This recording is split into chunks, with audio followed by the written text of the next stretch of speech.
Good evening, everyone. Hope you're doing well, and welcome back to Star Force. We should all be familiar enough with this game at this point. Big Phil, good evening over on the Twitch side. Again, hope everyone's doing well. Hope you had a great day. Hope you're gonna have a great night, and hope we can get this done as we inch ever closer to the end of Star Force. We're pretty consistently reaching like the halfway point now, which is good. I guess that means, we've been making progress. We made it to level S last time, Sigma, after our previous record was P for Pi. So we beat Pi and Rho last time and made it to S, although we did not get to the end of Sigma. So that will most certainly be our goal today. David Ray, you've been waiting. Well, thank you so much. Sorry about the delay, but happy you're here now and hope we're going to have a good stream. Hope everyone enjoys it. And yeah, I don't think we really have too much to say here right now. Again, I think we've kind of talked about just about everything we can about Star Force. So we're going to jump in and we're going to have some fun as we go through the different levels with the different letters. I want everyone to name their favorite video games that start with that letter. Let's see what games people have been playing and what games people like. Afflicted, hello! Let's do it! And Fennec, good to see ya. But okay, again, without further ado, I don't think we need a big introduction to this. This is like the 5th or 6th stream of Star Force. But I know what we should do. Let's make it the last one. Let's beat this thing. Let's go. But naturally, the first 14 attempts will be the warm-up ones. So let me get back into the groove here. It's cool though, I look forward to playing this every night, so it's not like, oh, another night of Star Force, but there is also the fact of I do want to try some other stuff too, but the game itself is I don't dread playing this game, which is always a good sign, because it's a fun game, but it's just brutal in many ways. Alright, that's right, I gotta get back into the groove here. Already not playing very well. Okay, here we go.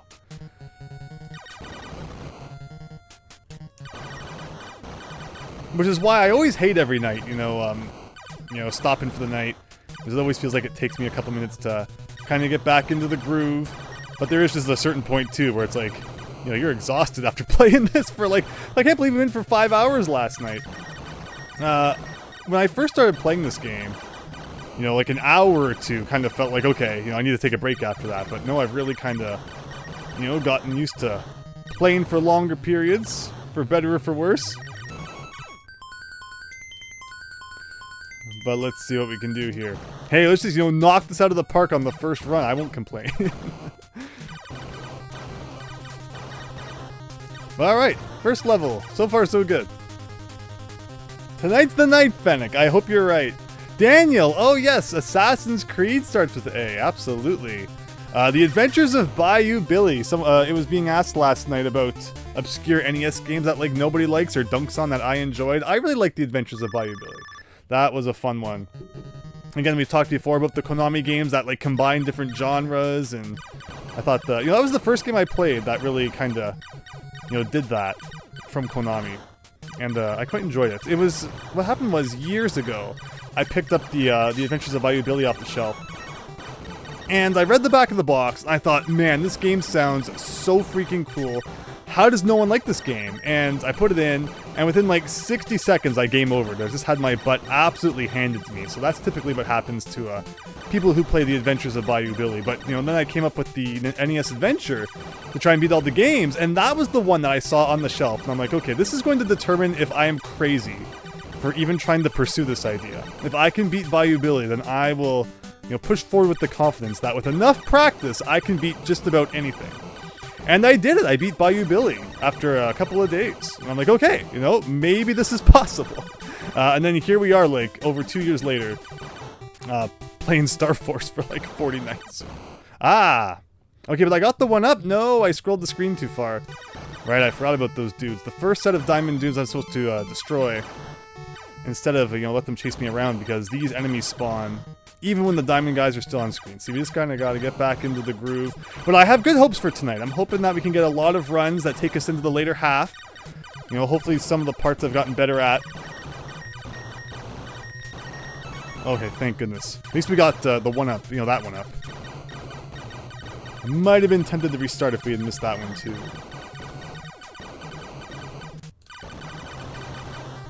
There we go. The Adventures of Lolo, Daniel. Yeah, all 3 of those were fun. Those were good games. I like my puzzle games. And the Adventures of Lolo, definitely one of the better ones out there. The series was pretty good. Apollo Justice, says David. Well, yeah, that's right. You know, that's already like a level ago. We got Bucky O'Hare from Afflicted. Bucky O'Hare was excellent. So I really like Konami. I think Konami did a great job on their licensed games. We talk a lot about Capcom and their Disney games and such, and Little Nemo. I feel like Konami's licensed games, maybe I guess Ninja Turtles gets attention, but a lot of their other licensed games don't. Like Bucky O'Hare was great. The Lone Ranger was great. Goonies is great. Konami really could, you know, take a movie or a series and make a good game out of it. Unlike how we often associate games based on things like that to be not so great.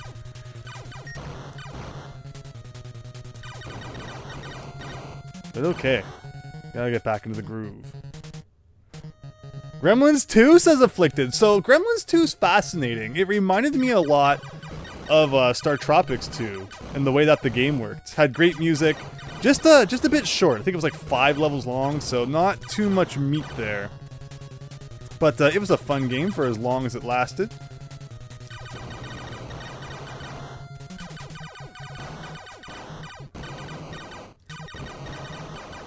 But okay.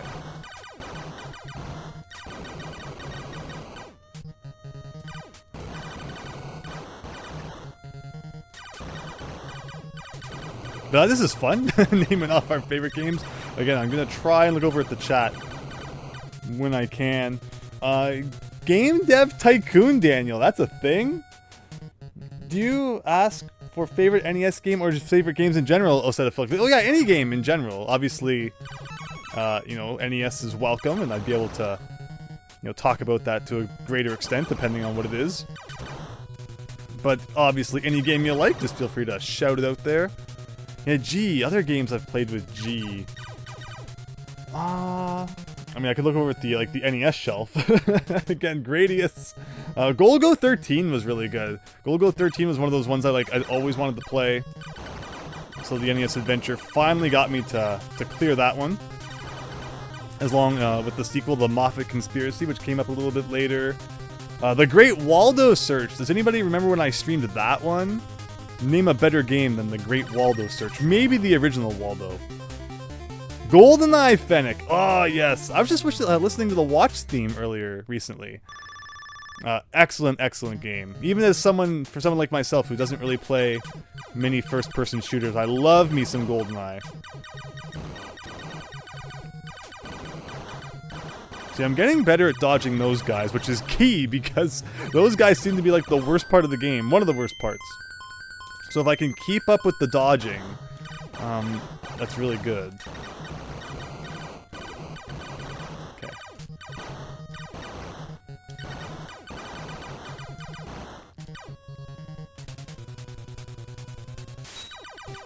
How about that Cleopatra thing last night? Wasn't that weird? Well, let's see what D games are people saying. Christian! No way! We have been watching over 20 hours of Star Force, right? I can't believe it. Game Dev Tycoon was like a 2010s game, and you can figure out how it works by the title. Yeah, there was a big, like there's Tycoon everything. There's like Lemonade Stand Tycoon. They really ran with it. Of course, Roller Coaster Tycoon was the classic. I think I told the story before about how I learned about Roller Coaster Tycoon playing at like friends' places.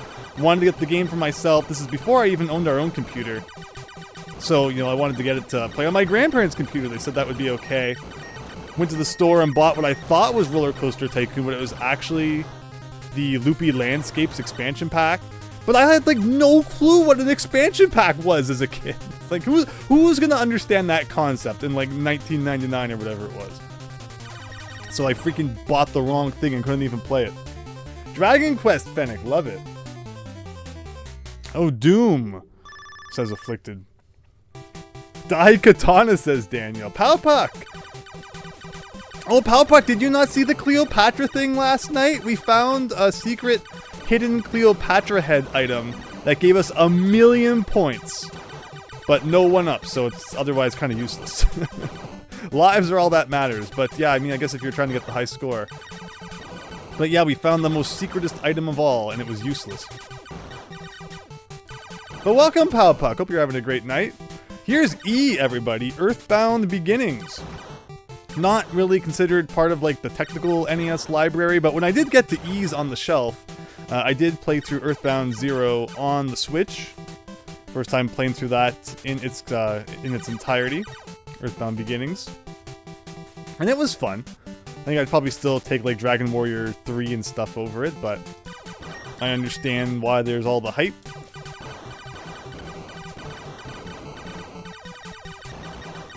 I like games that take place in like the modern day, especially since you just see like so many RPGs and all that have like a more, you know, past-oriented setting.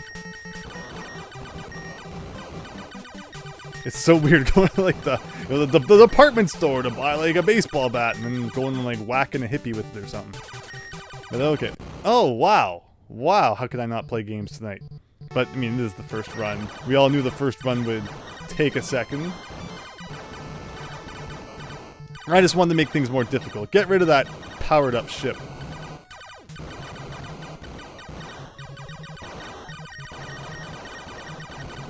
Oh. Oh, I was really hoping I could get the bonus in the middle. How many do you have to destroy? I think the manual said 10. I could swear I destroyed at least that. But okay. We're just having fun here. You can't think of an E, says Afflicted. Evoland. Don't know that one.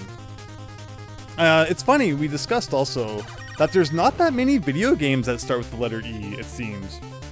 You know, if the NES library is anything to go by, but there's like 4 games that start with the letter E. Oh, Christian did the calculations on how long we've been playing Star Force? Look at that, and people say that NES games aren't long. It's funny, you know, this is like the most basic game ever, and yet we've gotten more gameplay out of this than like most modern games. We didn't even have to buy the DLC! Wow, we're on Z now. Good luck figuring that one out. Zoda's Revenge.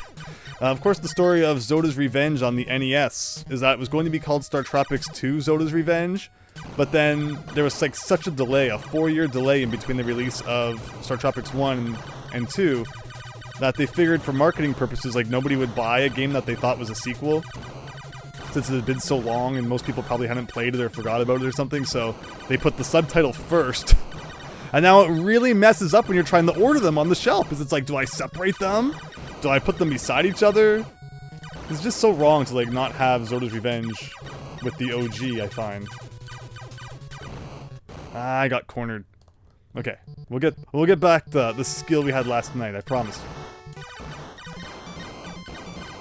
And of course, you know, we already talked about like Golgo 13 and Moffat Conspiracy are like that too. The NES has a lot of sequels that have like different names than the first one, so you don't really realize that they even exist until you do a little bit of research. Solomon's Key and Fire and Ice are like that as well. Although in Japan, Solomon's Key 2 was called just Solomon's Key 2 and not Fire and Ice for whatever reason. Not sure why they changed it in North America, probably for similar reasons. Maybe Solomon's Key 1 didn't sell what they thought it would, or they just figured no one would remember it by the time Fire and Ice came out, so they just gave it a completely new title. And now you know how game marketing works back in the 90s, like mid-90s.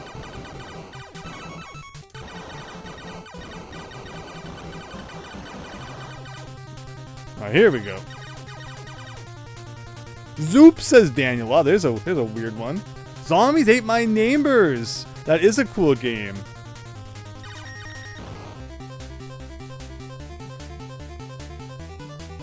Evoland's a game that starts off like... Oh, I think we've discussed this one before. Zuma's Revenge. Can I put Zelda even though it doesn't start with Z?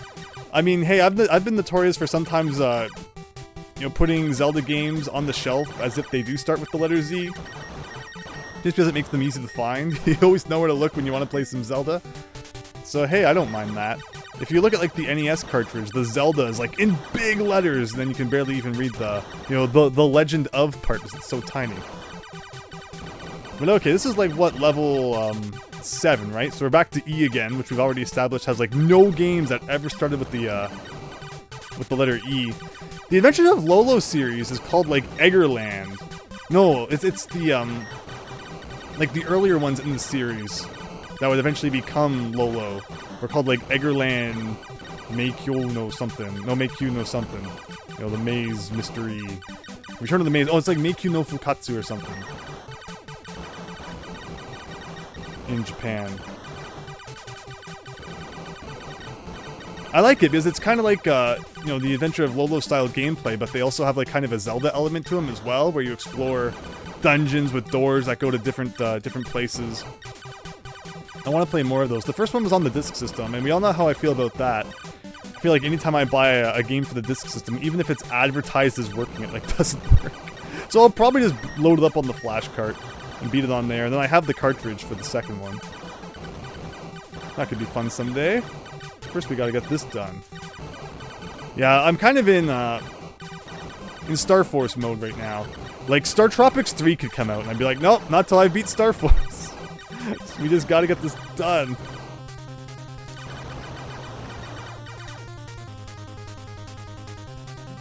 Eternal Darkness Afflicted, there you go. Zone of the Enders 2 for the Z. What else we got with Z? Like, I haven't played, we got, the very last NES game, Zombie Nation. That was like Tengu something, in Japan. It's a weird game. Oh.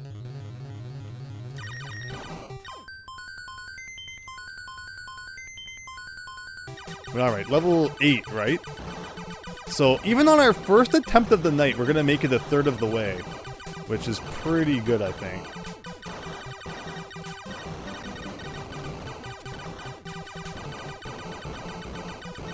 But I'm not giving up yet. We're gonna keep going until we're done.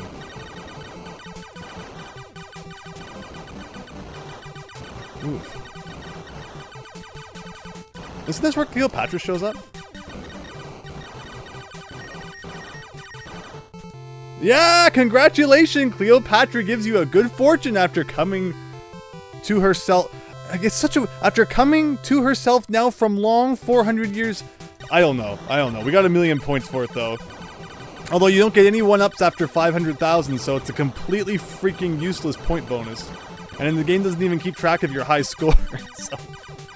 Alright everyone, get your, let's pause the screen, get your film camera out, turn all the lights off, aim it at the screen, don't forget to turn the flash off, and then mail it into Nintendo Power and you can get, added to like the Game Pro section or whatever it was called, where they would list people's high scores.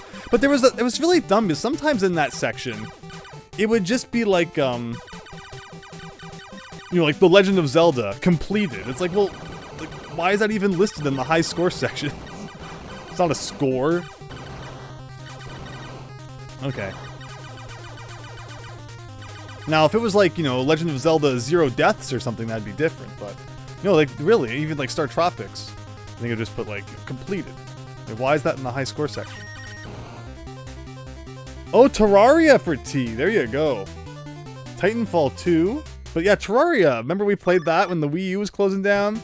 Cleopatra looks more like... Yeah. Oh. Ooh.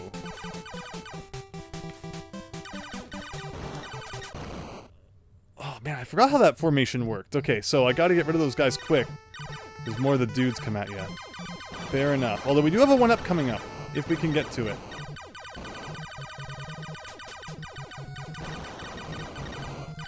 One up after these guys. Yes. Ah! Okay, well we got the 1-up. This will send us back a little bit, which, if we do well enough, we can get the 1-up again. Wow, games that start with I, huh? Image Fight is like a really weird NES shmup by Irem. I feel like not many people talk about. That's, I think, the one we were talking about not too long ago. where if you don't do well enough on all of the levels, it sends you to like the penalty zone. Kind of like Mighty Bomb Jack. Okay. Well, at least we get a chance to get the 1-up again.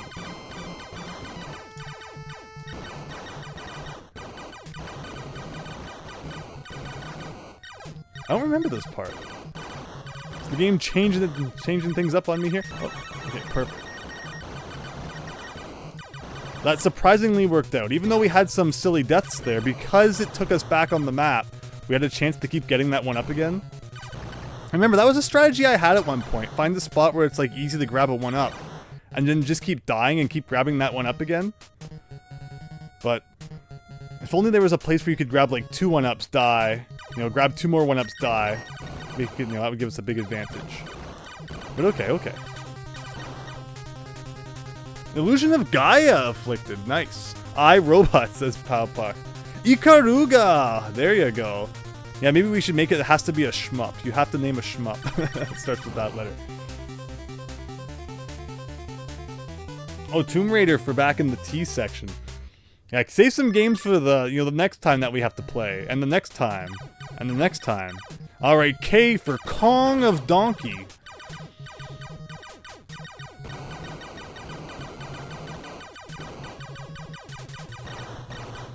Alright, we got 3 lives still. We got 3 lives. Let's see what we can do with 3.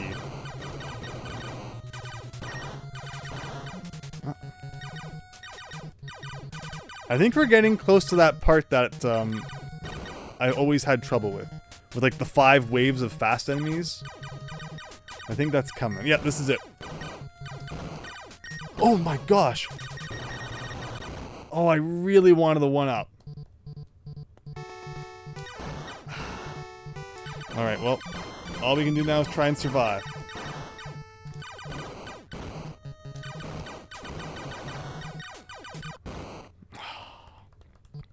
Again, it will take me a bit of warming up, but I have confidence that we can learn this. That's, I think, was that the 2nd or 3rd wave?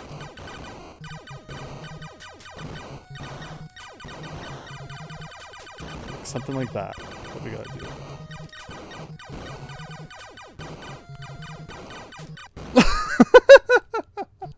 Like, it just goes on for so long. There's at least one more wave coming. Ah, okay. Well, we got to that part on our first run of the night. And historically, our first run of the night has always been, like, not that great. So if that's how we do when we're not, you know, in the zone yet, just wait till we get there. We're gonna kick so much butt. Killer Instinct! Oh, lots of people with Killer Instinct for K. Definitely a good one. But okay, alright, here we go. I'm just looking over at the NES shelf for a second. Where's K on the NES shelf? G, K, H-I... Oh, like, that's right, like King's Quest 5. Nobody likes King Quest 5 on the NES. I thought it was pretty fun. Kirby's Adventure was cool. Clash Ball is a game I would never complain if I never had to play again. It's a weird, like, futuristic sport thing. And, I don't know, it was okay. But here we go. So the goal is to, like, not die until we get to that part. Let's just, you know, let's rack up those lives again. We like when we have that 9 up there on the HUD. So let's try and see that. But back to A. How about Amagon? Anyone remember that game? With that army guy. Then he turns into that big muscle guy and punches everyone in the face. That's a weird NES game.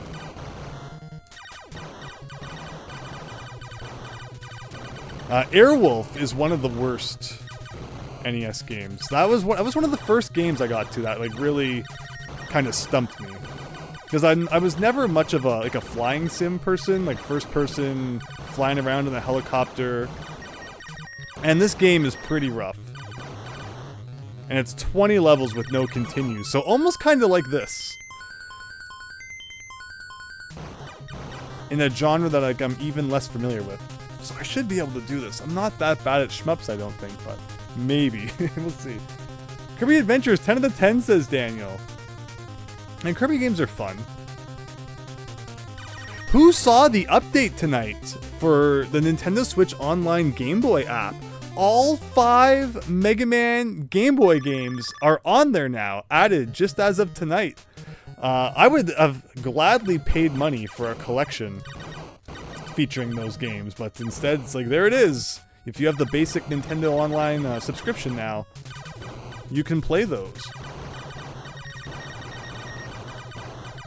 Which is funny because, you know, Capcom is just so, like, into releasing compilations for, like, every single, like, Mega Man subset.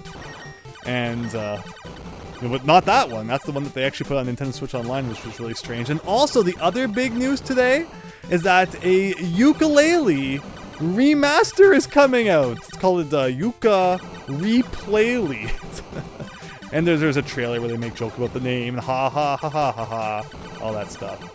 And how it's a silly name. But yeah, like, I enjoyed the original ukulele. Some people say it's like too soon for it to have a remaster, because I think the original ukulele is like 7 years oldish at this point. It does look nice though. I think part of it too is just that they're hoping with a re-release, more people will check it out. Because they, you know, maybe people who didn't check the original out because they, you know, didn't hear good things about it. This will, you know, lead them to reconsider that. I've always thought it was a decent game. Like, it's not, is it perfect? No. Most games aren't, though. I had fun for what it was, trying to be kind of a spiritual successor thing to Banjo. You saw that trailer for Yuka Replayly. You don't need it since you have the original David Ray. I mean, that's great then, right? I'm curious if, like, any gameplay quirks will be worked out as well, or if it will just be completely graphical. But alright, back into the letters here again. Batman Arkham series. Man, I remember when that was big. Wasn't one of those the one that had that Game of the Year edition? And, like, the title of the game was smaller on the front of the package than, like, Game of the Year, 10 out of 10, IGN, best game ever. And you had to, like, get your magnifying glass out to actually find the title. I remember that was a big deal. It was like a Batman game back then that had that. But okay.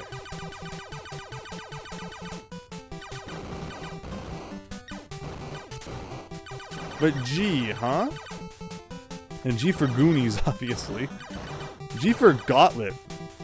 Gauntlet was fun. Gauntlet 2 was weird. Gauntlet 2 was a Mindscape game, and we've talked about Mindscape games before. Typically, I find them worse than, you know, LJN games in some cases. I think people said that Mindscape games were made by, like, a single person on the NES. So, I mean, you know, fair enough if that's, you know, all you had working on it. I guess that explains the quality of some of the games. Not that Gauntlet 2 was bad. It did loop forever, though. I think I beat like 125 levels or something before I finally said, okay, I think, like, because I was never going to die. Gauntlet 2 was very easy, I found. Where Gauntlet 1 had some meat to it. It was made by Tengen. And I enjoyed Gauntlet 1 quite a bit. We streamed a bit of it way back.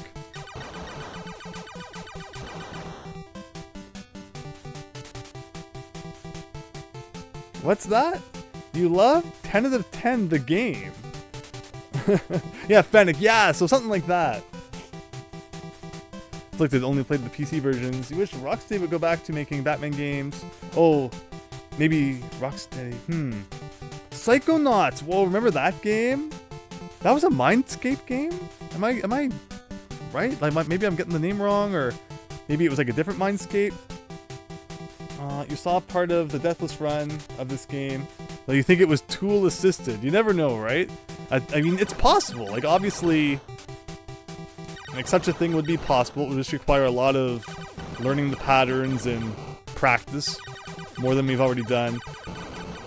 I hope I'm not making the game look harder than it is.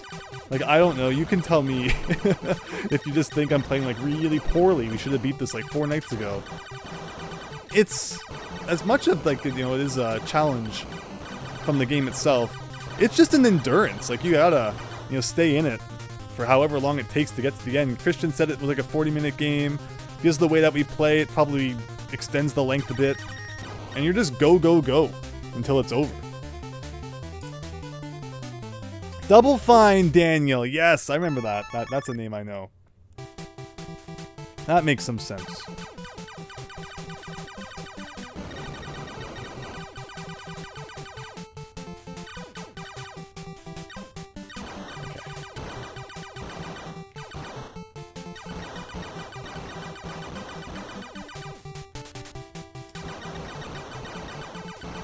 So already, this run is looking better. And if we can just, like, keep having better runs after each one, we'll see. Like, we just gotta make a bit more progress tonight. If we can make, like, even a little bit more progress, I'll take it. But I will also take, like, an all-out victory, too. I won't, like... No, I only want a little bit of progress. We have to stretch, Star Force out for at least a couple more months. I would like to beat Banjo-Kazooie Nuts and Bolts before the Xbox Live Store shuts down, because I probably will buy that DLC, but I don't want to buy the DLC until we beat the game in case it, like, screws anything up.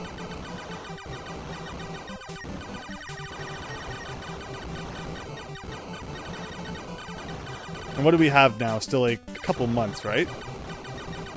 So I think we should be able to do it.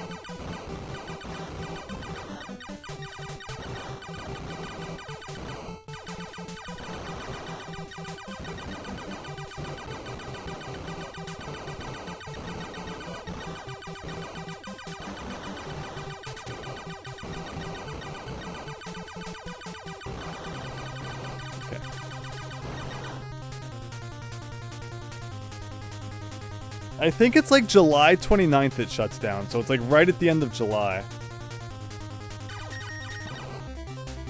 Darksiders for D, there you go.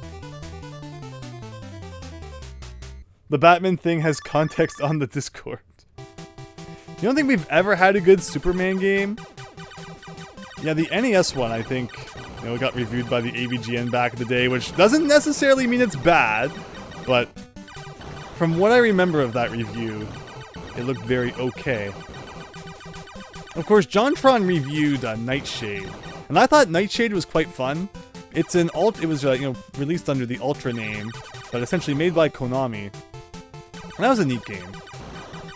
So yeah, just remember, just because a reviewer makes fun of a game, maybe they just sucked at it. So that just tells you that Athena is actually the greatest game on the NES. When I reviewed it, I was just hamming it up for the camera. No, Athena's a funny one, if you've ever played Athena. My review is 100% real. Nothing in any NES game review that I've done has been, like, exaggerated. There are some pretty silly games out there for sure.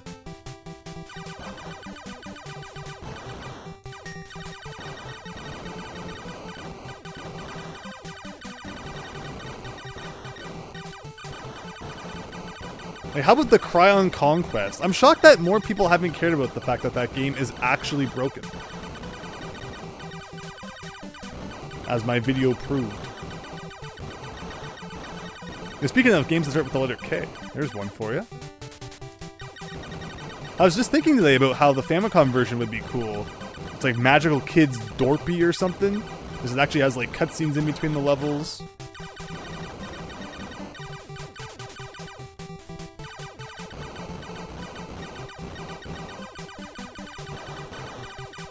What is this? Okay.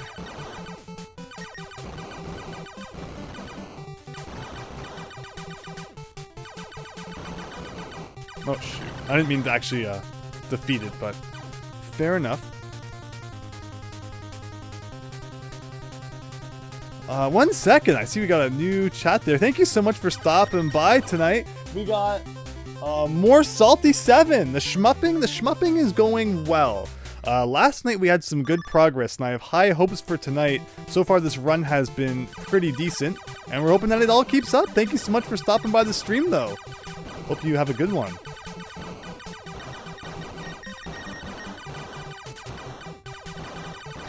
So yes, Star Force has 24 stages you have to beat. Every level of the Greek alphabet is featured, and there's no continues. So it's like non-stop fun for the whole family. It's like do something stupid like that. Alright, alright. Again, always these enemies that get me.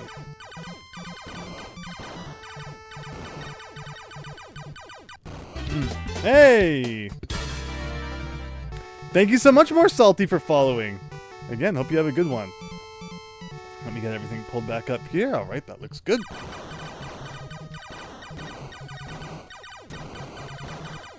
Okay, see, I just need to do that and not be horrible at it.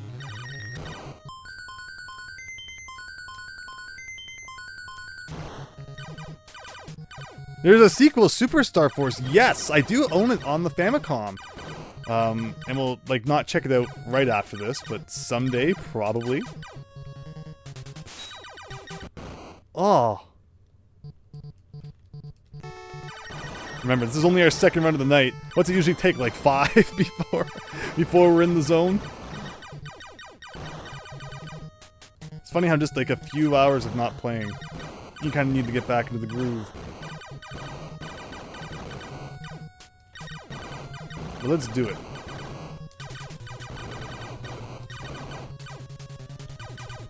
So I'm sure that guy was off screen before that bullet came.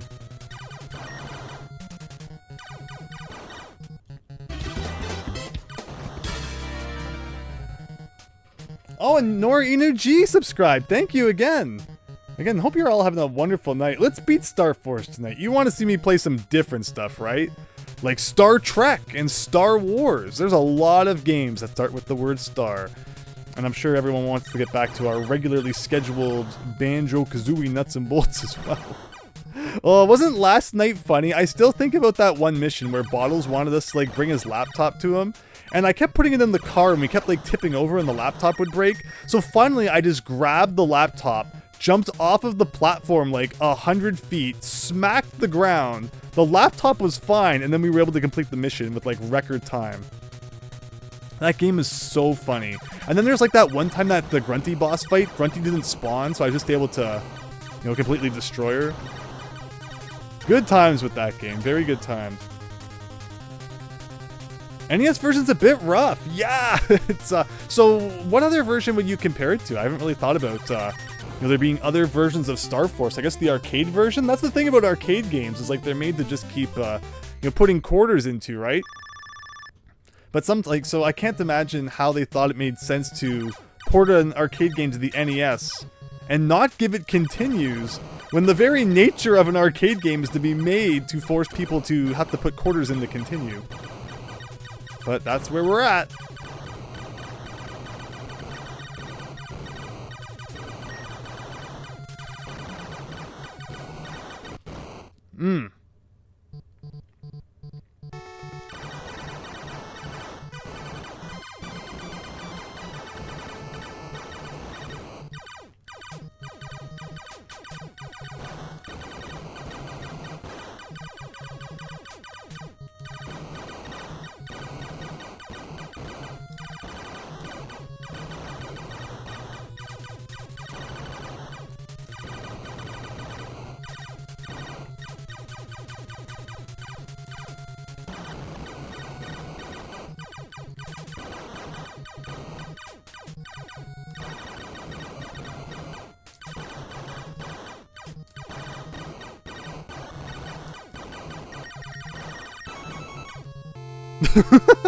I almost died, interestingly, after we defeated the Cleopatra head thing there.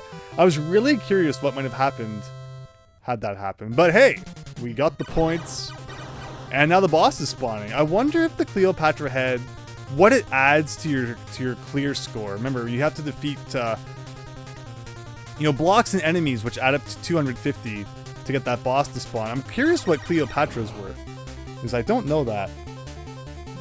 Base Cleopatra bonus 1 million, right? Unfortunately, though, the points, like, we don't really need the points. If it gave you 1-ups, I would love it. But, again, after 500,000, there just doesn't seem to be any 1-ups that you can obtain from points, which is just too bad. Oh god, oh god.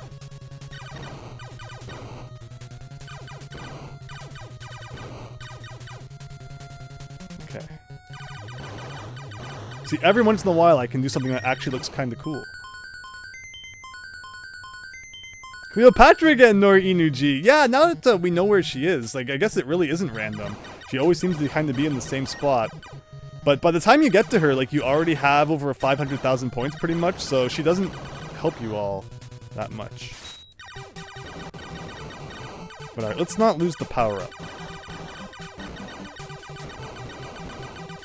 Oh, we got a 1-up coming up, if we can get to it.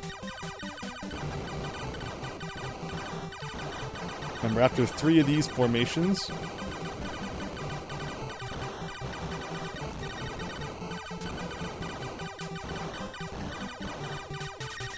There it is. Nice and easy on the end.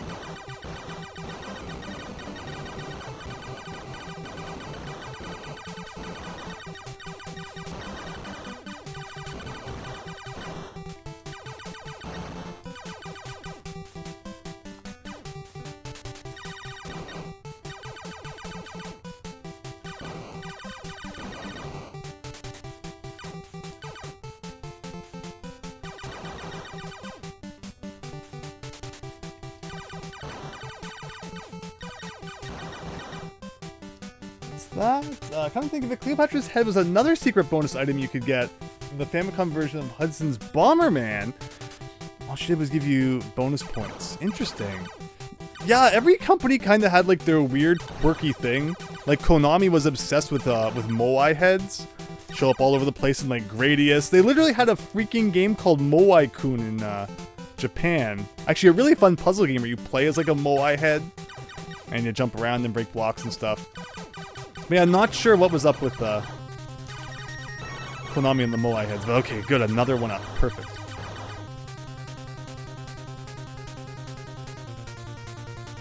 And yeah, I guess Hudson, for whatever reason, like the Cleopatra head. I'm trying to think, because yeah, other games that have a Cleopatra head. I know Zoda's Revenge you fight. No, you fight like a Sphinx head in that game, I think.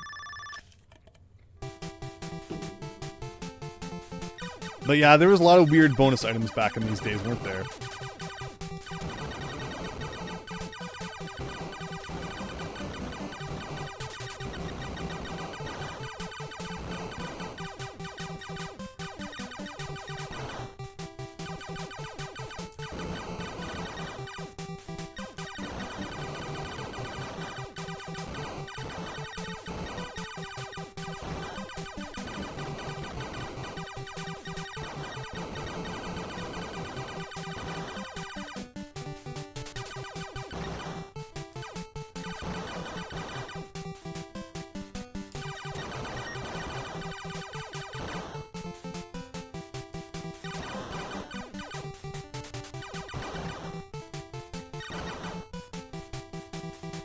They put the Moai in.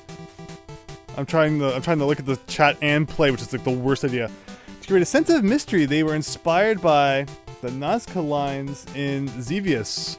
Wow, I'm excited to play Xevious. I also have the Famicom exclusive sequel, which I'll play someday as well. Oh shoot! I tried to hit that guy. There you go. Oh my gosh! No. Okay. Oh! Oh, we were doing so well, too.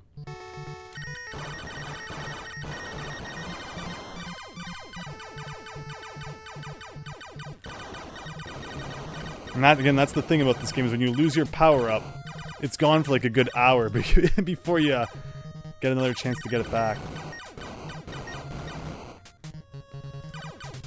But no, who doesn't love a good sense of mystery on, in their NES games?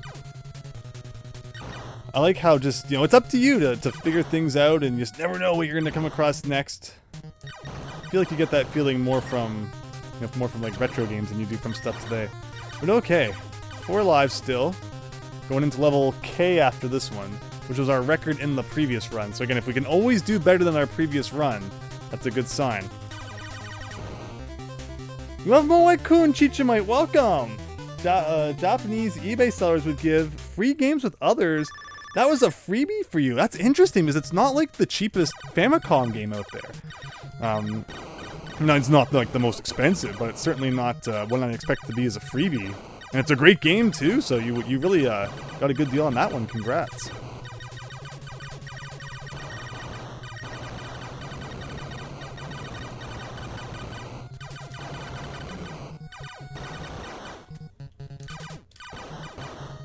Look at that. Like, I like the slowdown because it means I get more time to, like, see what's going on. So the more the game wants to slow down, I won't complain. Alright, here we go.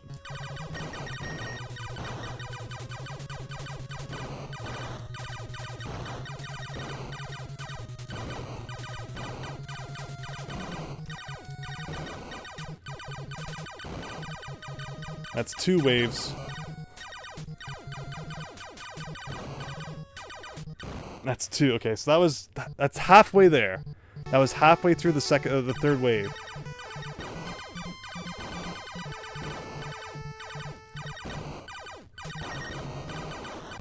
Oh, I couldn't even see the bullet. Yeah, I hate when it's on that gray background.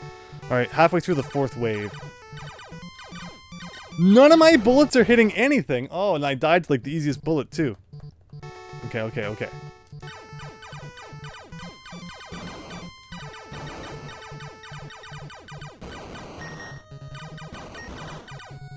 Okay, that was the 5th wave. So, alright, we got 1 life going into the... I mean, it's not really like the second half, but I feel like this kind of feels like a dividing point between parts of the game.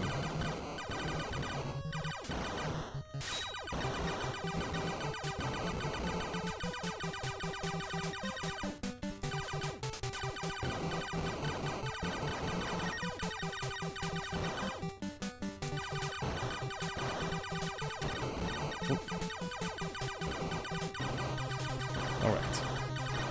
Again, we're making progress, which is good.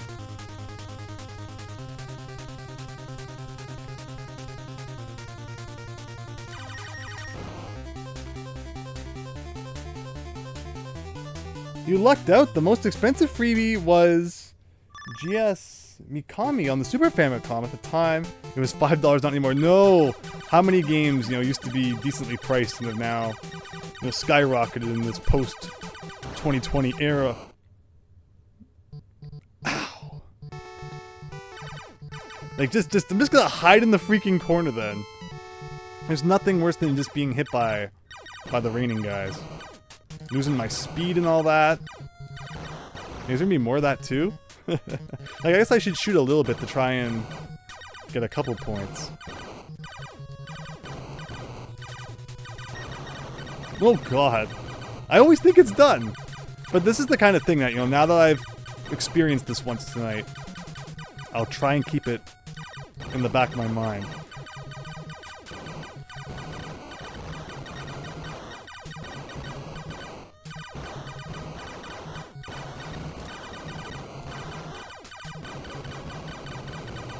I find that if you kind of just stay here, you can defeat some of the more, tricky enemy sets. Okay. But you always have to try and get into that position, which is easier said than done. Maybe there'll be a 1-up coming. Like, I know there's more 1-ups somewhere. Oh. And I think after this guy, it's that enemy set where, like, 5 or so of those guys I don't like, fall in quick succession. Actually, I think there's a... Yeah, here we go. I missed the only question mark that had a 1-up. It's gonna be the story of the night, isn't it?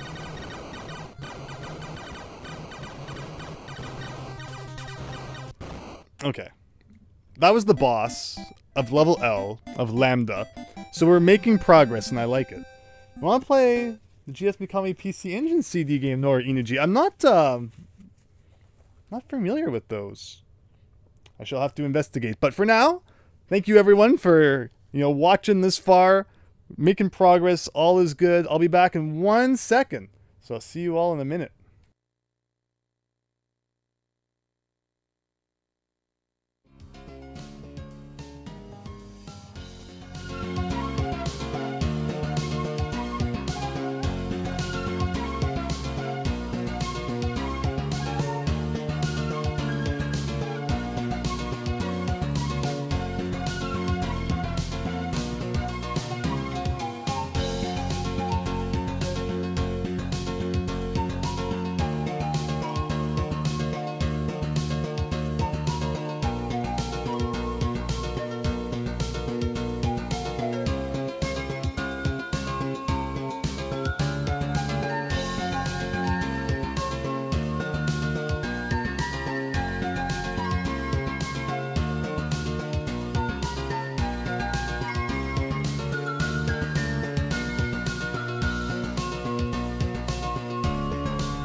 All right, everyone. Thank you so much for your patience there. Let's get back to Star Force here. Let's take it down.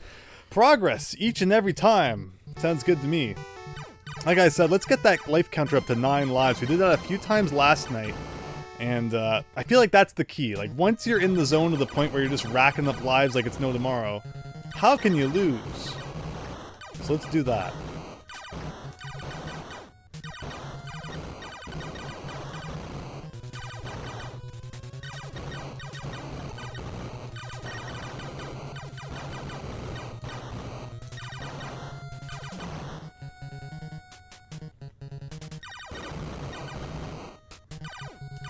So in Japan, Xevious 2, or it's like Super Xevious, I think, is one of the gold cartridge Namcot games. There was that one. There was Dragon Buster, and then Star Wars had the silver cart. And they look really, really nice, but I have no idea why, of all games, those are the ones that they decided to give shiny cartridges to. I think that's also when they stopped numbering their games on the cartridge, which is too bad, because I liked when Famicom games did that. A lot of companies back in the Famicom days would put the numbers on their card of which, release it was. So if you said, oh, I really like Dig Dug, I think that was like Namcot number 6. Well, I'm gonna go back and buy all the other Namcot games then. I think 5 was Space Invaders, 1 was Galaxian, 2 was Pac-Man, I think 3 was Mappy.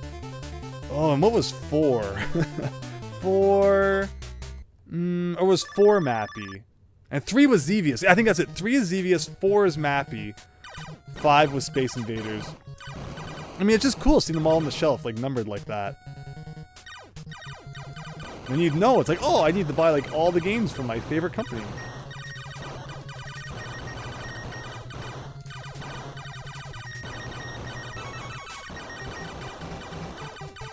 I think I got really lucky there, because I accidentally hadn't released the power-up from, the bubble that it's in. And if you touch that, I'm pretty sure you still take damage, but I luckily fired a shot at the exact instant that I touched it, so it broke it open for me anyway. But that was lucky. That was very lucky. And otherwise, so far so good.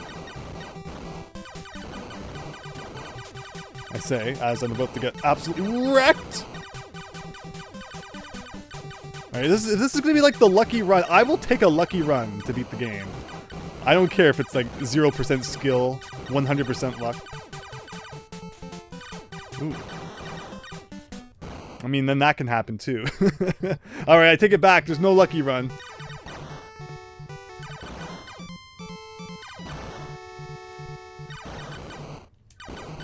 I deserved that death though for how many times I had avoided it.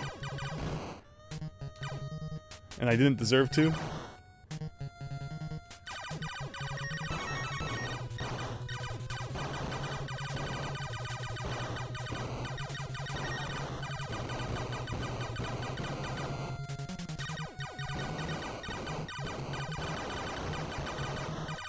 Interesting, no boss yet. There it is. Alright.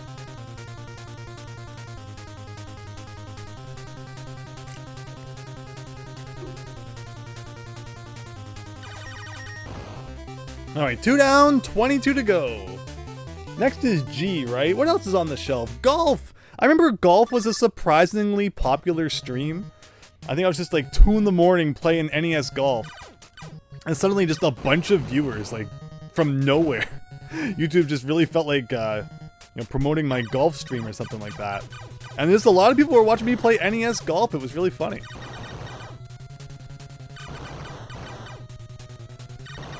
And as we've discussed before, NES has more baseball games than any other sport, and then golf is second, I think. Because NES Golf sold amazingly well. So naturally, every company wanted in a piece of that pie. And Nintendo would eventually even release, the NES Open. Called the Mario Open in Japan, which I kind of like that more. I don't know why they changed it to NES Open. I think Mario Open was kind of a cool name. But that's kind of like, Nintendo's Golf sequel. Although on the disc system, there was, Golf US course, Golf Japan course, so they had more golf in Japan than we got on the NES here.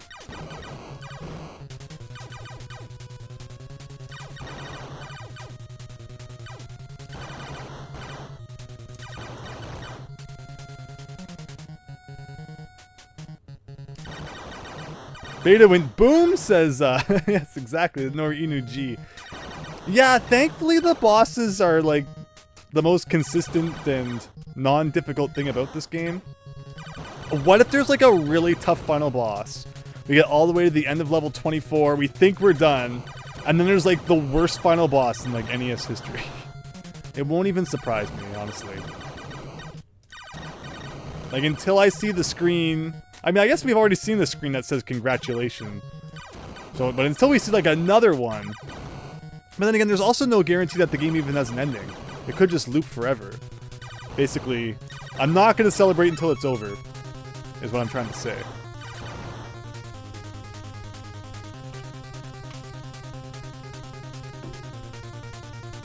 Silkworm did that, another shmup that starts with the letter S. Where you kind of think you've beat the game, and then there's like another boss at the end. And that boss is really mean, because Silkworm, I think, does give you... It was like 2 continues, I think it was.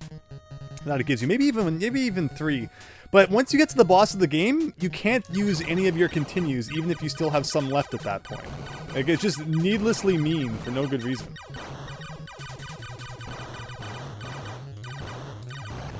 Which means you have, like, no chance to really learn the boss pattern before you game over and have to play the whole game again.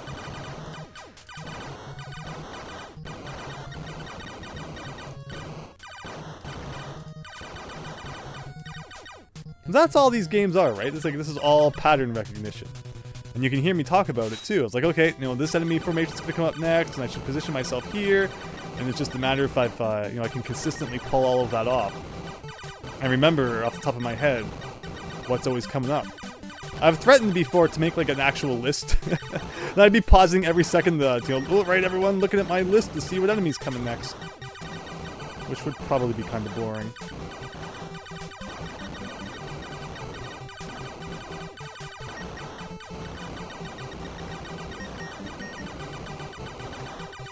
Alright, so we've died once. Remember, if we can die just one time by the end of level 6, that means we're on a good pace.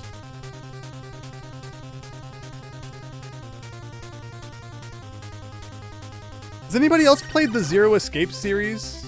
And when you hear all these, you know, Greek letters, does it remind you of names from the Zero Escape series? Sigma, Phi, Delta. Maybe I'm the only one. Good games, though. That series is, of course, 9 Persons, 9 Hours, 9 Doors, which got quite a bit of recognition back in the day. The sequels, not so much. Not many people really seem to play the sequels. Even though I really like Virtue's Last Reward, it's probably my favorite one.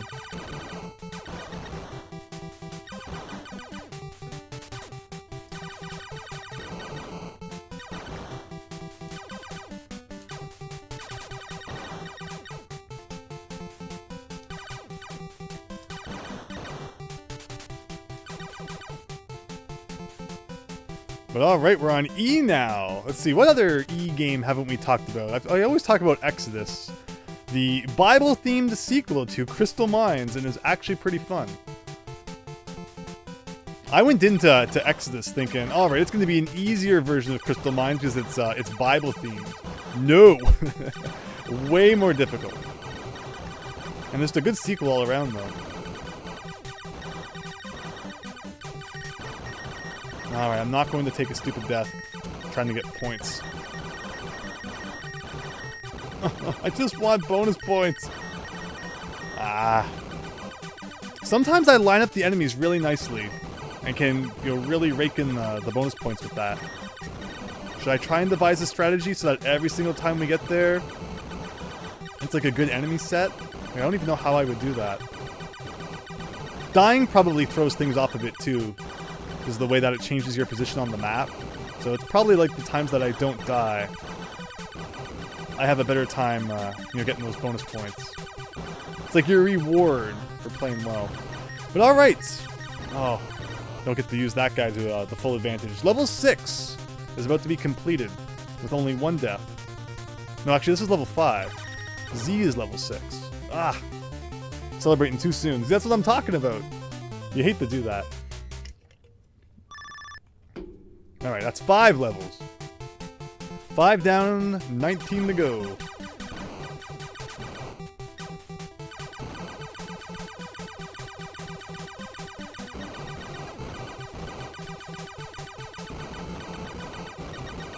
So right now I'm just holding B, giving myself a brief break here. Oh, remember that enemy, if you're at the upper half of the screen, it spawns from the bottom instead of the top, which is a lot of fun. No, I didn't mean to take that death. I'm seeing those enemies better now. But that was just a silly misplay on my part.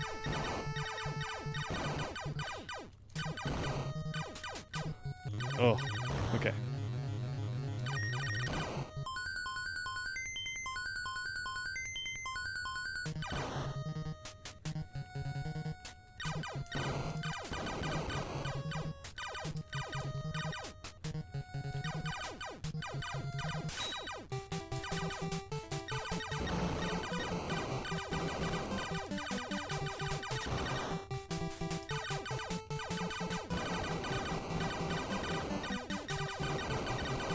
So 2 deaths before the end of level 6. So we're under par. No, we're bogey, that's right. But as long as we don't double bogey.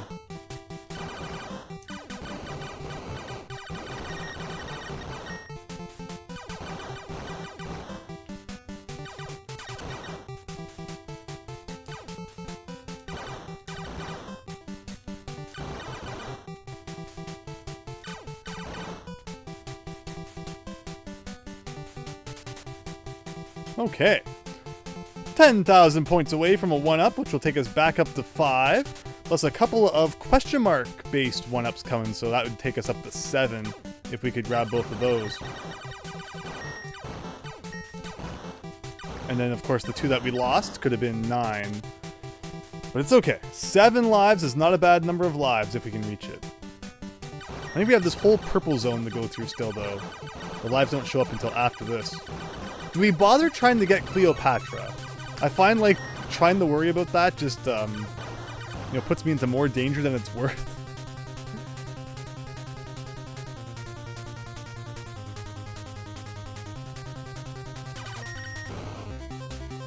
Ever try Rekka more salty? I haven't. Oh, I would love to own Rekka. I think that'd be really cool. Maybe someday I'll be able to get my hands on it. But no, I haven't played it. I do have Crisis Force, a Japanese exclusive from Konami 8-bit shmup. I also have Gradius 2, which I want to play more of. And there's also this really cool one called like Physical Fighter. That's like a mix of like an RPG with a shmup. Where like in between stages you like go to a town and you can go to the shops and buy power-ups for your ship. I played a bit of that.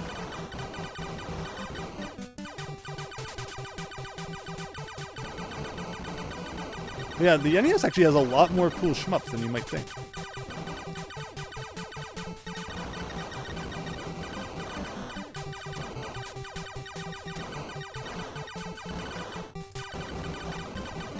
And we've also talked about Over Horizon, which for some reason got a PAL release, but not a North American one.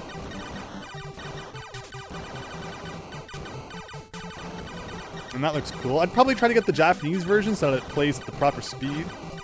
Again, unless it's one of those ones that they didn't adjust to play on PAL consoles.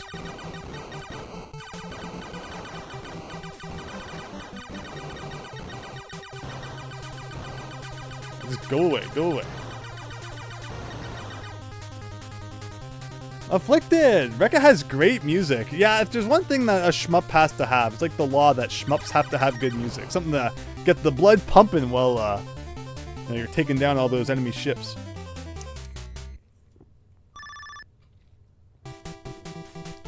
Yagawa Games, my beloved. There we go.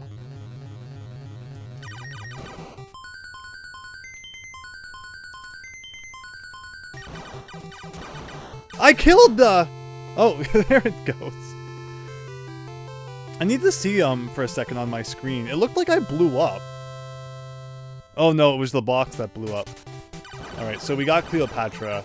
Hopefully, like maybe that's the thing. Maybe she adds a bunch to our clear score that again isn't displayed anywhere. But maybe not.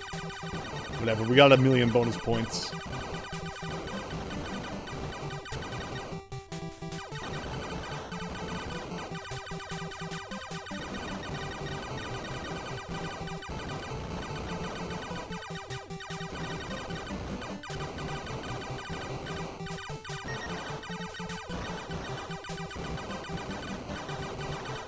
think this is when that next one up is coming up.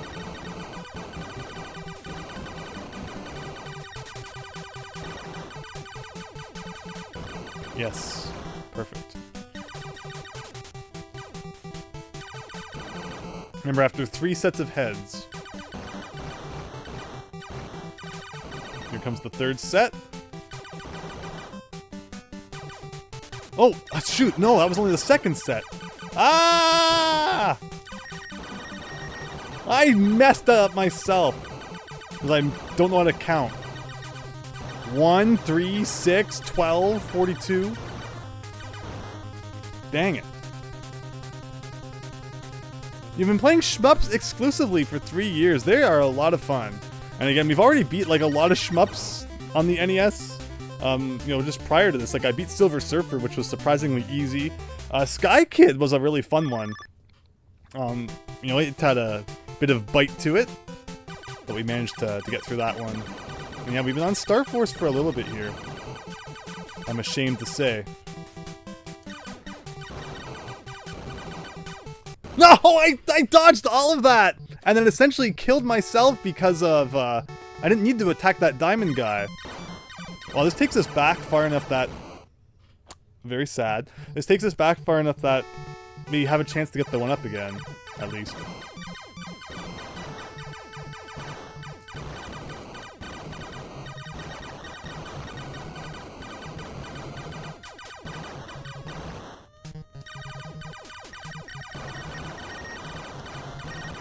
It's always the last one.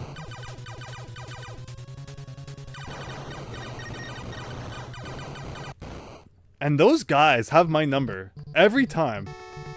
And like, I don't even think they home in on you. I think I'm just really unlucky in always being where they land. Actually, I do have a chance to get the 1-up again, which would mean no loss. Yes. Okay.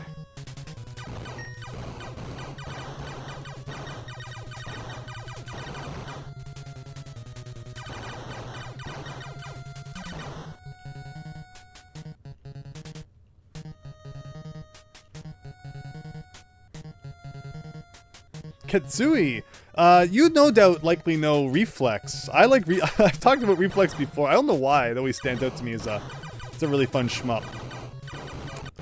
Like those guys again. Again. I'm just not prepared for them. And it's like, oh, we're gonna hit you right in the face.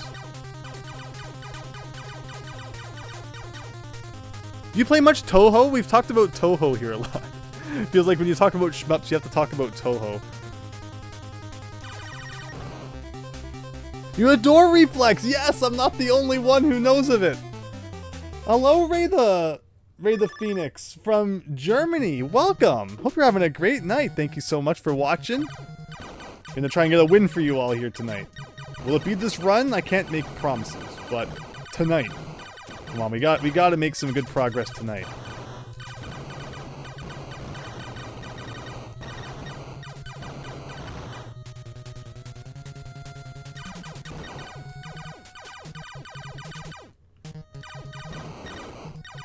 Should be a 1-up coming on the right.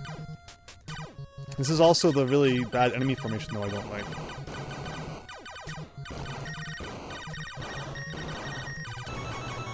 Okay, I got the 1-up though. I got the 1-up. So if I can get the 1-up again, that's probably really wishful thinking though. Like, good luck with all this going on.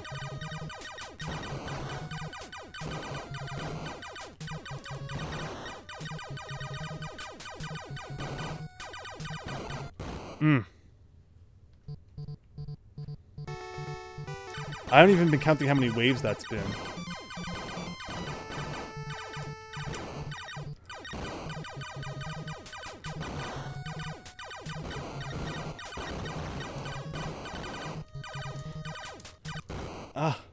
You don't kill one of them and like, you pay for it.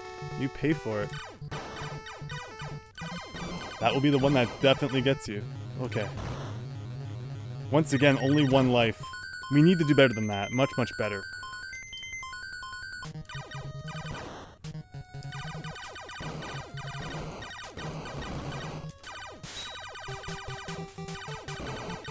Oh, for some reason I thought that was a different enemy. The ones that kind of, you know, shoot up to in front of you, and not the ones that close in on you from the side.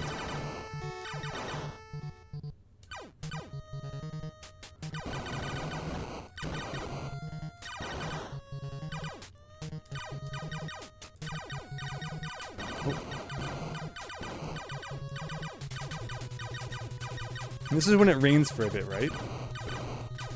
Where's the one up?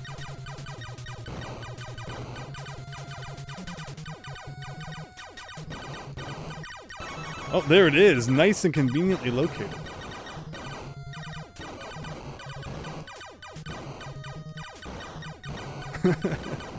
I mean, it is a nice breather, I guess.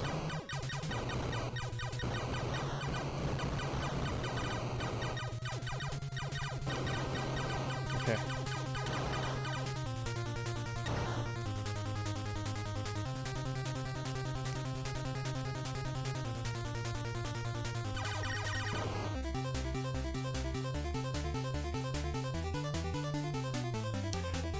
Right, more salty? I agree. It's funny because you said Ketsui, and they made one called Kamui, right? So that was what kind of reminded me of that. Well, it's been a while since I've played them, though. But yeah, Reflex has always been one of my favorite shmups.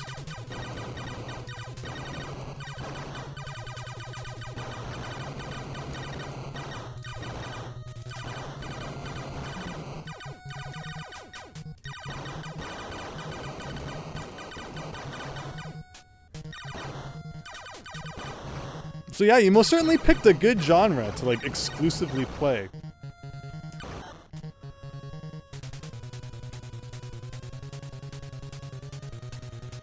Alright, so L. L is our record tonight. Let's try and get past L.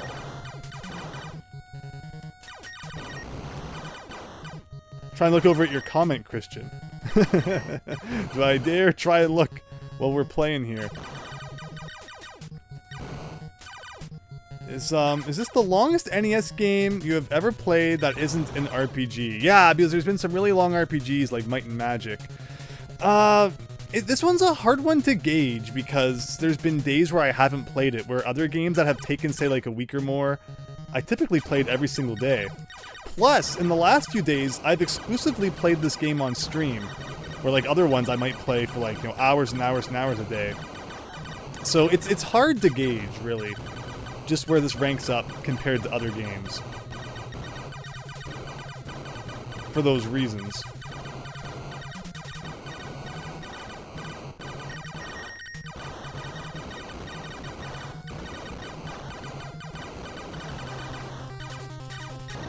Yeah. Okay.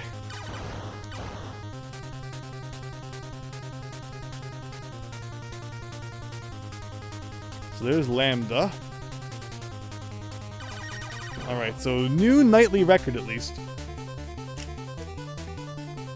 But it's up there, Christian. Certainly up there.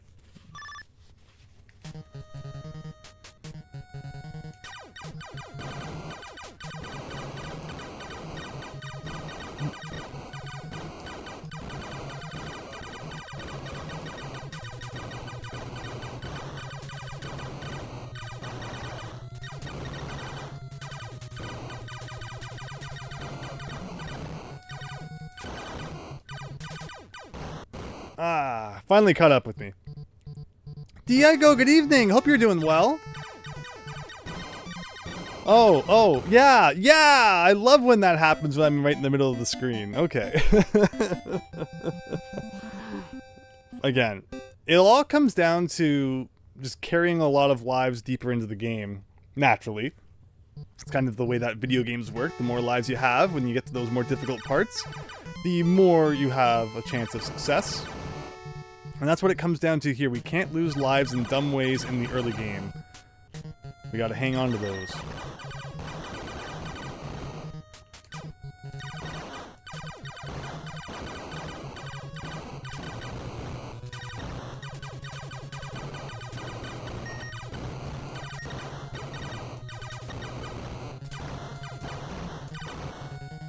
Hi Max! Hope you're having a great night!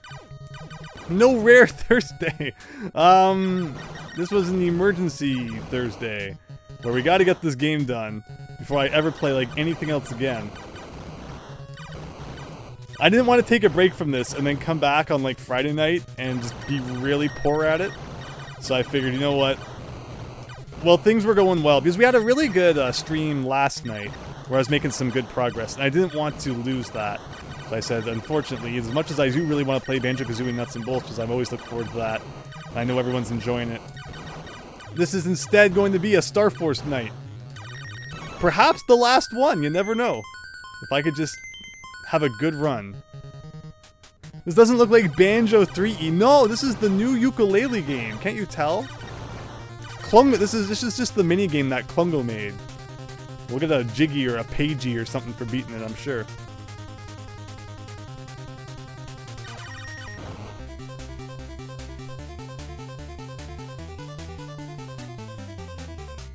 But okay. 1 down, 23 to go. Yeah, they should have made you beat this in Donkey Kong 64 for like for the Nintendo coin or something. For the Tecmo coin. Why Donkey Kong 64 needs a Tecmo coin, I don't know. The last one, of course.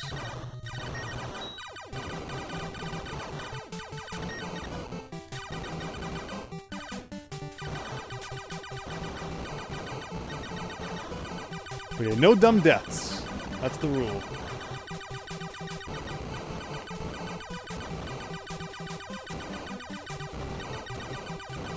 The golden rule of shmups, just don't die ever. And lose all those hard-earned power-ups that you'll never get back again.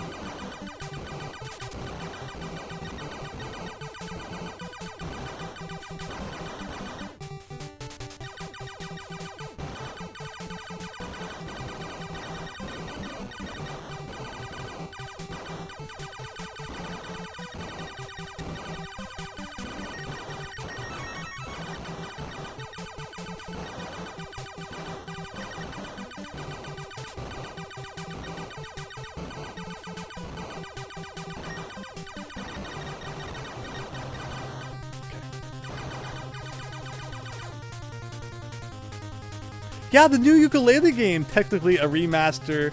Again, I think that's great. Hopefully it gives a lot more people a chance to play ukulele, because even though it's not that old of a game, I think people are just scared of it, or they've heard bad things about it, so they're not going to touch it with a 10-foot pole. So yeah, fix up the graphics a bit, maybe fix up some things mechanically and such, and hopefully more people will be encouraged to give it a try. Because I didn't think it was too bad. Like, again, the Playtonic stuff is really the closest you'll ever get to games that felt like Rareware made them. Don't wait around for Microsoft to do anything with Banjo-Kazooie. It ain't happening, or it's still not going to be what you're looking for.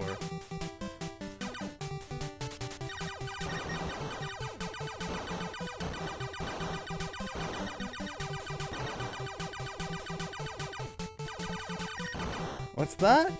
Yeah, that's too bad, Diego. Like, again, we've talked before about how the Mighty Number 9 ones I kind of understand. That was like the first really big hyped Kickstarter, I think. And again, I speak to this as someone who backed it for $60. The initial art shown looked nothing like the final game. So, I mean, I can totally... Ow. I can totally hear people's complaint that they felt kind of ripped off in that regard. That was an awful death. Yeah, I hate to take one like that. But, you know, gameplay-wise, it had a lot of problems. The problem with Mighty Number 9 was they got way too ambitious, promising that they would port it to like 40 different consoles, with the PS Vita and the 3DS ones still never coming out, which is really funny. I don't know if they ever got refunds or what. But then Yooka-Laylee, I didn't back Yooka-Laylee, and I honestly really regret not backing that one, because I already backed, Mighty Number 9. And Yooka-Laylee, I think, popped up not too long after that, and I just didn't feel like backing another thing for whatever reason so soon. And, yeah, like, I'm not sure what people thought when they backed Yooka-Laylee versus what they got was different.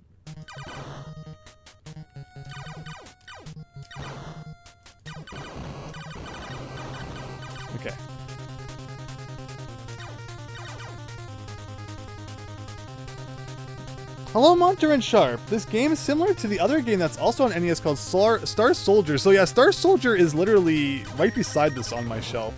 Should I be as worried about Star Soldier? Does it have continues? Because that would make a big difference. Maybe a few more power-ups. Like I said, give this game a 3-way shot and no problem. But the fact that you only have this one type of shot for the whole game is pretty crazy.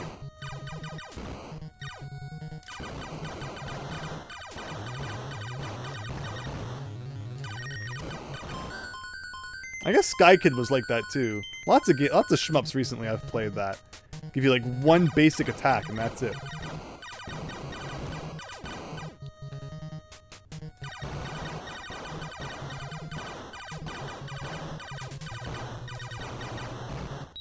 Ooh, just barely got that. Playing with fire there.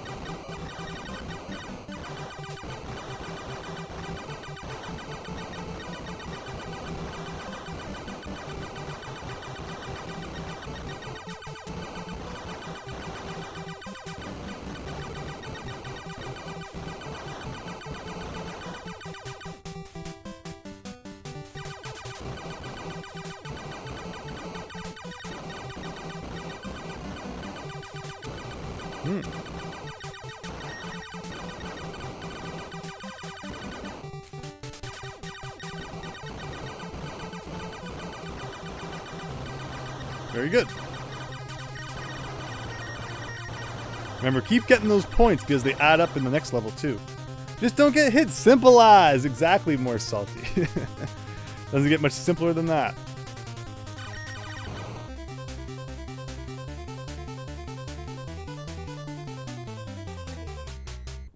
All right, 20 to go. What enemy formation was I fighting? Oh, this one.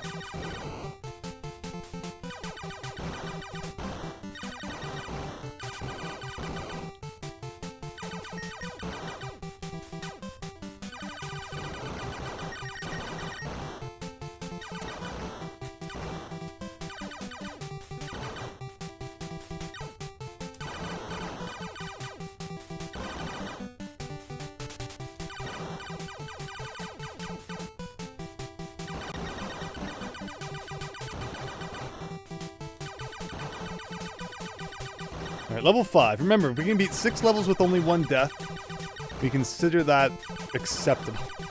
Less than that, and it's an indication you're gonna have a bad time.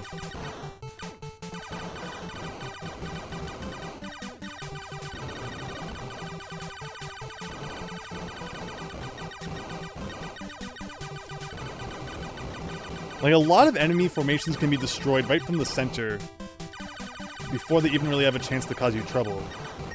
Problem is, you just have to like know when they're coming and position yourself accordingly. Because if I'm in the center like that, and suddenly that rain enemy shows up, it's like I'm dead, right? So you're taking a risk every time. Unlike unless, like I said, I make that list of exactly what the enemy's gonna show up when. Ooh, that was lucky. Okay.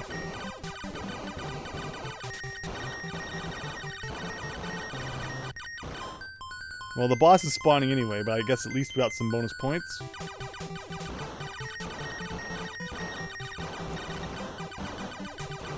Okay. Level 5.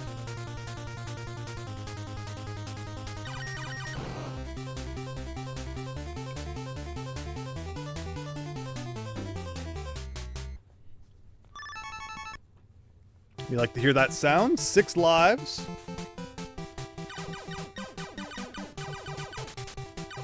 Ooh, we got this guy to spawn after the boss, which is actually really nice. So now we can do a thing like this.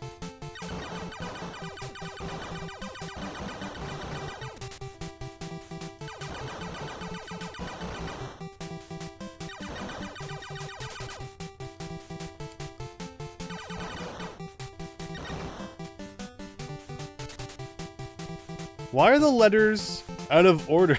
Greeks. I was surprised too. I never really realized that the Greek alphabet was like that. For some reason, I always just assumed that the letters in the Greek alphabet appeared alphabetically along, in the same sense of our alphabet, but no. You know, and then you can get like 2 that, start with the same letter. I mean, I think, yeah, I'm not going to get into I'm not a literature major. I haven't studied that sort of thing. So yeah, this game has taught me a lot about Greek letters. I missed that guy on the left, and that was my downfall.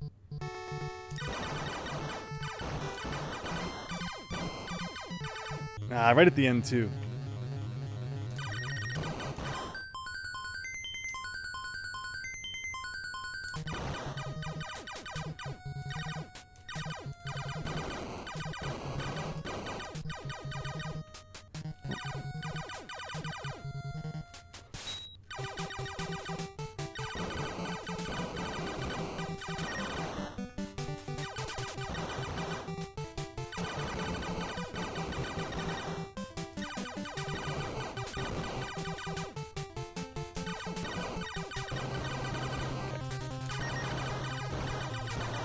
Two deaths before level 6. Ugh. Gotta get that down to at least 1.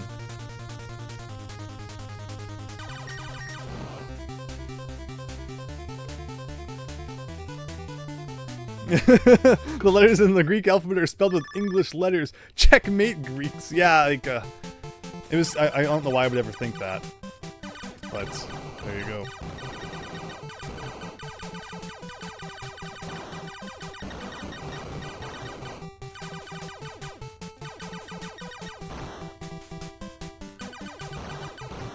Okay.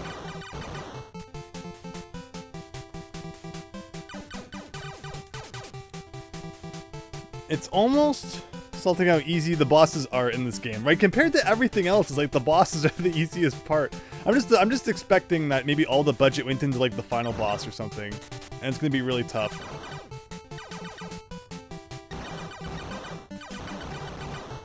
But okay, 5 lives, with more coming soon.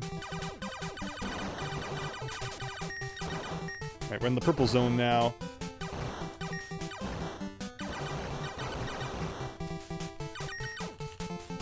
Sometimes in the purple zone, there's blocks like on the left side that I don't really see. I haven't talked too much about how the bottom of the screen scrolls. Like, it's really strange how this game works. I like shmups when it's all kind of on screen at once. But you certainly do have ones where it's like this and, it kind of moves left and right a bit too. I can manage, but...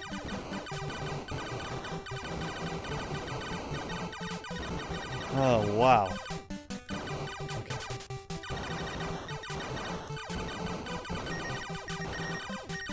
Okay. I did it again. Even though there's no reason to. Cleopatra gives you a good fortune after coming to herself now from long 4,000 years slumber yeah, it is just as badly broken English as... Like, you read it, and like, you try to read it quickly, because you know it's going to disappear, and it's like, am I reading that wrong, or is it just really poorly written? And there you go. We played Star Force one time, but I play the Sega Genesis version. Oh, look at that in a second here. I think that's level 7. When I used to have... there's a Sega Genesis version. It was emulated on... What's the Sega Genesis version was called something else. Oh. Exact same game, but different name. Interesting. It was mentioned by YS Bunny that I think this game has a Super Nintendo port as well, but it looks like exactly the same.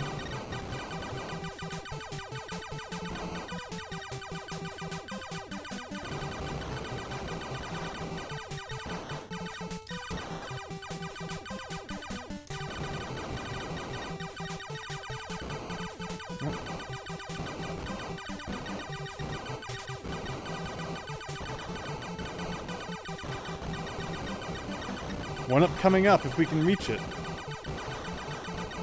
I like when they're nice and slow like this. Why couldn't they always be like that?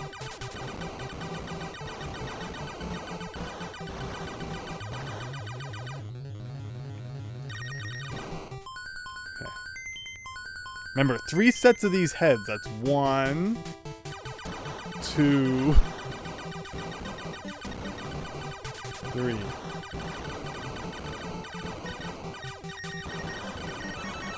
There we go.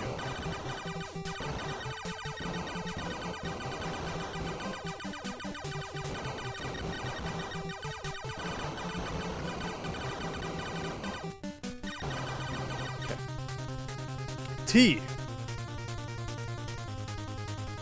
But again, if you didn't know your Greek alphabet before this game, you definitely know it after. At least the first half anyway. I really hope I'm on like a quiz show someday and they say, for $1 million, put the Greek alphabet in order. And I'll be like, alright. Yes. The best time to have an enemy formation that shoots at, a bunch of bullets at you is like right now, when you're over the black background. But the gray ground can really mess with your eyes, I find too. I'm happy I'm not the only one who sees that.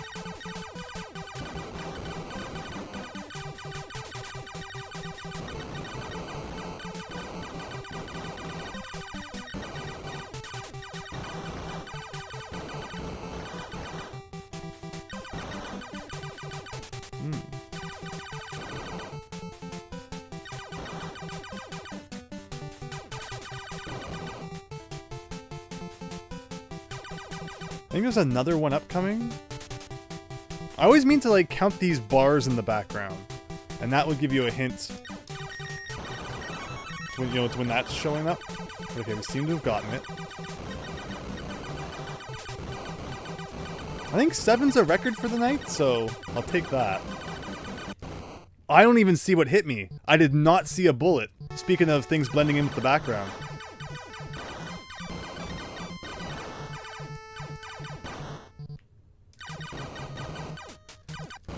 Ugh. That's a tough one. And right back down to 5.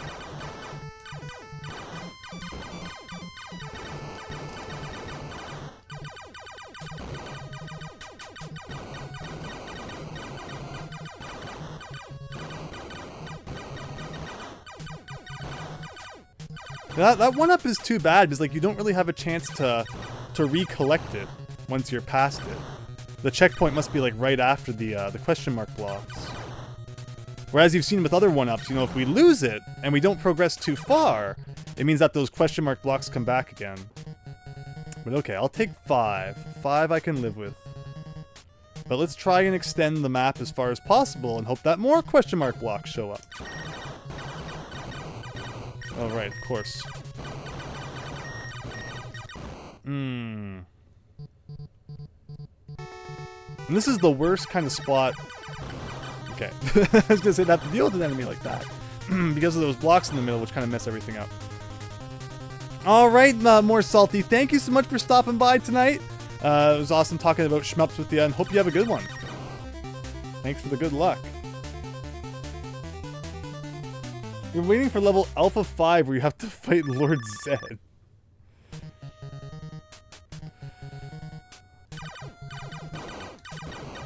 Oh. Is that true, Diego? Like, wow.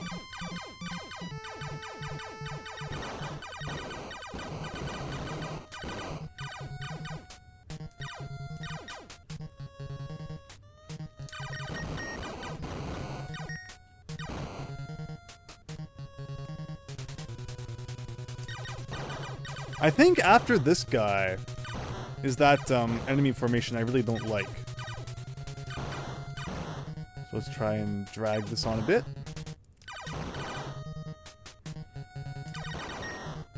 Oh, is the one-up gonna come again? Maybe?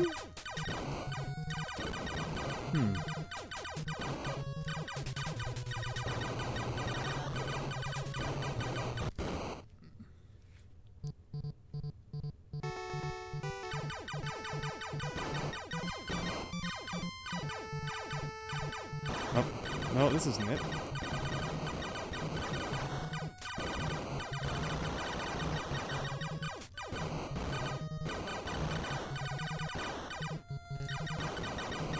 Ooh.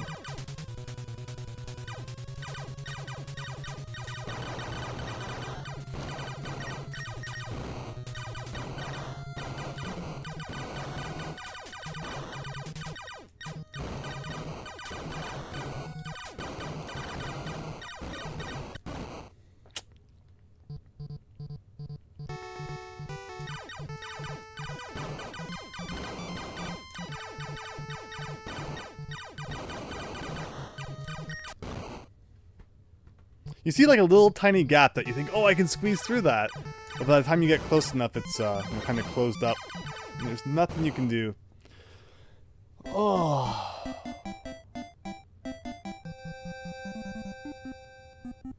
All right, try it again.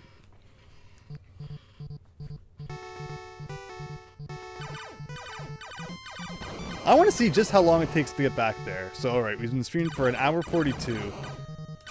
Let's see. I'm hoping it doesn't take more than 20 minutes, but it almost is kind of scary to keep track of that. Then I'll know every time how much, pain I have to endure.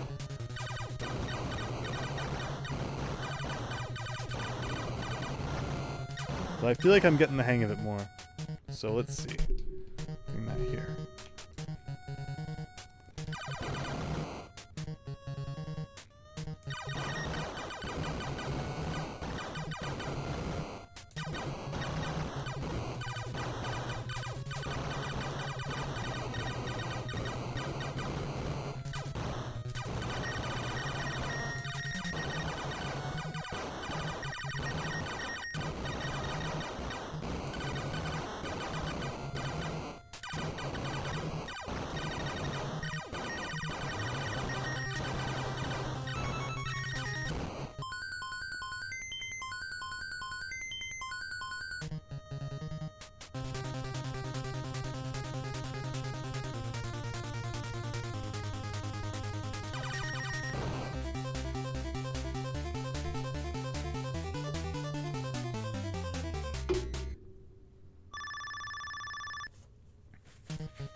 One. Actually, I guess that's our second one up because we already have over the 50,000 points.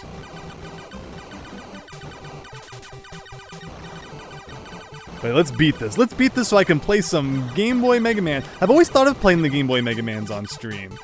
And I thought about setting up the old Game Boy player. But hey, if we could do it that way instead, that would be cool too. It'd be nice and HD for you all.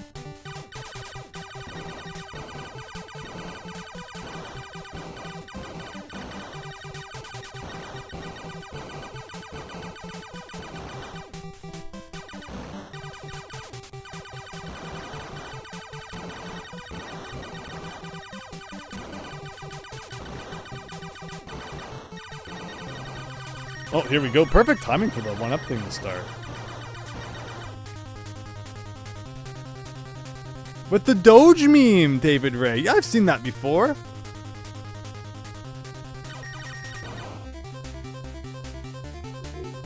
That's 2.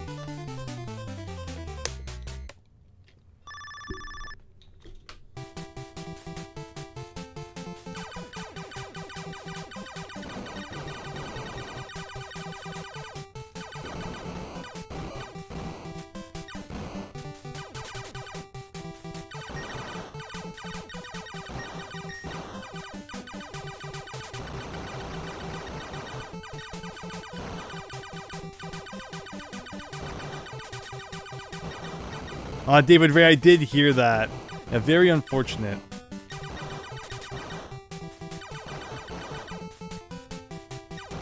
But 19 years, like, that's good though, right?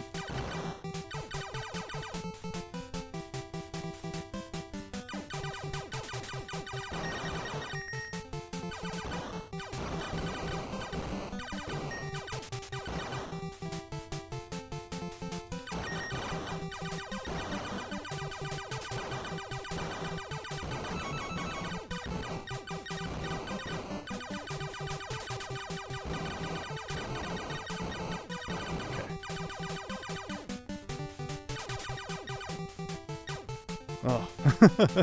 Scary there for a second.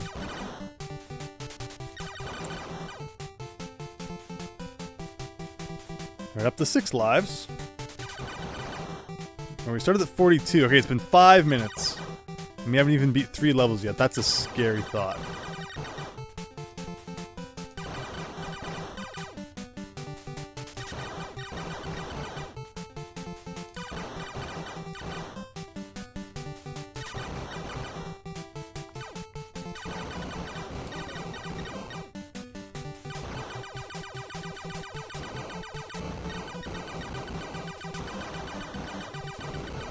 Oh, there we go.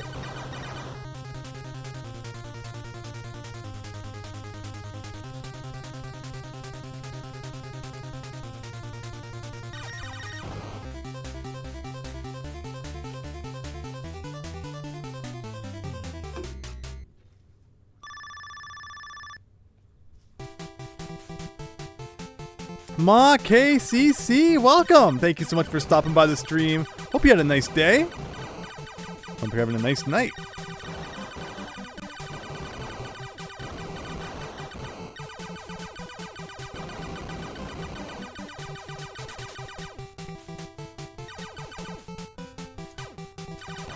Remember, it's risky hitting those while moving to the left. You tend to want to wait till you can move to the right and hit them.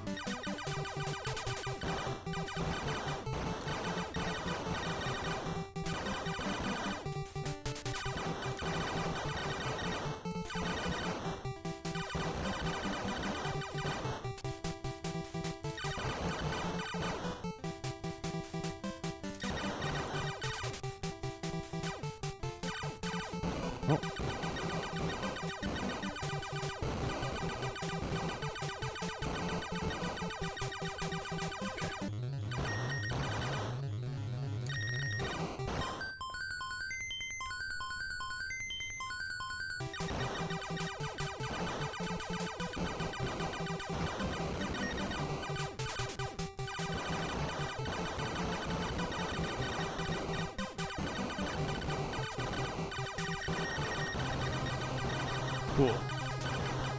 4. After about 7 minutes.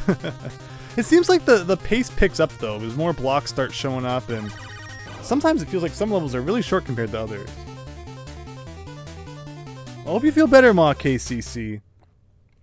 Hope everything's going well. Hope we make a fast recovery.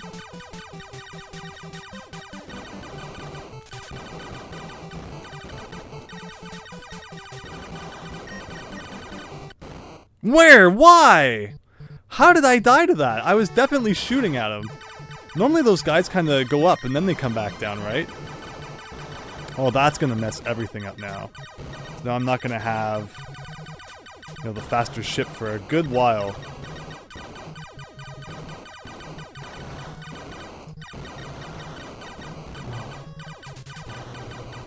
I was so in the zone too. I don't know how I screwed that one up.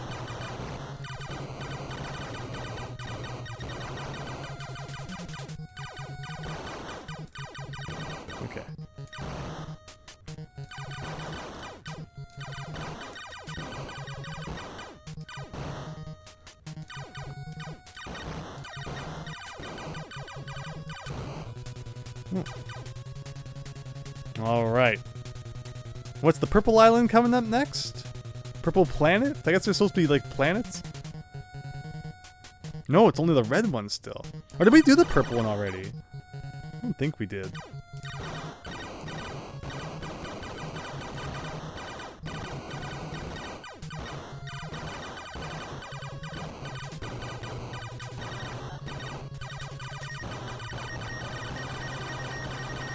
Oh, just when I get into a good position to get a ton of bonus points from this, the boss is spawning.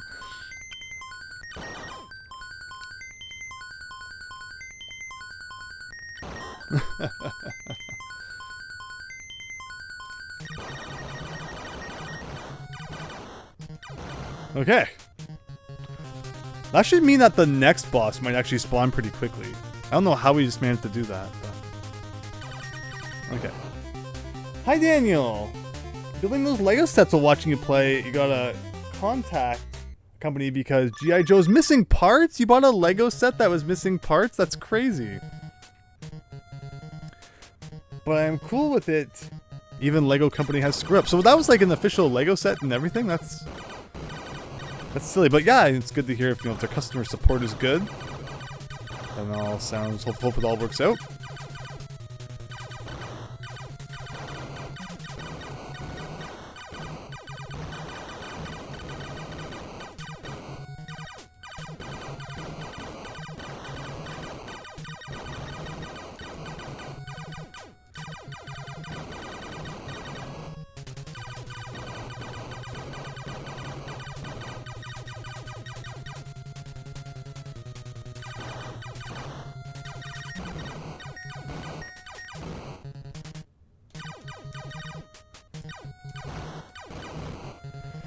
Okay. Is this the purple island where Cleopatra shows up?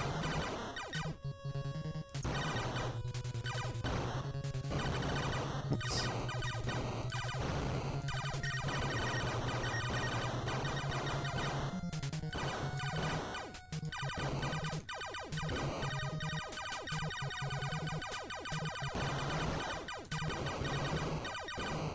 Eventually we have to get the next boss, right? I thought it'd be much sooner than this.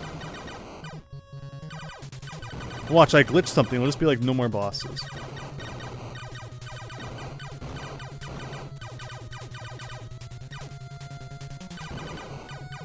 Okay.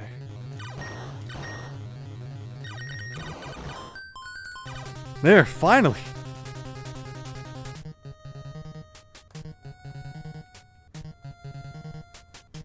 Like, that seemed like an exceptionally long time for that level. Especially since I thought I had made such leeway on it, previously. Oh. But I'm doing well, Daniel. Thank you. Thanks for asking. I'm having fun. Would love to make some more progress for you all here soon. Oh.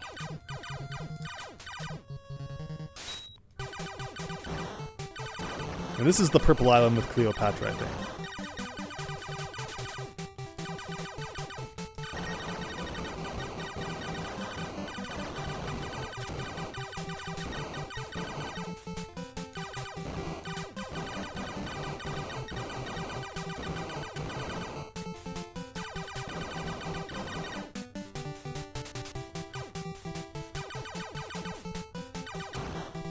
Ooh.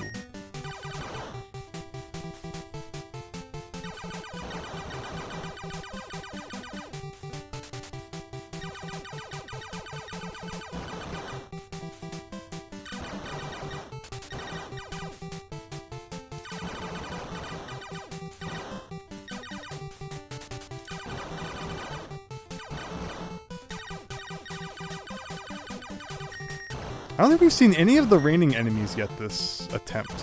When do they start showing up?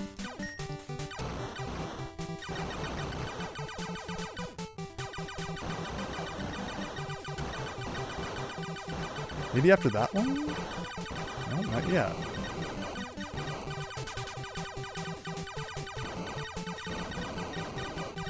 There they are.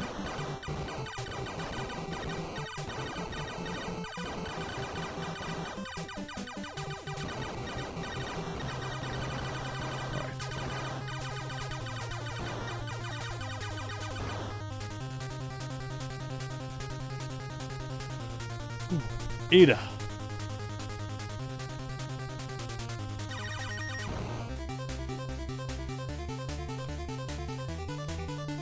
That's 7 levels down.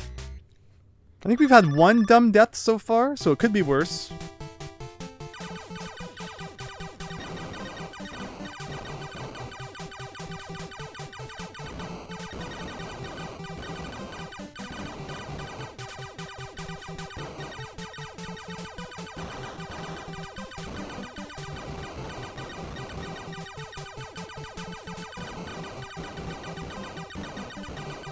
I guess I missed Cleopatra somewhere?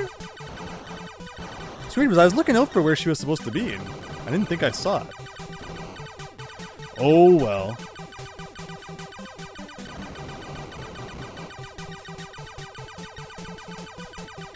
I'm not sure if it's really made a difference, if our runs where we get her are better or worse or whatnot.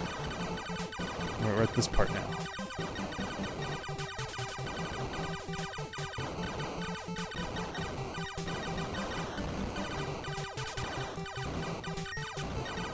See how they shoot like a fast one and then a slow one? So it's not even like you can, you know, consistently adjust to the speed that they shoot at because it's constantly changing. Oh, a 1-up is coming up. There it is. If only more than one of the question marks could be a 1-up, that'd be cool. Get multiple.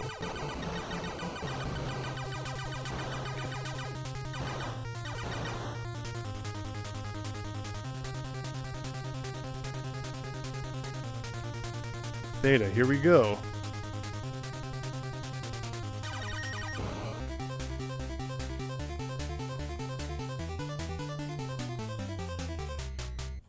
So far, this is looking to be one of our best runs of the night. Fingers crossed.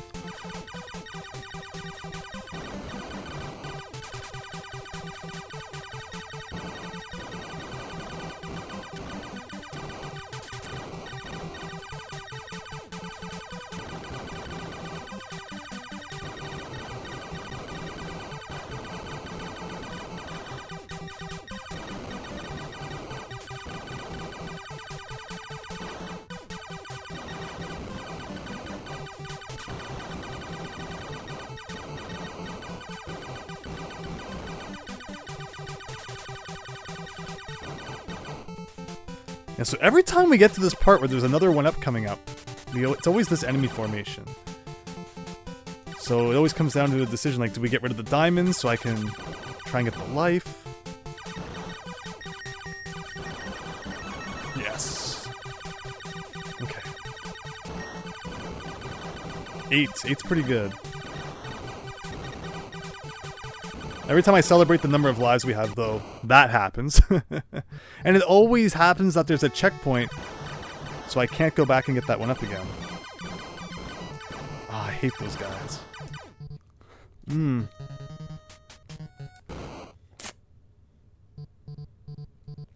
When they combine other enemies with the diamonds, it's very tough, because you can't really shoot, because you're gonna, you know, blow up the diamond, and it's gonna hurt you. If only it was like Silver Surfer, where you could also shoot bullets that are coming at you. Like, Silver Surfer was really easy. Mainly because of that. Like, you could shoot the bullets that were coming your direction. Like, that was a really kind feature of that game. I don't think gets enough credit. Okay, we're still at 6.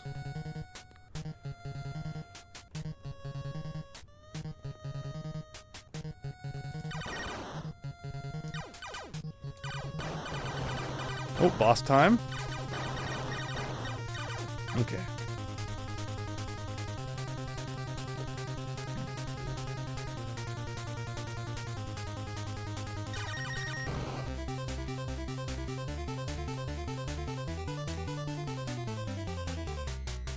So K follows I, right? So we're coming up to those enemies I really don't like.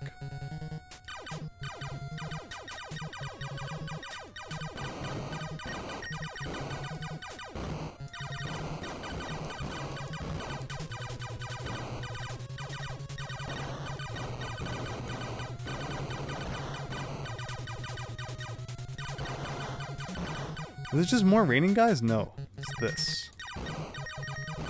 It's like, fair enough.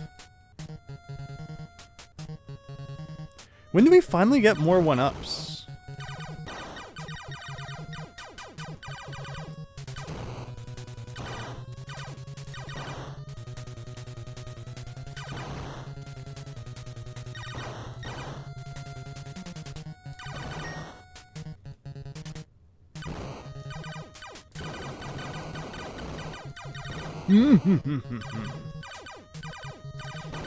Like, I always feel like there's a 1-up around this part. Oh, but maybe not. Ouch. Oh.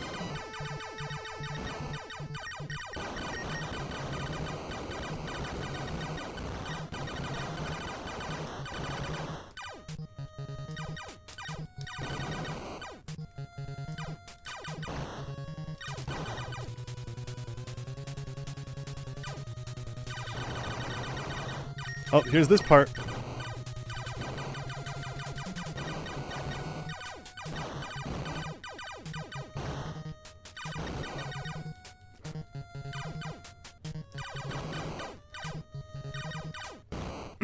Okay, well, that was good. If we don't lose any more lives to this part, that'd be amazing.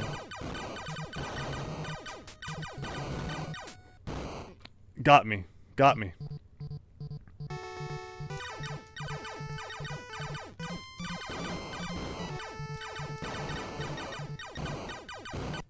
Like, I just can't. I don't know what to do about this part. I always think I kind of have a system down.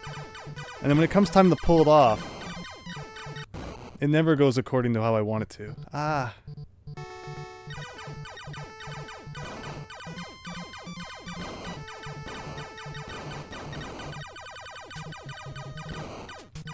And it's always one. It's always one life.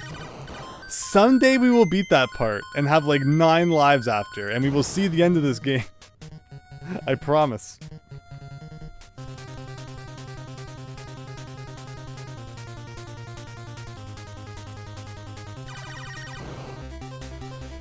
But until then, we continue the practice. And yeah, it's been like 20 minutes now since we started this attempt, so it really does take 20 minutes to get back here. Wow. That's terrible.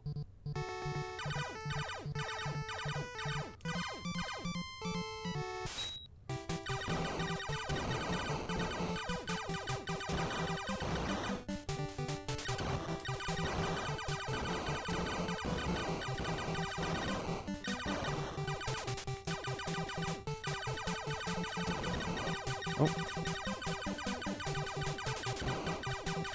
Maybe we'll get another one up at some point.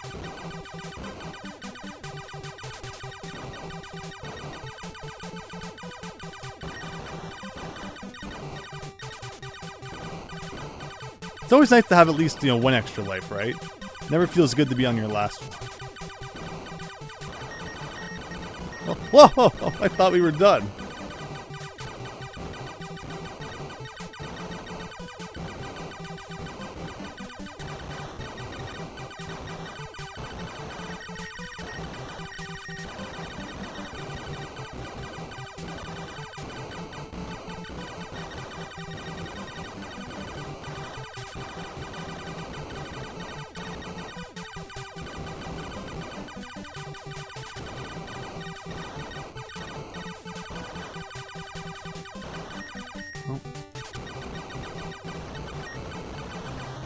Oh!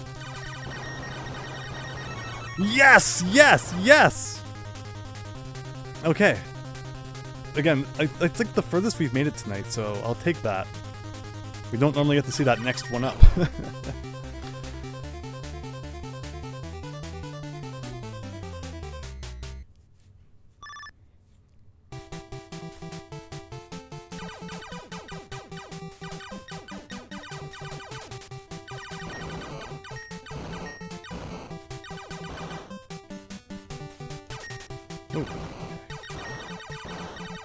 No, let's just have some fun here for a minute. Again, let that screen scroll as much as possible. Give the screen another, more chances to give you some one-ups. I've never really looked into, based on the streams we've done previously, counted like just how many we've reached in total. Ooh, that was close.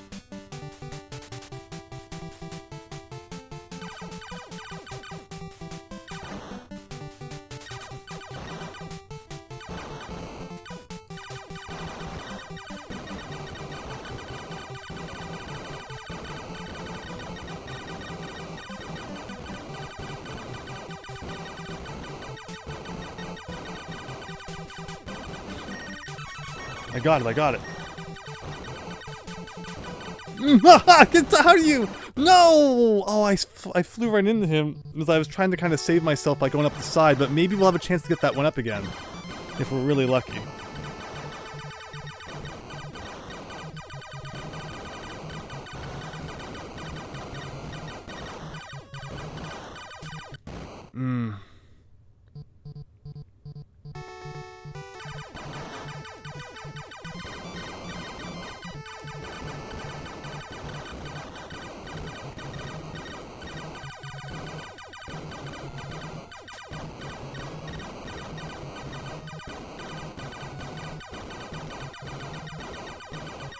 for the 1-up. Yes.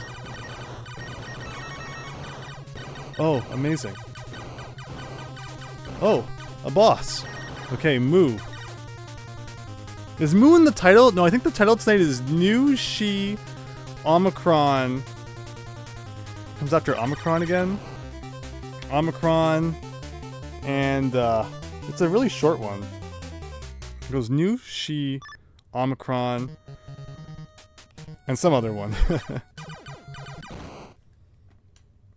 That's terrible. I need to remember, you know, if we're fighting an enemy like that, when we go in to the boss.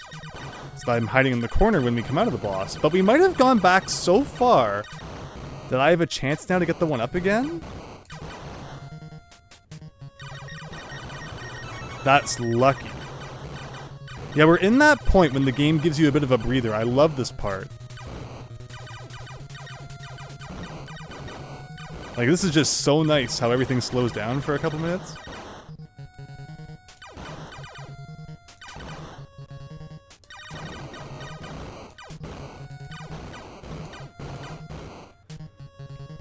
Yeah, let's keep scrolling. Give me more 1-ups, please.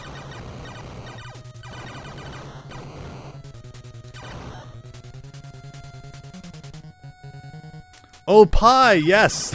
Thank you. That sounds right.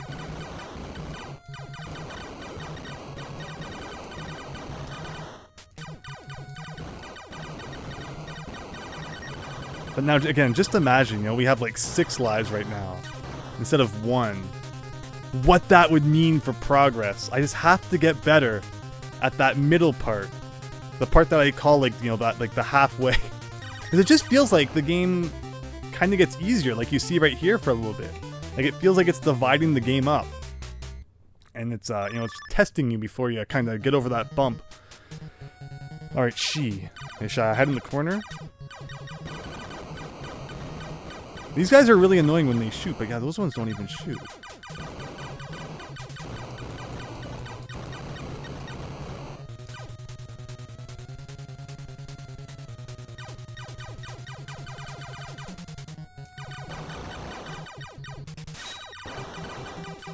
Oh, and we haven't seen this guy tonight, so that's good. That's awful. I never die to that guy.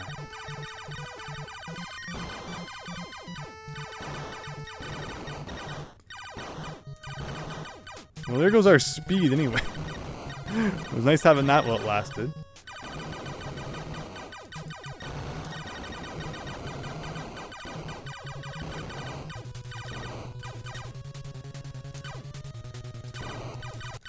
Ooh. All right, new record tonight, everybody. New record. Okay. It's a good sign that we're still making progress. She. Okay, we're almost back to where we were. And again, with a good run. Like, if I just had more lives, I just need to lose them in the first half, and we can bring them to that second half, and we're gonna do really well. But I'll see you all in a second. And I appreciate you hanging out here tonight.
Hello everyone! Thank you so much once again for your patience.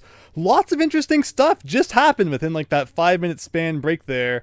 So, we have a lot to discuss, and instead of discussing it now, let's get into the game, and we can ramble on about that. So many of you probably know, let me know if I'm talking, hopefully you can all hear my microphone.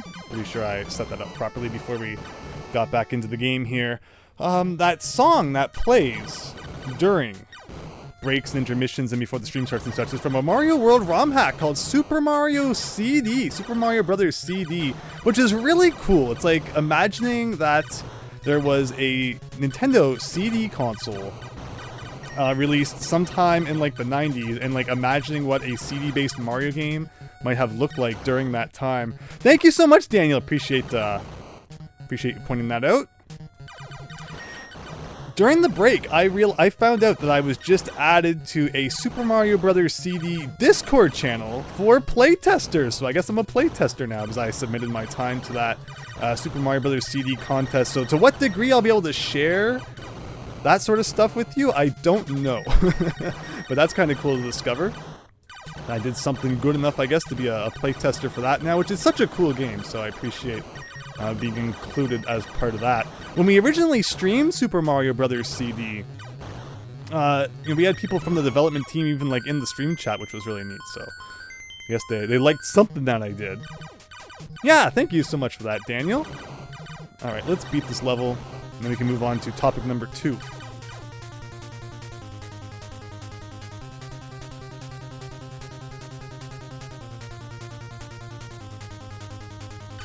So the second thing that's kind of cool is yesterday I picked up a magazine, Next Generation Magazine, August 1996 issue. Now this isn't really a magazine I'm familiar with. Obviously I read mostly Nintendo Power, but the really cool things about like non-Nintendo Power magazines is that you get perspective from like the whole gaming industry at the time, and not just from Nintendo talking about how Nintendo's the best at everything all day long. So of course, they touch on like the PlayStation and the Saturn and stuff. And August 1996 was like just before the Nintendo 64 was being released in the West. And they talk a lot about what was that, E3 1996. And that's the one where the guy goes up on stage and announces that the PlayStation will be, getting its price cut to like $199 and stuff. So it's really cool to hear about that sort of thing that obviously they're not going to talk about in like Nintendo Power, And one of the articles in this magazine is called Nintendo 64 10 Reasons Why It Will Succeed, 20 Reasons Why It Will Fail. So maybe we'll have a peek at that and see what all these great reasons are for why they thought the 64 was going to bomb. And I guess on the grand scale, it was kind of the trailing console that generation. I mean, no, there's like the Saturn 2 in the West wasn't so popular, and in Japan it did very well. But generally, I think we the PlayStation kicked Nintendo's butt a little bit that era. So that will be fun to read coming up in a second here. And we can see if we all agree with these 10 reasons why it should succeed and the 20 reasons why they thought it would fail. Like 20 reasons! The fact that there's more reasons why they think it's gonna suck compared to why they think it will succeed is interesting. But yeah, I mean, of course, PlayStation was out already, Sega Saturn was out already, the Jaguar was out already, Nintendo was running scared that time.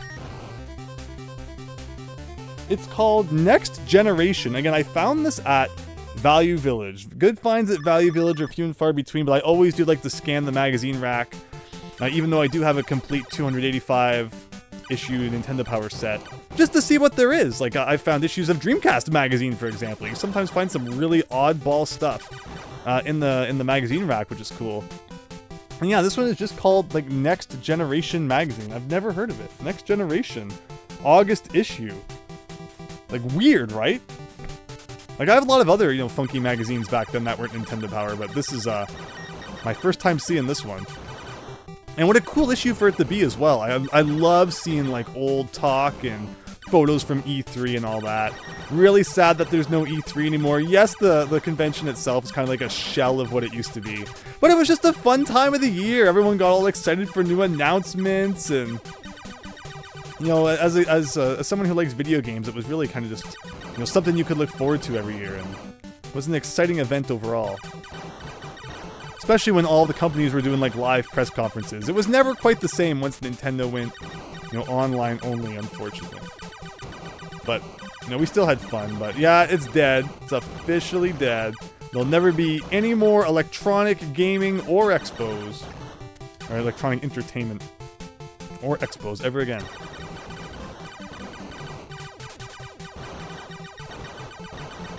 Alright, here we go. Maybe after we beat this level, we'll crack open the old magazine. Those who don't know, it's when words were printed on paper. I kid. I can't stand jokes like that. It's like, oh, for all you who don't know what a record is, but I guess there might really actually be people these days who don't know what a record is. That's kind of crazy. Or like a cassette tape. Like, I hate that. Like, it's like, okay, fine if someone doesn't know what a record is, but how do you not know what a cassette tape is? Everyone has to know that.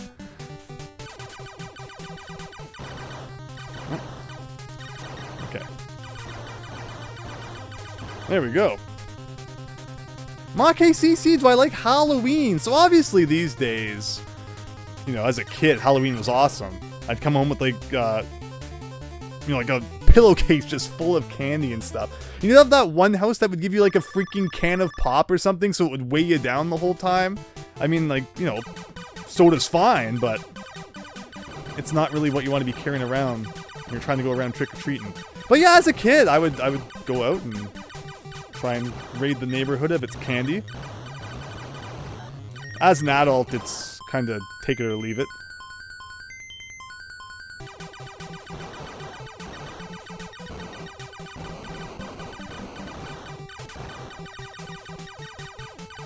Naturally, I went out for Halloween as Mario a whole bunch of times, and my costumes were never like top tier, but I guess they could have been worse. I went out as the angry video game nerd that one time. In fact, it's funny because that video where I show that photo has come into discussion on the Discord channel recently. These are some other things that happened in that video. Ugh. That's of course the one where I parody Scott the Woz for Halloween.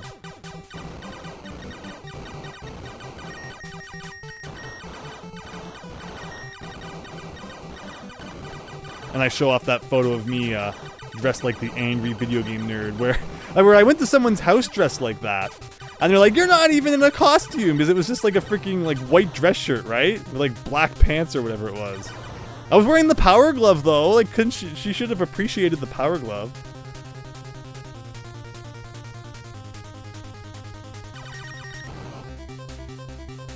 Kill the cheese, it's my KCCS. You found it cool you found consoles and cheap TVs at a pawn shop, Daniel. Nice. You're either a pirate, a ninja, or a knight. Or Scream. Yeah, that was a big one back then.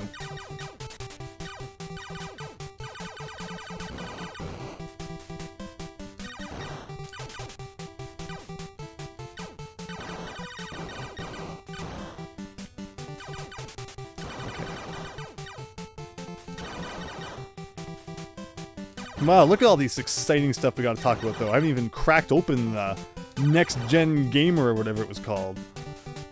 Next Generation Magazine. Like, I just love, like, funky publications from back then. Back when it seemed like the people who wrote about video games actually liked video games. Whoa.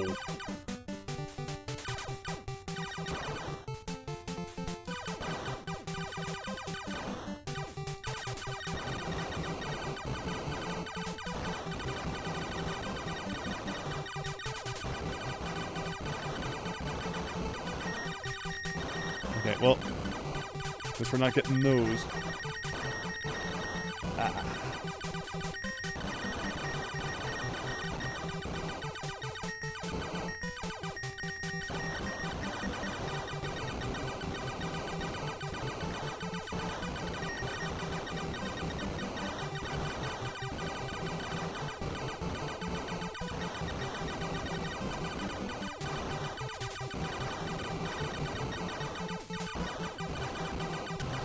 Okay.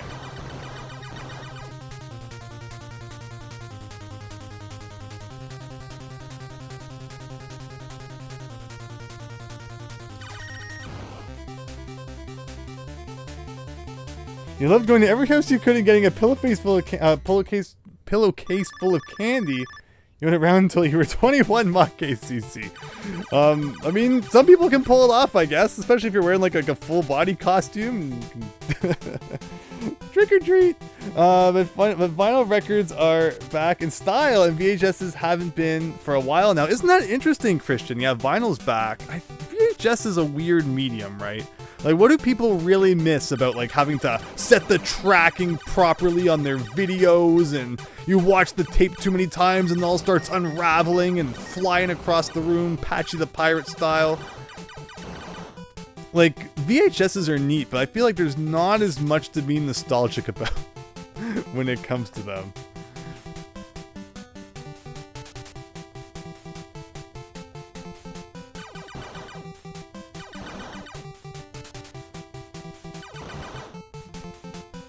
You can see liking VHS if they had a title that isn't on DVD, for sure. One thing I've always wanted, though, is like, is there an HD VHS player? Like, I feel like that's what's missing. There's a record. Like, okay, anyone can just, you know, buy like a record player. They make modern record players and listen to records. So, fair enough. But for VHSs, it's like, there's no real VHS player made for modern TVs, right? Like, if there was an HD VHS player, I feel like maybe more people would be interested in it. But, you know, and VHSs are going to look very bad on modern TVs probably. So that's probably a big part of why people don't care all that much for them.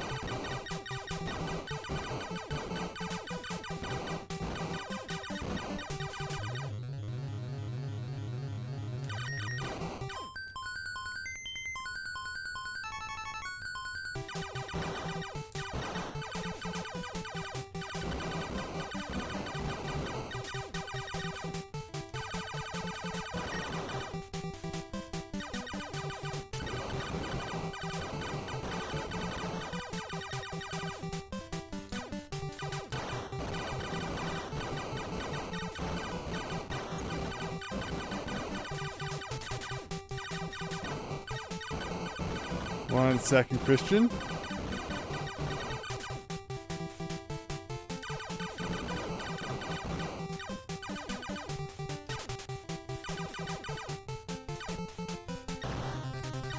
oh.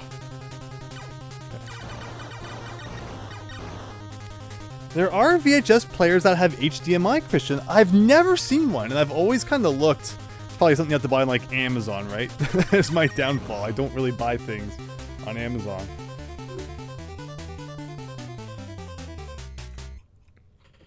And Daniel agrees with you there. Interesting. Are they expensive? Like, it feels like probably a pretty niche product. But, you know, heck, I go to, you know, thrift stores, obviously, and sometimes I see a movie on a VHS or something that's like, okay, you know what, maybe I would pick that up, but, you know, for everything that I have set up right now, VHS player's, like, not really one, like, a thing that is just there. It's like, if I feel like watching the VHS, I can just watch it. I'd have to set it all up and all that. No! It was such a good run! It was such a good run, and those freaking guys showed up and just ruined the day. That makes me so upset, because we were doing so well there. Now we need to survive slow style.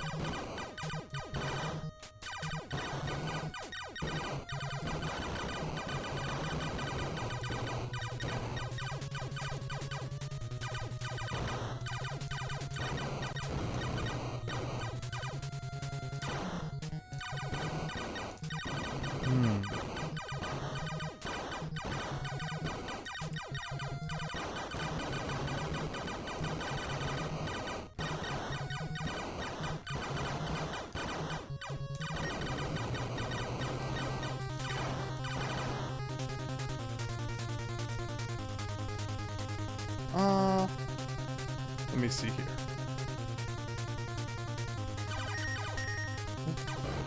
I know they exist because when I was an IT specialist at a high school, there were a couple and they were actually made by Samsung. Wow, so they're like, you know, good brand quality and everything that it sounds like.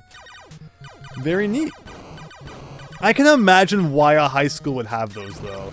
Man, back in the day when you came in from recess and like the TV was in the room, you knew you were gonna be watching like a movie or something. Oh, those were the best. But the worst was when like it's like, okay, watch this movie, and then you have to write like a 5-page essay on it after. It's like, no, don't ruin the experience.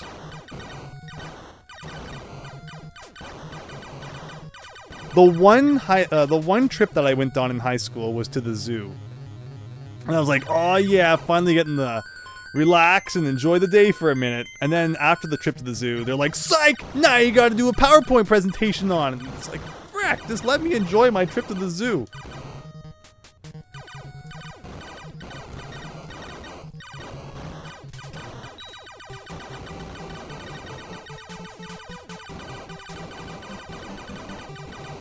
I think I did mine on like the red panda or something.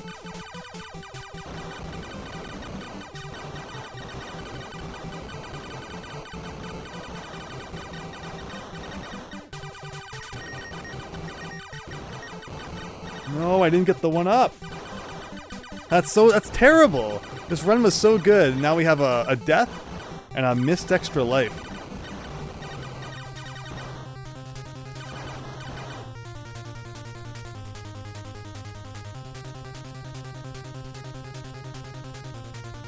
Daniel, I can never be sure what the wow is about. Was it something I said? Was it my dodging skills? Is it like, wow, I should be watching something else right now? The TV on the rolling cart, right? Ma KCC? Those were the days. So yeah, and my point of that was, there's probably a lot of schools who like still have old Bill Nye VHSs or something that they haven't got around to converting to DVD or whatever. So that's why they need HD VHS players. Which, like, fair enough.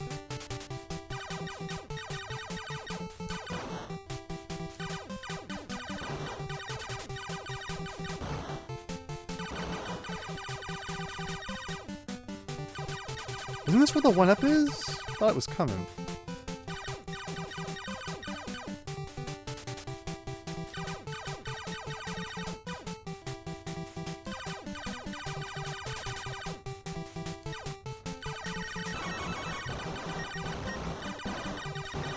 There it is. Alright, back up to 7. I think this is where there's like an enemy formation I really don't like though. Coming up. Yeah, this one. Because you're focused on the one enemies, and then those freaking falling guys come at you. Same with this one. Okay, that's a rare occasion for us to survive that. So let's just not screw it up.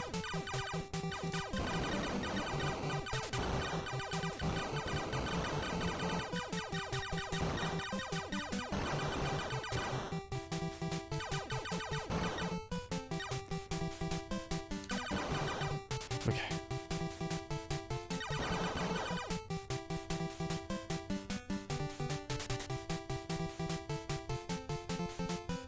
Oh, the Samsung Daniel is what was surprising you. Gotcha.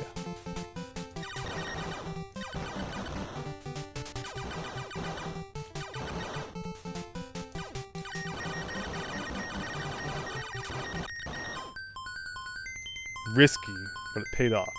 Now it's raining, right? So I should be hiding off to the side.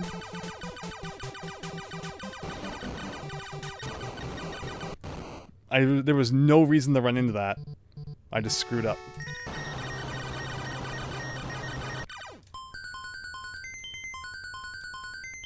Okay.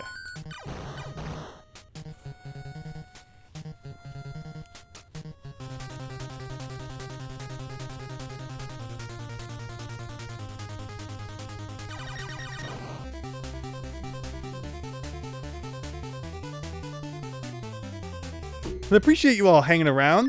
We were supposed to be talking about Mario 64 here. And why this magazine thought that the N64 was going to be like the worst thing ever made. But we're getting serious here now, so maybe we'll save that for a minute. And if this is the winning run, then we never get to talk about the N64. If this is the winning run. Who do I kid?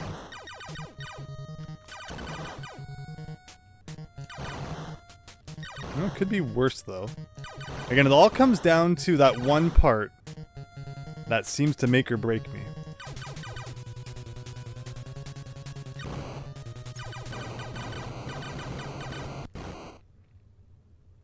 It's amazing how that guy always gets me. Let me get situated here.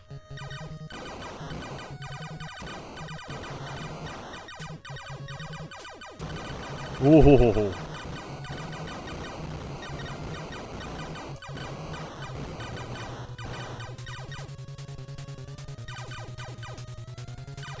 I like when there's so many bullets on screen that the diamond guys don't even explode into anything.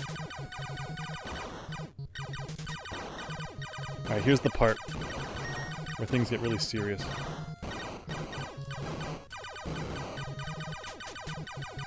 That's one wave.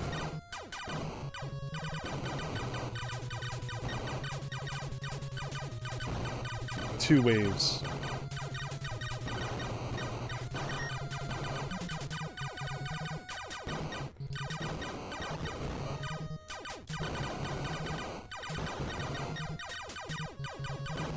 Three waves.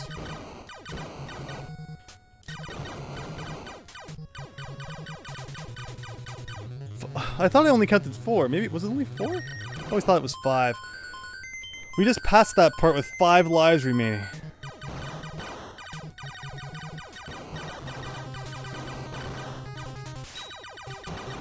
Okay.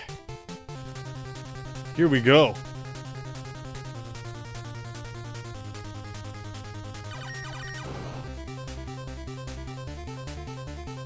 So what was I fighting when that just happened? Let's actually just take a pause here for a second. That's crazy what that does to you when you're dodging those guys. This is how you have to crank your hand sometimes to get around some of those bullets. It's like Toshiba. I remember them being big. Now you never hear them. Well, Samsung really kind of went like full phone and stuff, right? So I guess that's kind of where they are now. I think with Samsung, you own a few hard drives. You're good, I guess. Hello, RC Shaggy! Got your point and click games you wanted. Nice! Hope everything's going well. Alright, so we're going to resume here. Where do I want to position myself? I guess you can't go wrong with the bottom right corner, in case it's the raining guys. Oh, okay, it's these guys.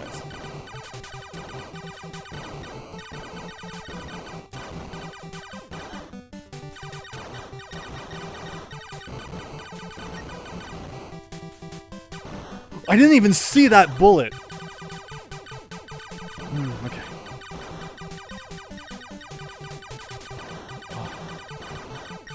Oh, this is when it rains for a bit, right? So I just gotta get the camp.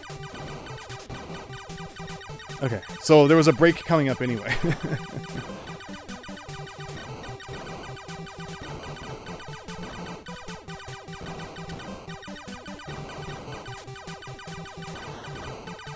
I think there's a 1-up coming eventually. I don't care if I have to go out into the rain to get it, I will. There it is.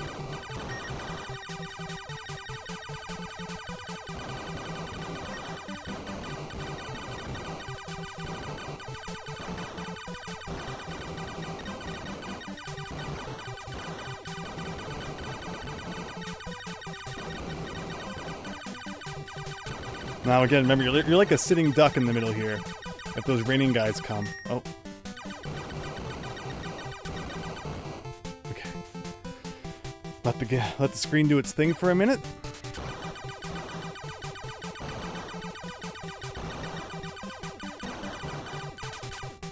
And then we got this guy.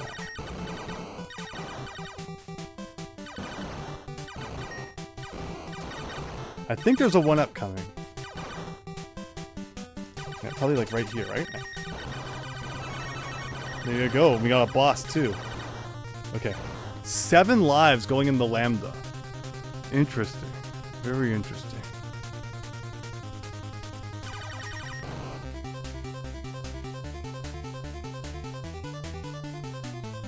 Your dad had a microwave. I don't know what brand it was.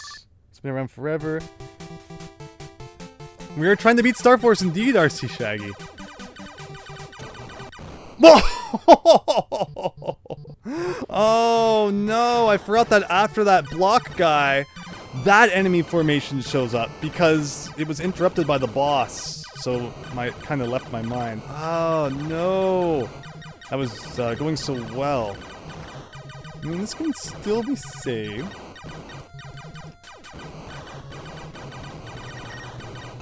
Oh, we got the life back, actually. Interesting.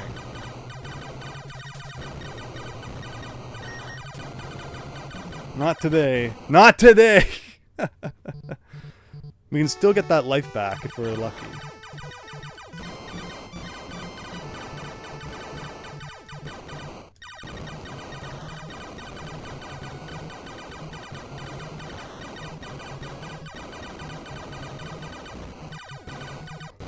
Ooh, how did I? No!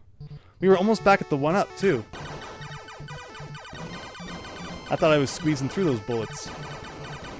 Where's, like, the really slow enemies? Like, this is kind of them, but also not? Alright, my 1-up is on the other side. If I have to make a daring jump to the other side, I will. Okay.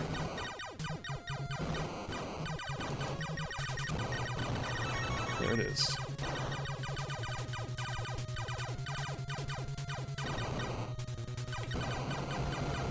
So we're back up to 6. And we're at a boss. Moo. Our record tonight is she, right?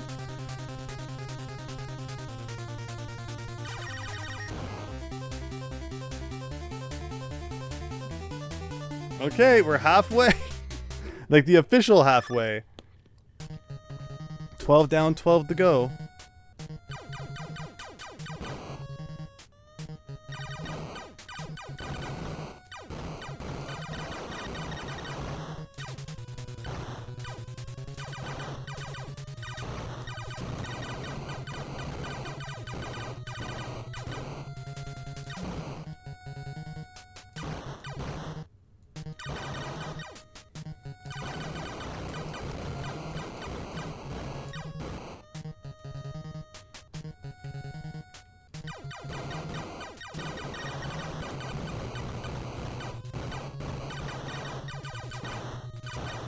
I love this break that it gives you, though. It's like they knew you would need one.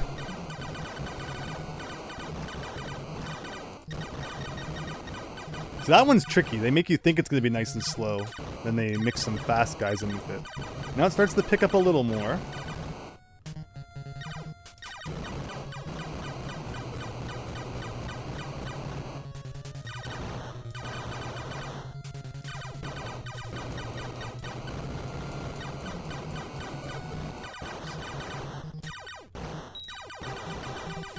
And this is when those guys come from behind. Oh, boss. Boss of N. Mick Kids! Oh, as we're doing the letter game again. Yeah, Mick Kids definitely taking a page out of the Mario 3 book. As mentioned in the previous stream, I like seeing when companies would be like, oh, Mario 3 was popular. Oh, Zelda was popular. And like, putting their own spin on it. Yeah, they were kind of ripping it off, but I always find those games to be rather fascinating. Like we saw with Spiritual Warfare and such. How many was that? That was 2. Here's the third one. Okay, and then I think there's Cheez-Its that come.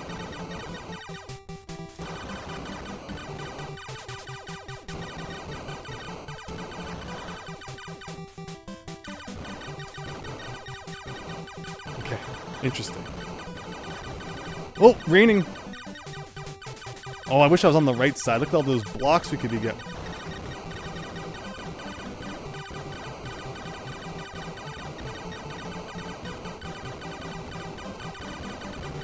Just gonna stay in the middle here and get all these guys. Why not? I mean, I feel like I should probably be over here getting some blocks, but I'd rather keep the enemies away from shooting me, right? Oh, there's no... Oh, I was doing so well till like one guy got by.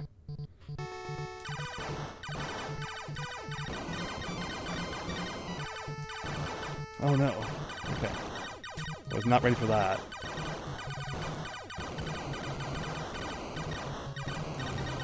Oh, boss.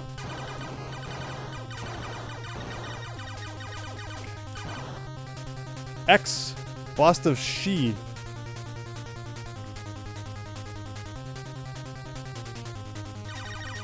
Okay. N plus Daniel, interesting. Xenosaga. Never beat McKids, but you liked it. Yeah, McKids is interesting, right?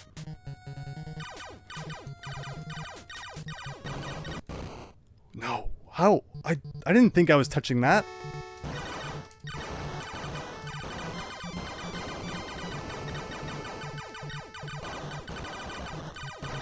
Oh, these guys. Okay. These guys mean we just gotta break for a little bit. Darn, what a bad death take that just was.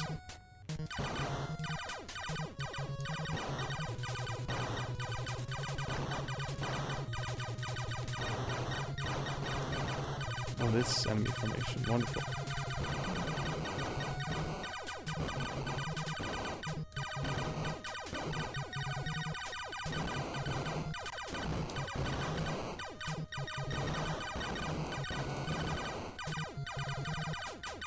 That could have gone worse.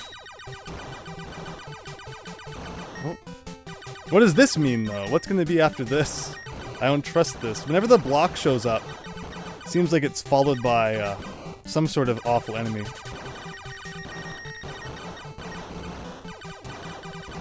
We got no 1-up vibe, though? Maybe we'll get like a 1-up coming soon? Maybe not. Oh.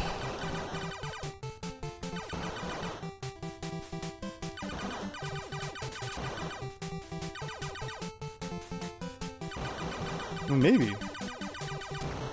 No, maybe not.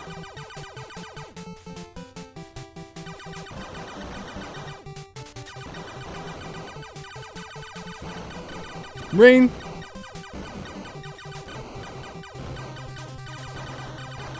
Alright, oh! For Omicron!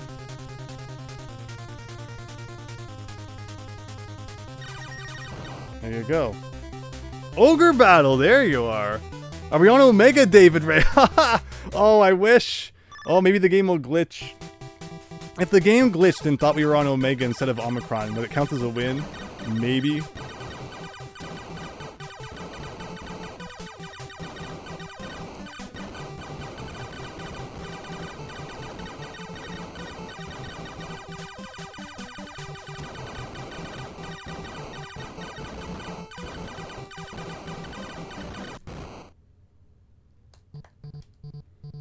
I panicked on that.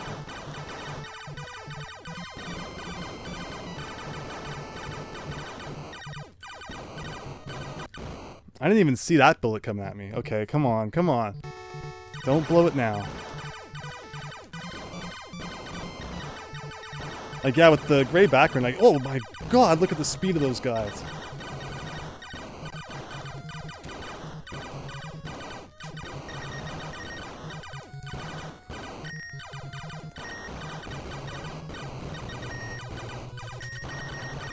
No! There's no way to prepare yourself for that.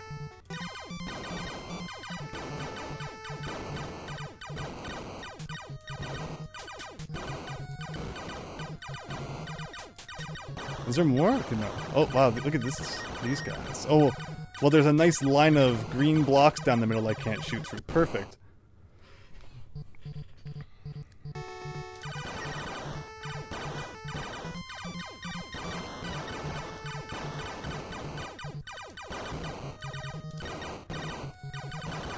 Is this one where it's like slower ones followed by faster ones? Oh, the boss.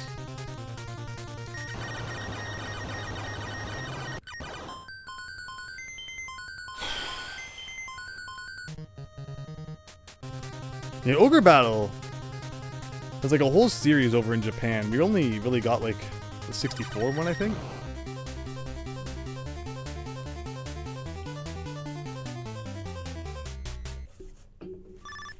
The Nintendo Direct. Did they announce the date for it yet?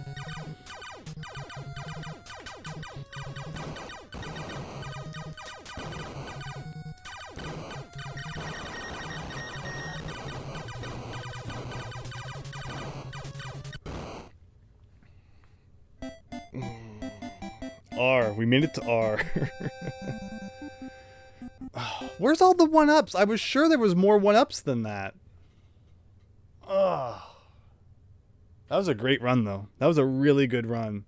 Online Eric just raided with his party of 23. Thank you. Hope you're having a great night, Eric. Raid, says Afflicted.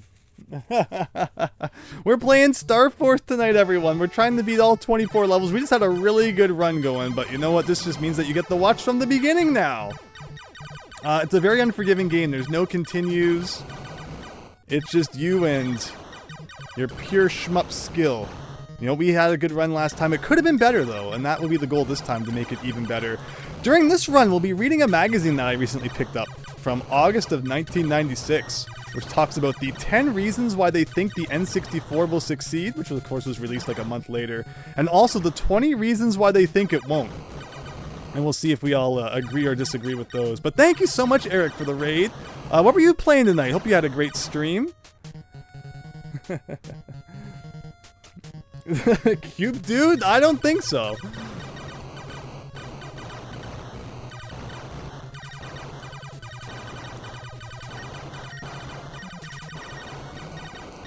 But we've been playing this for a few nights now, and the hope is to get it done at some point soon. And we seem to be getting picking up speed here. Hopefully a couple more runs, and who knows what we'll do as we work our way to the Greek alphabet.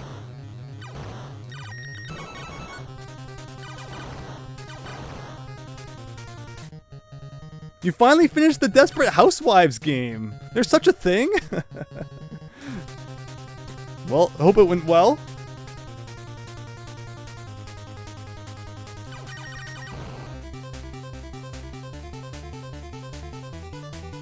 I know last we spoke you were playing Metroid. How did Metroid end up going?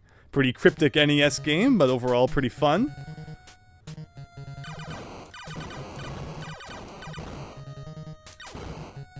It's amazing how many NES games take place in space, right?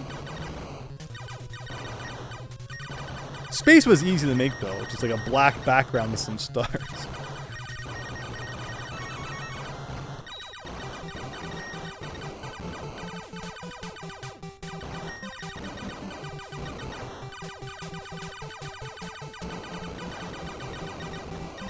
But I should make a list of all the times when that random rain enemy shows up.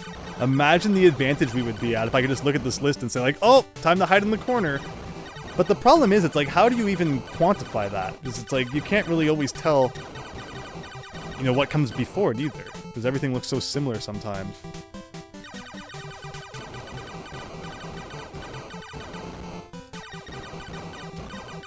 But yeah, this is made by Tecmo, the same company who made Ninja Gaiden. So that should tell you all you need to know about how difficult this game is.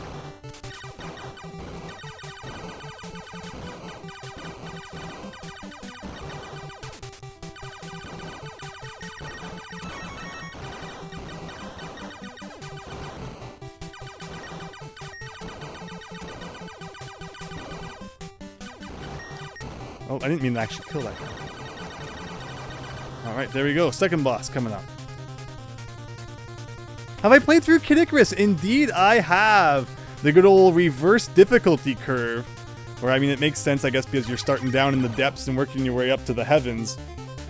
But that is such a weird game for, like, it starts out really tough and actually gets pretty easy by the end. It's real, alright.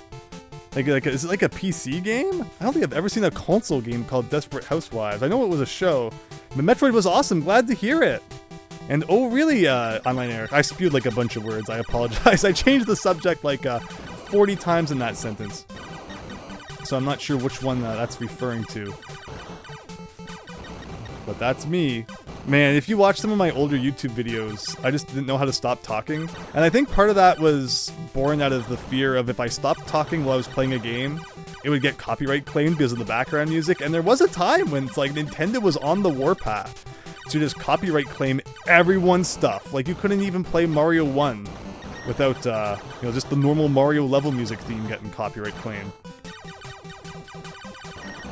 I would do like a pickup video or something, but I'd go on a tangent like 40 times.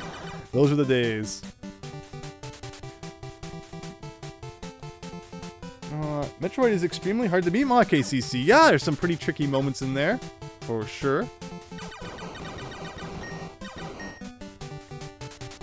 It's on PC. Wow. Fascinating. Yeah, I never would have imagined that to be a show that got a game. And yet, here we are.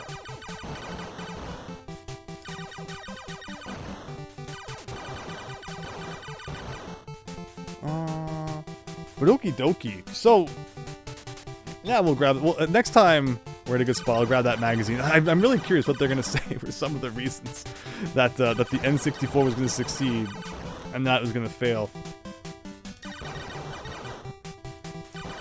Actually, fine. Let's open it up. Let's take a peek. What page is that on? Maybe I should have brought a bookmark or something.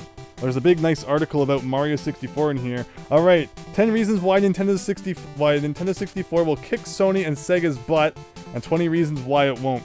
Reason number 1 that it will succeed is Shigeru Miyamoto and Nintendo's first-party development teams.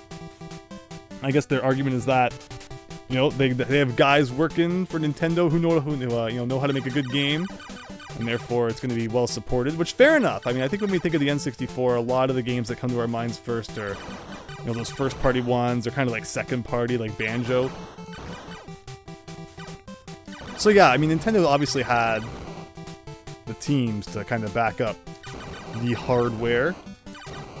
So I think we can all probably agree with that, that point. So far, so good, next-gen gamer. So far, so good.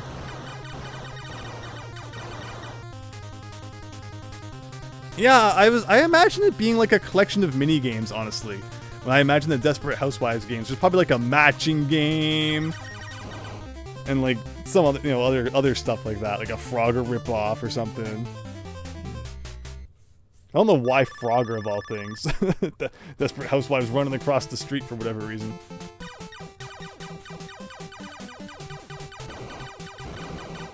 But okay.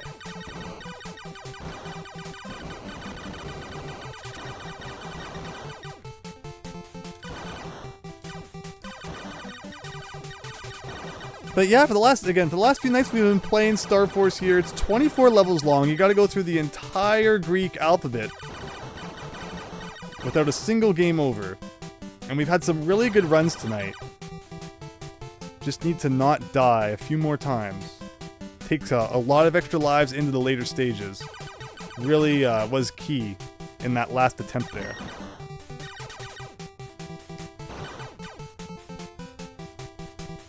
And you want the screen to scroll as much as possible. That means there's more opportunities for 1-ups to spawn.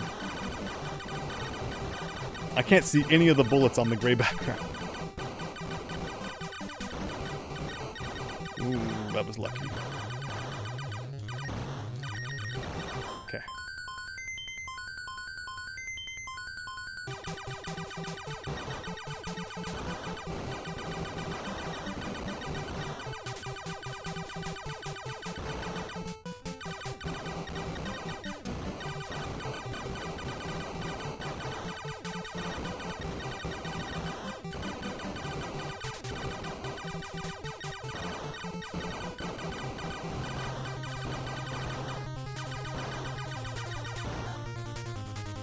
It's actually a Sim-style game. That actually makes sense now that you mentioned that, Afflicted. It was super low budget, though. It's kind of a quick cash grab. Like, who do you aim at Desperate Housewives games at? And how do you even beat a game like that? That's fascinating. But again, congrats on getting through it. Dollar store Sim, says Daniel. You say the N64 would have been great with third-party support like the Wii U. I can't tell if that's meant to be a kind of a jab or a joke. Because of course, when the Wii U was like first announced, it was advertised as having all this third-party support. And then within like a year of the Wii U coming out, all the companies were like, nah, we're not going to release games for the Wii U anymore. So, it's kind of funny in that regard.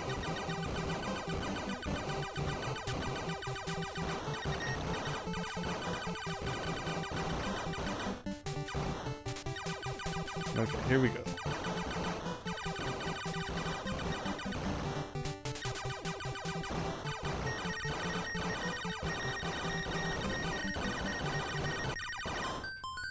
Now this is a weird, like, we don't usually get to these guys during that enemy kind of combo. Interesting. Well, we got a lot of bonus points anyway.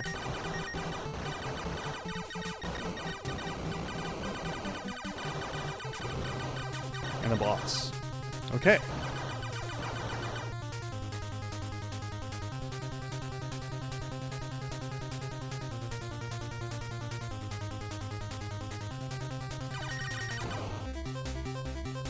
Online there's some good stuff on the N64, but not that much, I think. So I feel like I probably just need to play more of the N64 library, because a lot of people say the same thing about the NES. Oh, it has, like, you know, those 20 or 30 good games, and the rest is shovelware or whatever, but I would obviously disagree with that at this point. And I would assume the N64 probably has its gems as well. Its hidden gems. Just waiting to be uncovered.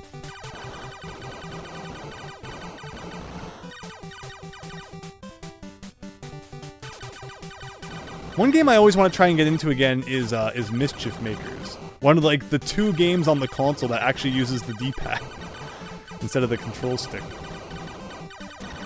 Yeah, the N64 didn't have much in terms of side-scrolling platformers. Everyone wanted to go 3D, understandably, I think. But I had a friend who really liked Mischief Makers back in the day. I know he was missing, like, 1 gold diamond. The way it worked was that there was a gold diamond hidden in each stage, like Donkey Kong Country style, DK Coin style. And the more of them you had, the more of, like, the final cutscene you got to watch. So he, like, never got to see the end of the final cutscene because he was missing, like, 1 gold gem. So I would love to someday try and do a complete run of that.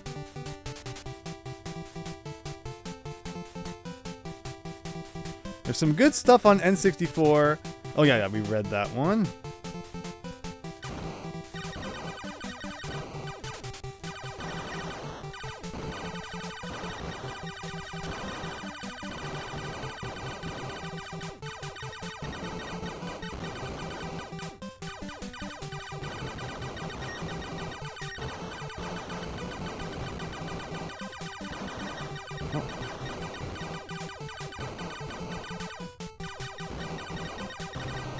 Okay.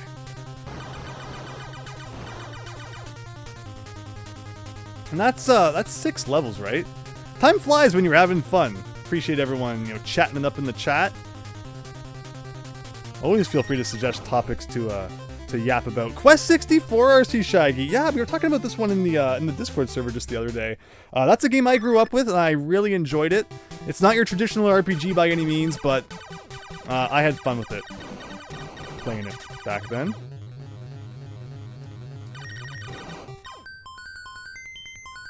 I guess that would probably be like the first 3D RPG I played. I'm trying to think if I got it like before or after Paper Mario.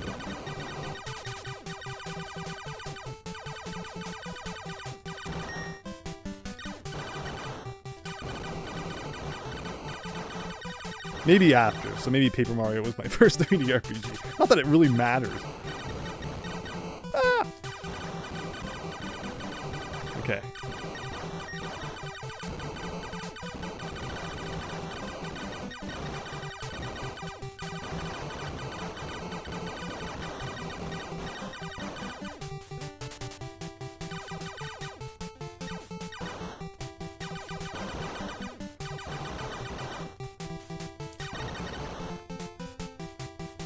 Can I get this guy to follow me until Cleopatra shows up is the question. Like, this is interesting. I've done something this run to make, like, I like the way this run feels a lot. And if I don't beat the game tonight, I think I will go back to this part of the video. Hopefully, maybe I should try to write down, like, what the timestamp of this part is or something. Oh, I missed Cleopatra, no! And, you know, try and figure out just what I did that made this run feel so different. Like, we were really lined up properly for, the green blocks that one time. Like, everything about this run was really good. And it's really hard to replicate a run from, like, one attempt to the next. Just because the enemies appear and, you know, your positioning might be different, so you defeat something faster or slower, and it messes up the timing. Graffiti Kingdom. Christian, I would love that. You have no idea.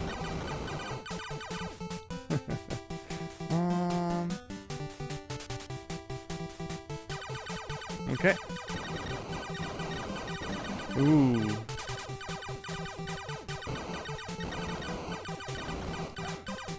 Right.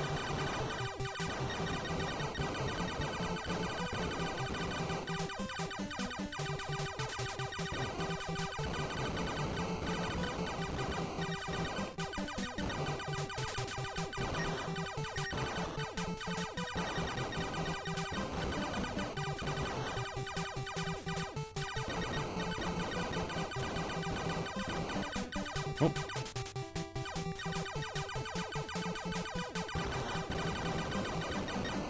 I know there's a 1-up coming up, right? Yeah, after 3 of these sets of heads. That's the second set, I think.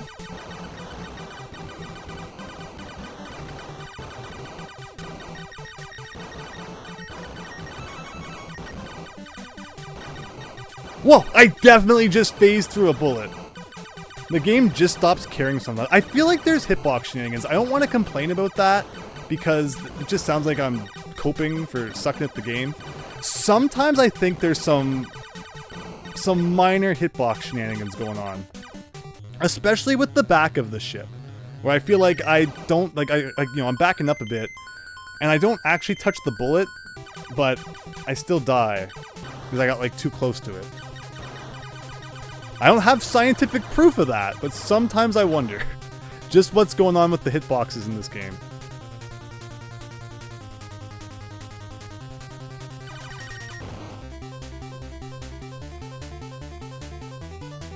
I'll do my best, Daniel.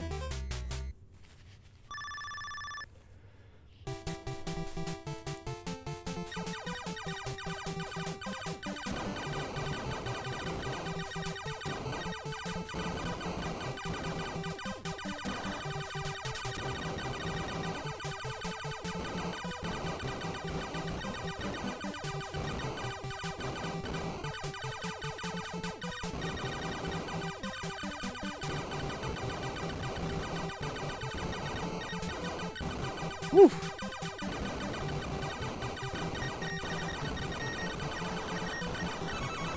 Nine lives.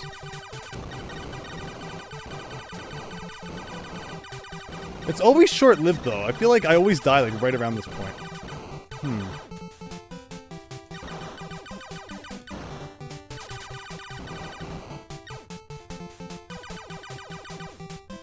Like, we've done something really weird to the enemy appearances that I really like. Like, just somehow I made this run feel really good. And I've drawn enemies out for like a long time. Because, yeah, we don't normally see this guy at this point. Okay.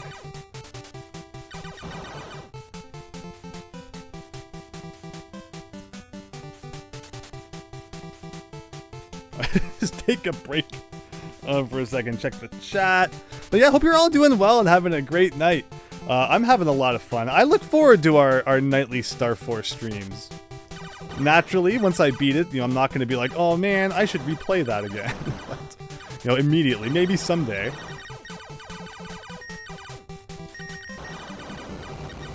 Okay, we don't need to worry about the things in the middle.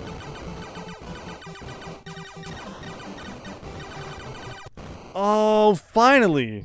Finally, it got me. Okay, well, unfortunately, it happened just before the boss spawned. But okay.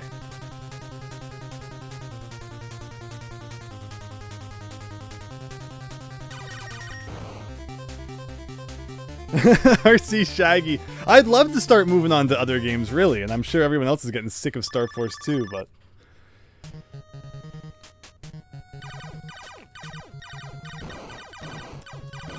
Okay.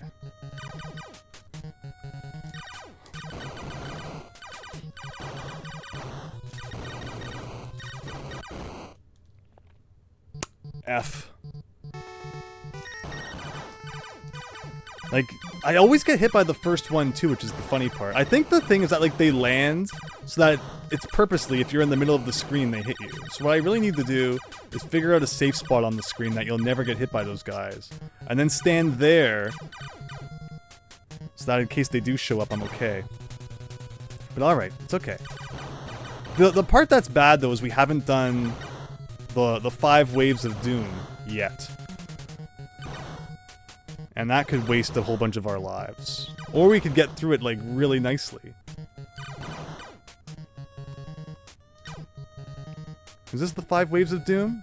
Okay, no, this isn't. I don't even think this is the 5 waves of doom yet.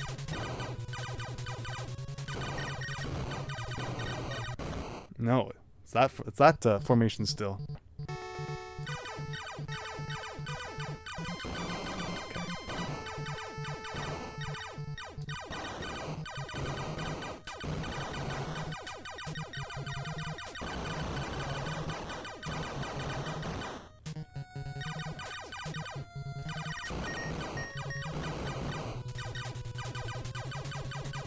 Is there a 1-up coming? I always feel like this part has a 1-up, but maybe I remember that incorrectly.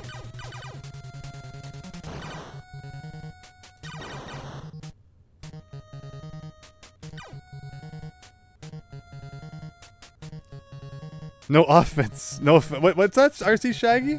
Another game I might, another Donkey Kong Country. I'm reading another one. I can't say I listen to metal music, but like, I don't have anything against it.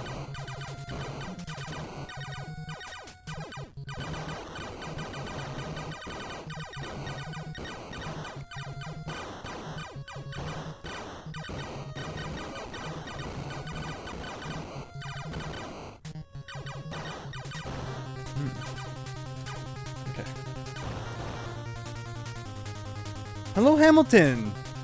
Let me read that in just a second for you.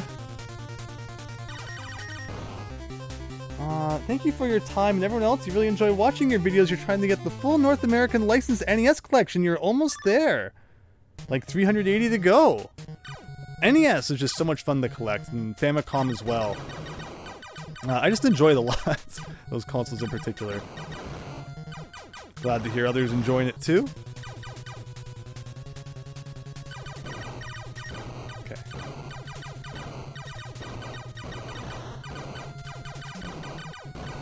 That's 1. 1. Okay, we got... Well, I think we're kind of in the middle of the second one. And I hate dying because I feel like I get so disoriented.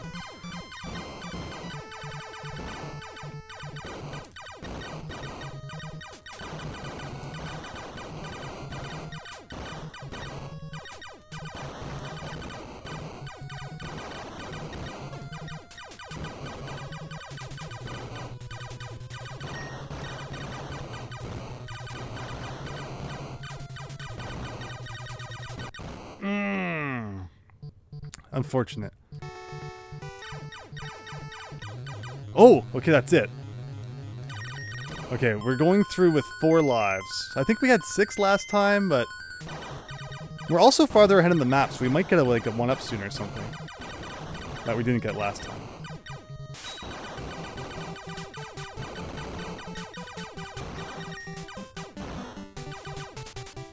Okay, can I drag this guy around for a bit? Okay, good.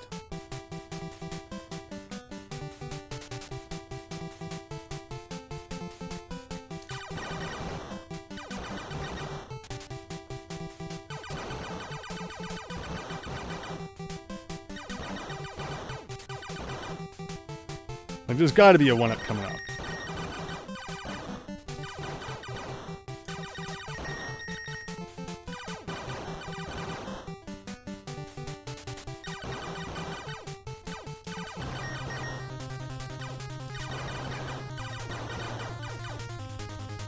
That's L. The good sign about tonight is that we have consistently made it this far. Like, points that it seemed really tough to reach in earlier nights, we have consistently returned to tonight. So that's like the saving grace. Now what's going to show up after that? I'm a little bit scared. Yeah, all the best, Hamilton, on that. Whether you finish this game tonight or not, I hope your next stream is a game not called Star Force, David Ray. I missed at the point where it's like, I feel like we have to just keep at it. Because if I don't play it for like a night or two and we end up going back, it's like, I just need to get it done. You know, people say they want to see me stream the NES stuff. And it includes times like this as well. It's not all solstices and Silver Surfers, unfortunately, where we get it done on the first night. What comes after those guys? I think it's like, yeah, these. And then does it rain after that? Yeah, it does. Okay. Does it keep raining? Yeah, that's right. I got a break for a minute while it just rains. Okay, good.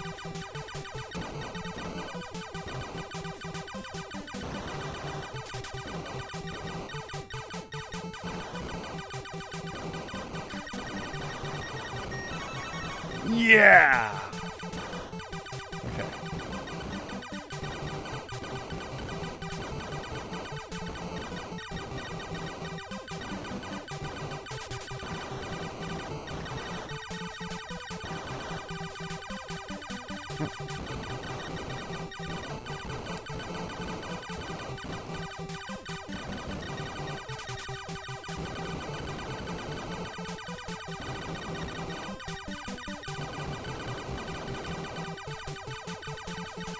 I'm scared, but I don't see anything for a couple of seconds. I got afraid. It's like, it's gonna start raining, isn't it?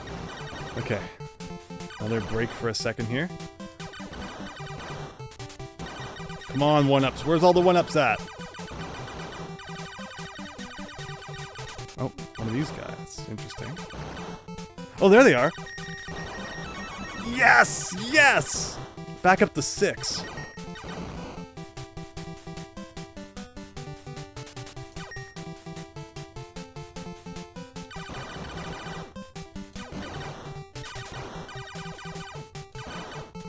And that's why you drag the screen on for as long as possible. Oh, boss. Because it means more chances for the 1-ups to spawn. What is... I don't have a DS capture card, so you're good. Unless we emulated it. Ooh. Okay. And, oh, so I just beat the block, right? And I know that means... Oh, that means that that one enemy formation's coming. With, like, the fast guys, I think. Yes, exactly.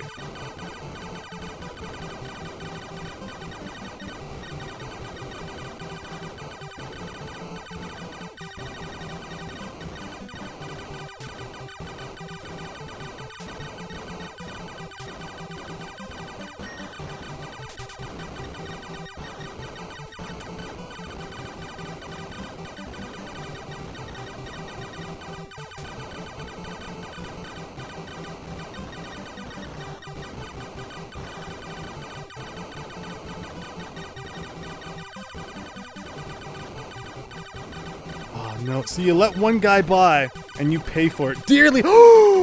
Whoa! The hitboxes in this game make no sense. Ah! Like, I'm never gonna get this lucky again, so I have to beat it this run or else. I feel like that's the point we're at. Oh, are these guys the ones that don't shoot at me? So I should actually, like, kind of let them chill for a bit. Okay. Watch, they'll do like a million shots just as they're about to disappear from the screen. Okay. Oh. Alright, that's N.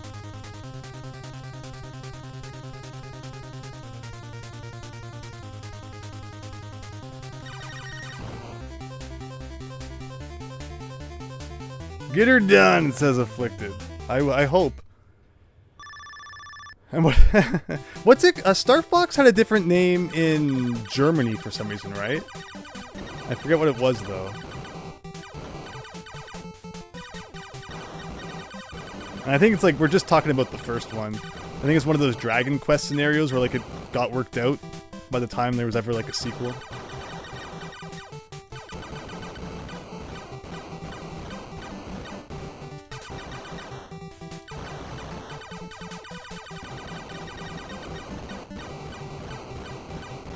If more 1-ups want to spawn, I won't complain.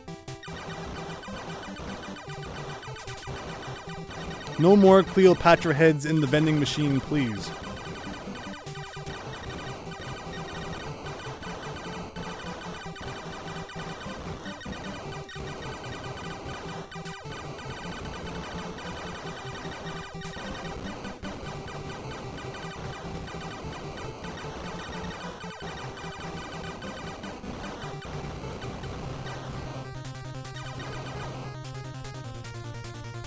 Alright, that's she.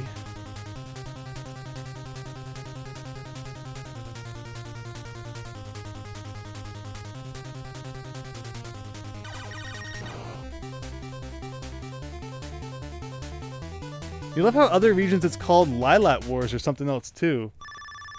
Oh, so you want... No, Christian, no. Shoot, what's coming up next? Okay. Oh. Is it raining now? No, it's this weird guy.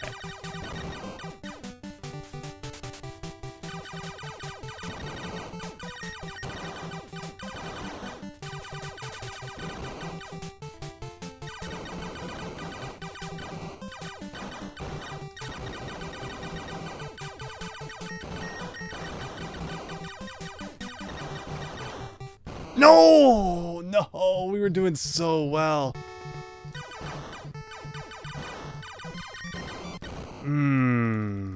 That was a really unfortunate death. Because they combined those diamond guys with the falling guys again, right?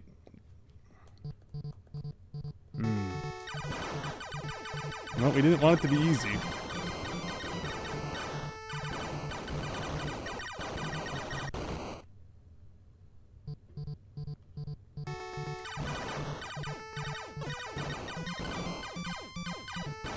But see how I mean? Like, one mistake can just cascade like that, right?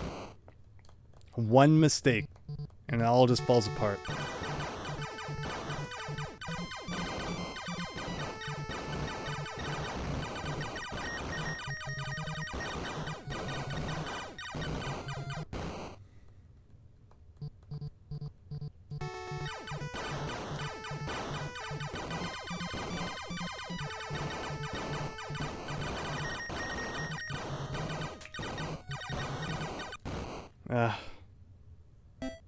Sad.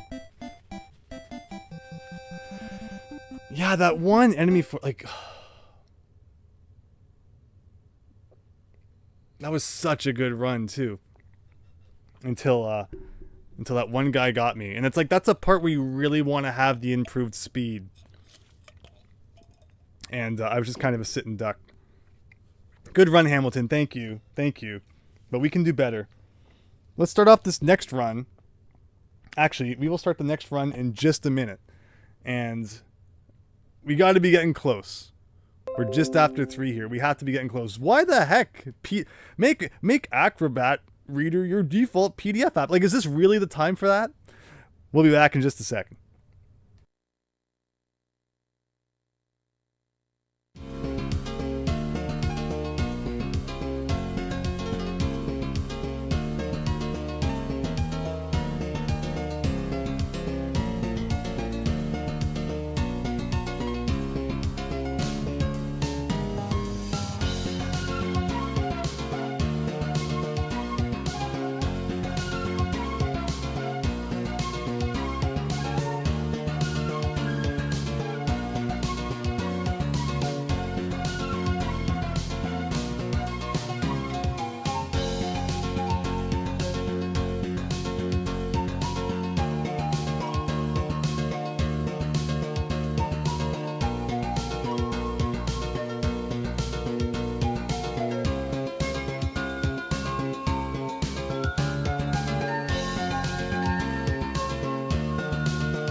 All right, everyone. Thank you so much for your patience there.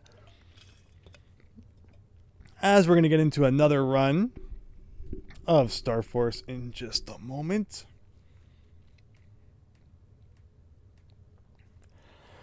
Star Fox, it's not Star Force. There's no what. Oh, 6 a.m. I hear it. Okay, everyone. So yeah, another good run last time, and let's hope that the next one's going to be good too. Let's pull up that list of why the 64 is going to sell great again and see what they got to say. Reason number 2 is that serious business muscle. Mr. Yamauchi's 4 billion cash in the bank and lots of experience. So of course, previous Nintendo presidents and such. I guess they just figured, they have the money to have a screw up here or there, or money to throw around to try and advertise it. Number 3 was the Nintendo badge. In the mid-1980s, Nintendo had a near monopoly on the 8-bit console market. The term Nintendo became almost a generic one. Among most parents, it wasn't little Johnny's playing a video game. It was almost little Johnny's playing Nintendo. Well, in the footsteps of little Johnny, I guess, let's get on with another run here tonight. Okay, so we had a really good run last time. And remember, I managed to set the enemies up in like a really ideal way. So if I could do that again... Problem is, I don't know exactly what I did to make it so good. But we'll try.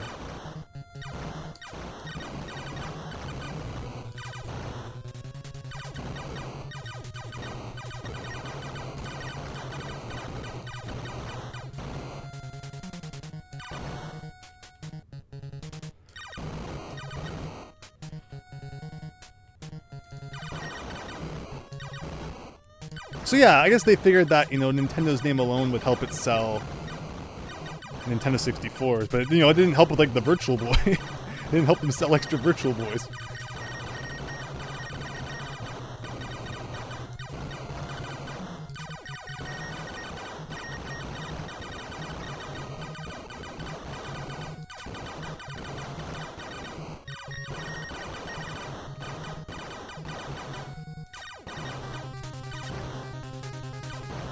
Okay, good. I got the boss to spawn before the 50,000 point guy. I think that plays a role in getting the enemies where I want them to be.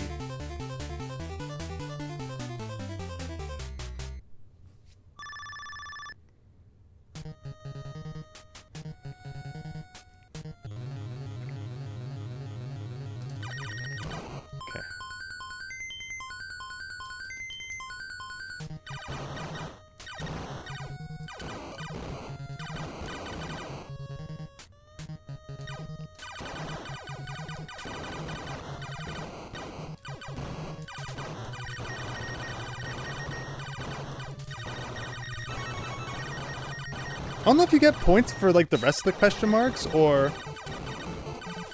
what. But yeah, let's just kind of draw the enemies out.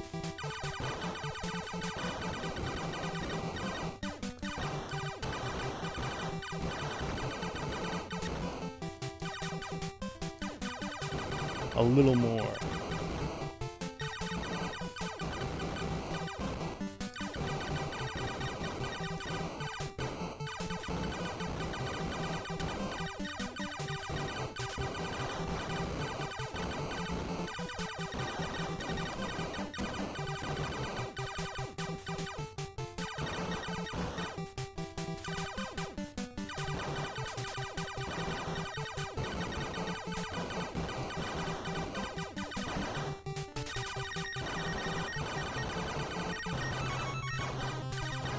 Yeah, we're getting this boss to... Okay. I think I've gotten into the enemy rhythm again. That was really good that previous time.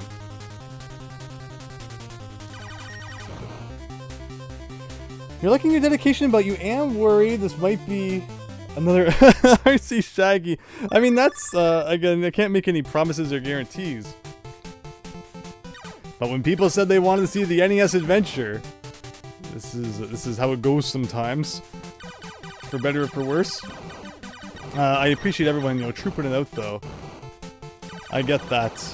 This game doesn't have the most variety. It's probably more exciting for me, the person playing it.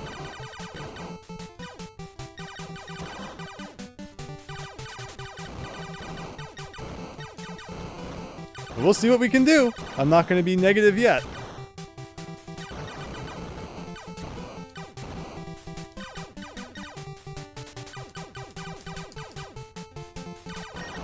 Like I don't want to say anything. I don't want to, you know me and jinxing things. Where's Jinxie? If anyone could jinx things, it would be Jinxie.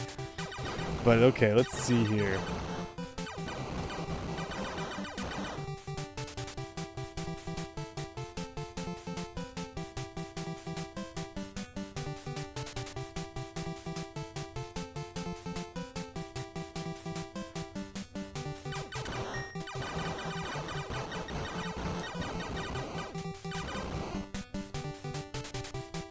Like, look at this. This is awesome in terms of enemy setup.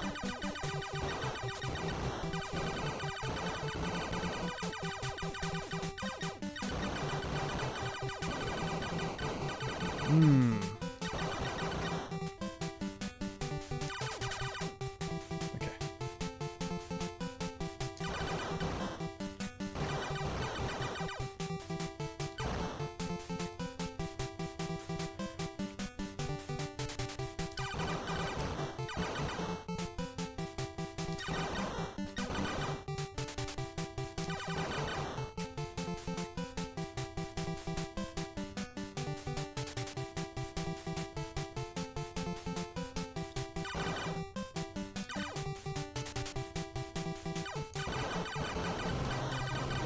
There we go.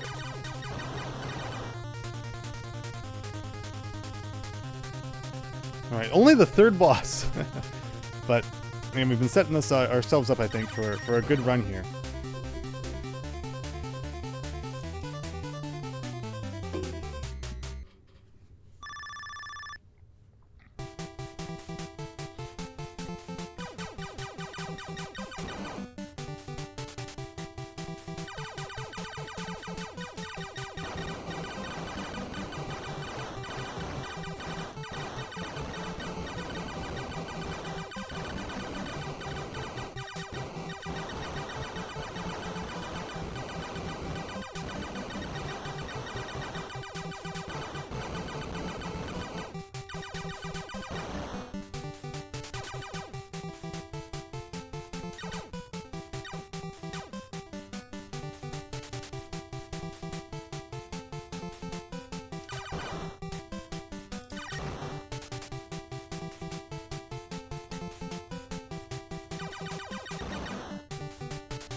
Okay. Delta again.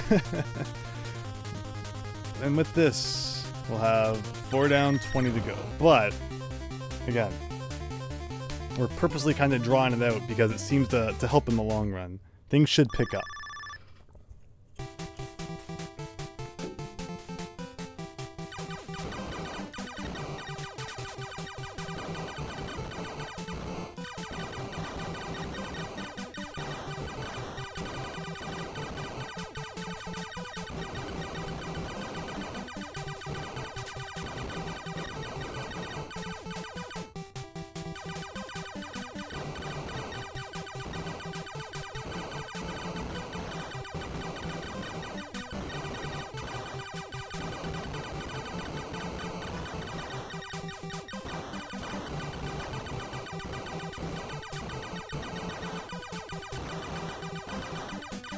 Yes, this is exactly what I wanted. I ended up setting up exactly as we had it last time.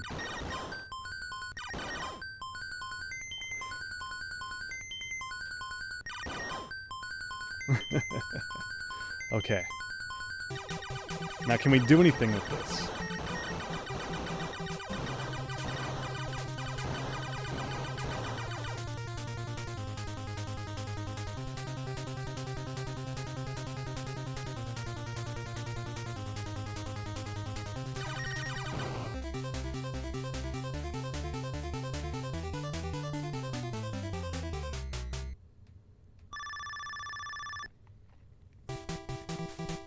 So what enemy was coming at me when that happened? Okay, oh, this one.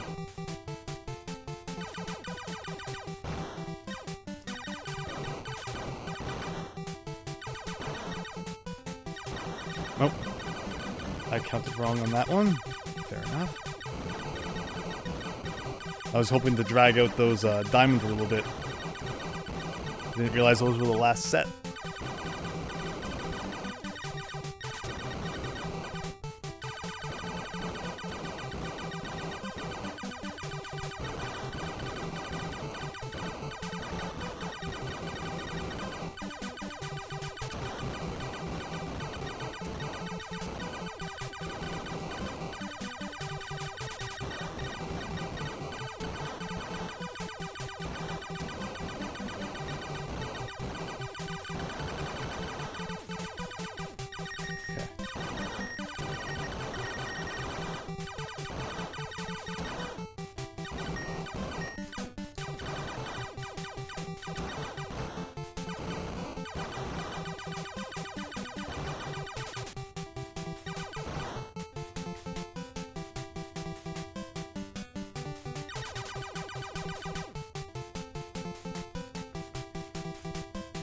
At least hopefully we have more streams, says RC Shaggy. Which is good, to be honest. I mean, yeah, I hate that, I'm playing the same game all the time now. But I think there has been a stream every day this week so far, so there's that. Oh no.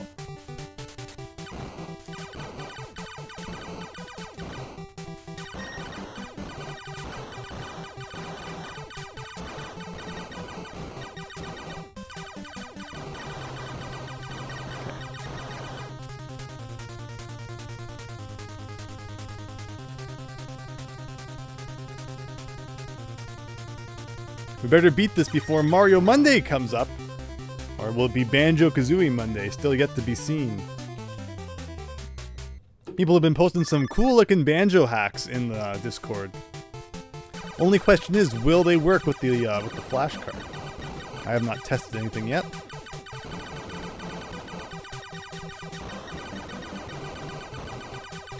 Now when does it start raining? Okay.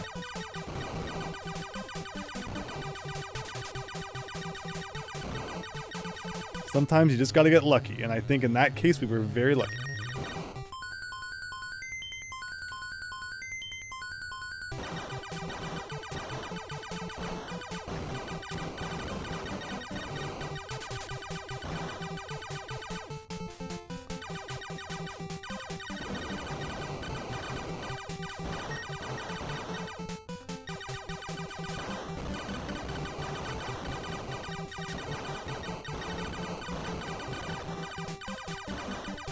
I think it's going to start raining like any minute now, right? So I'm kind of trying to prepare for that.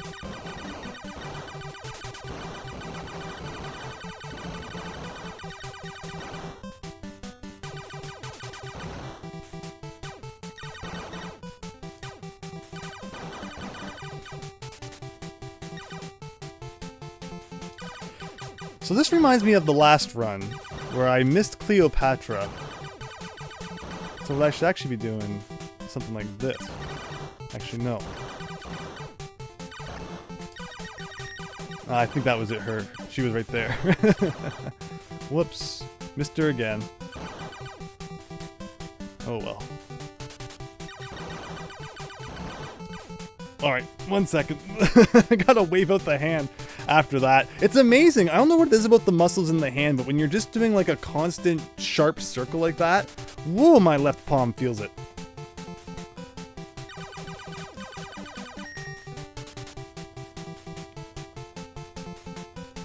Okay, got these guys. Fair enough. And that's the boss. Ah. Too bad we couldn't have spawned the boss before that that enemy set. Would have been good. PSP had one of the newer models. You can play on the TV, etc. Earlier, the 3DS had a... Yes, RC Shaggy. I feel like the Wii U was just begging to have like a DS, 3DS player, like the GameCube had the Game Boy player. Instead, they tried to resell some DS games on the Wii U eShop. Where, like, yeah, you know, just an adapter that was let you play them all on the TV would have been great.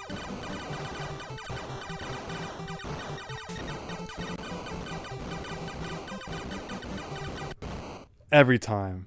Every time.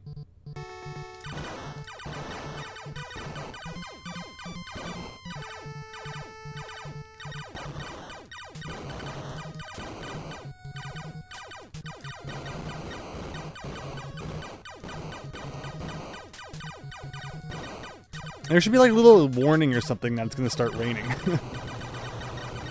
Because how many lives do I just lose to these guys?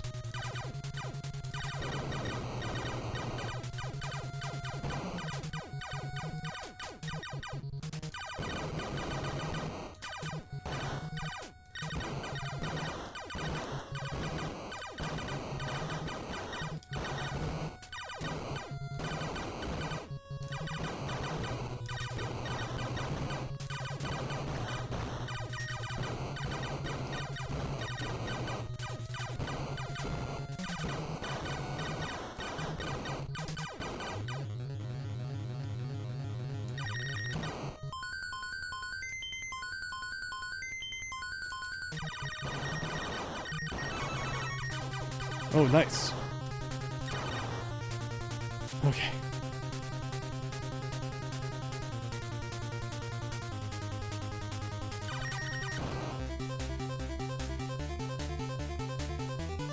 Yeah, those 3DS capture cards. Yeah, they can be expensive, and I hear so many people's like wear out after a whole bunch of use. So while it's good for, you know, capturing gameplay, it's certainly not like ideal to just use all the time to play your games on a screen. I think they found that the 3DS actually has like some built-in ability to display to television. Because I remember when it first came out, when the 3DS was like first new, and you would see it on television and stuff, they would have a cord somehow hooked into the 3DS that was like displaying it on a television while they were demonstrating it.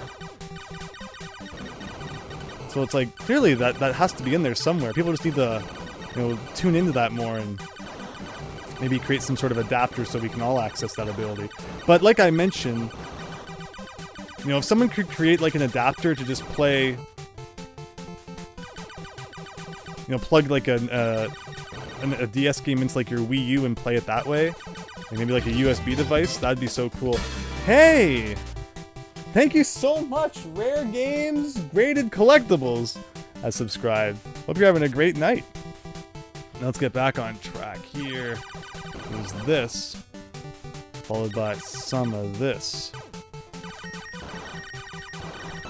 Oh, yes! Yes! I actually got the life and lived to tell the tale. Okay, so we're at 8.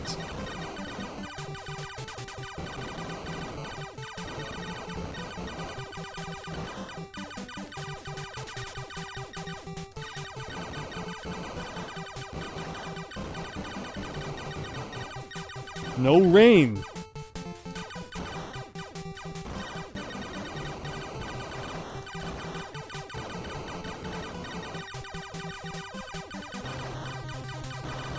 Okay.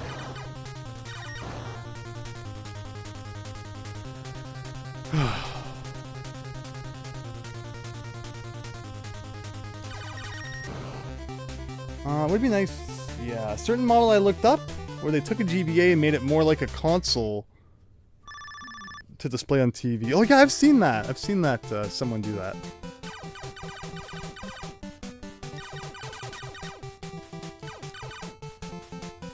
Okay. No, I didn't mean to actually kill that guy.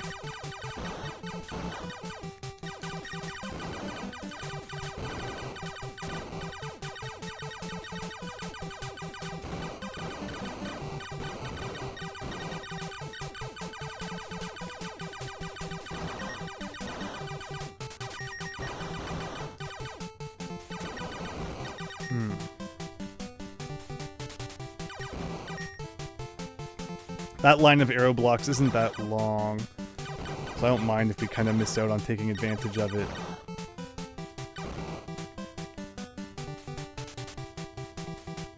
What have we got here? It's neat and well for people who want it too. Yeah. Yeah, people do try to do, lots of homebrew stuff these days and hack cool things together.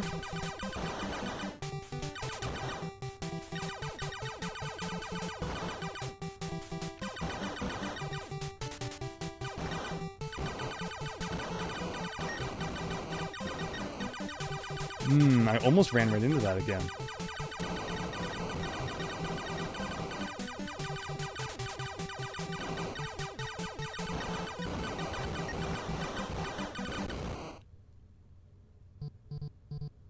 Just terrible. I never normally die to those enemies, but the formation of B blocks messed me up.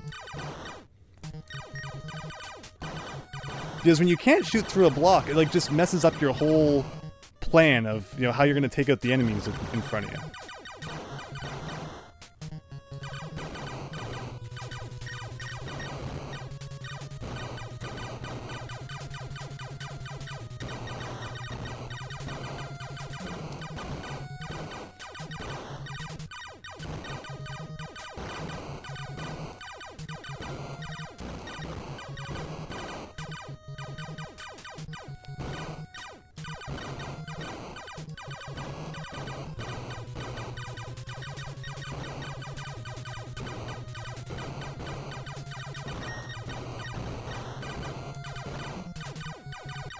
Oh, I was doing so well.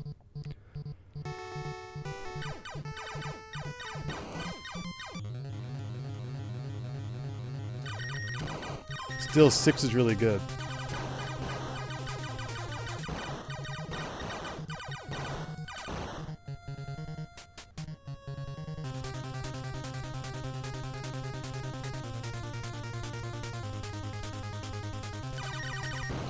Okay. Into the second phase of the game, I guess you could say.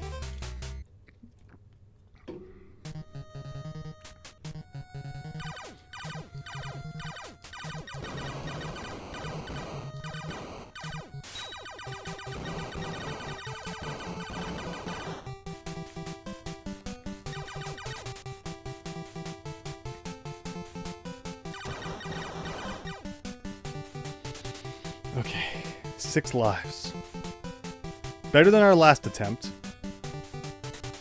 Although there was just one really bad death in our last attempt that messed up the whole run. So let's just not have any stupid deaths.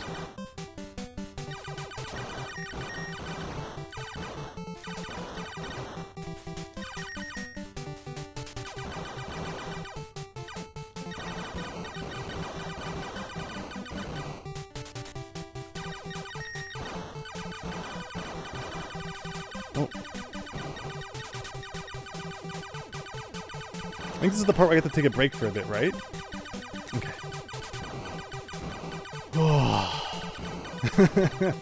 What have we been streaming for? 4 hours? How has it been 4 hours?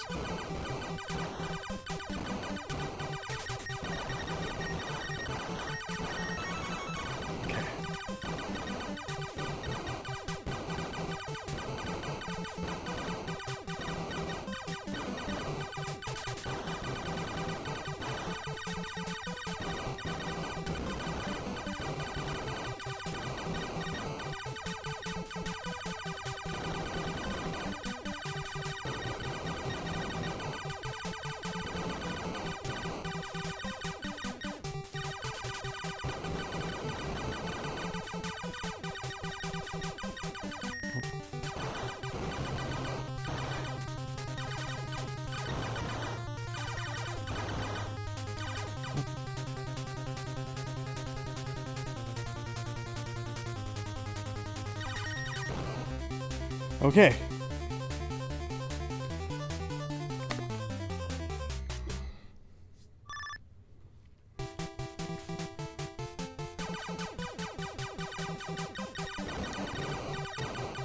What comes after that? Oh, this guy. Oh, and then after this guy, we need to be careful.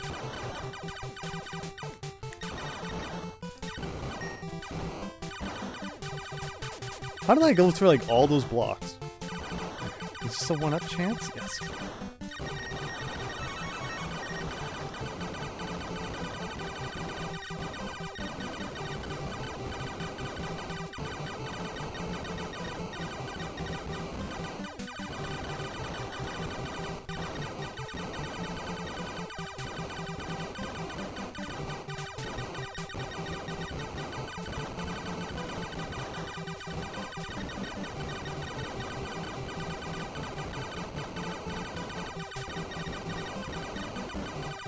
No! Like, see this, like, one guy gets by, and it's like, rip.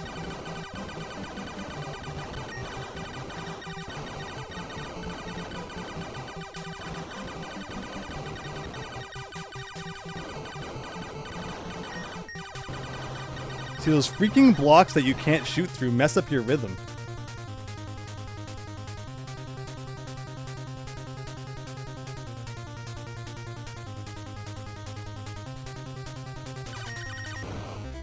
All right.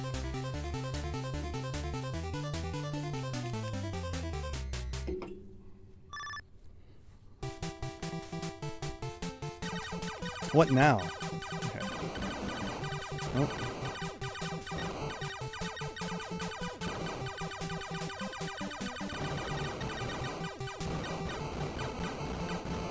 Are these the slow ones that don't shoot? Okay, we'll just kind of let him do his thing.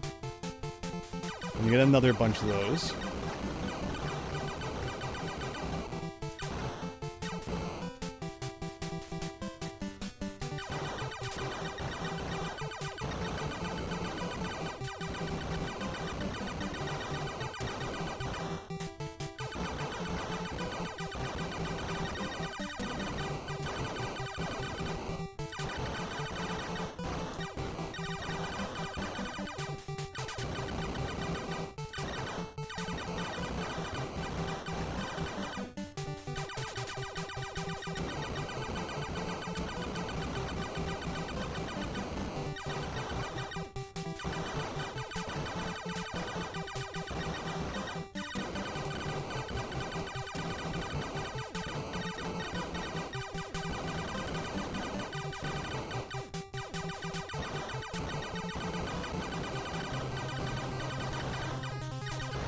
And for new Super Mario Brothers. Who wants to see a Star Force new Super Mario Brothers crossover?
Oh, those darn green blocks messed me up so hard.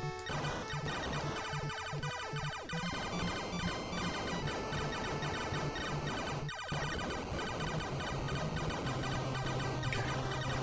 We're small, but we have a fighting chance.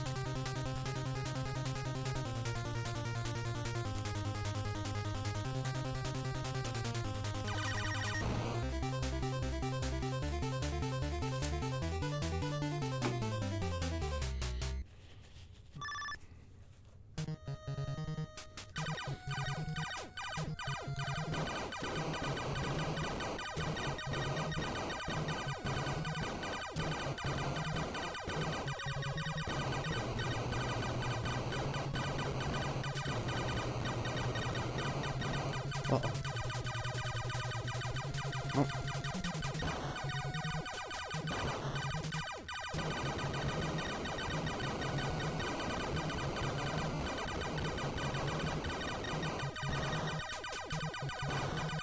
Oh.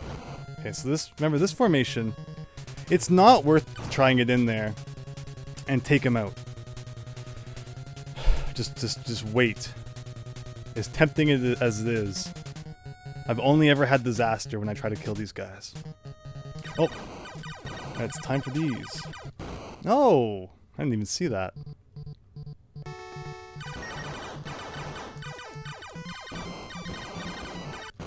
I didn't see that either. All right, here we go.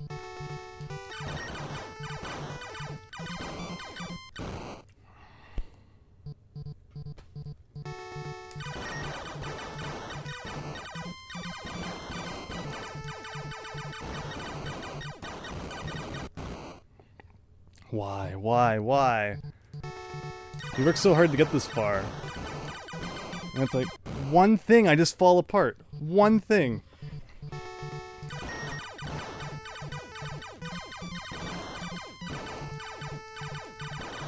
Okay.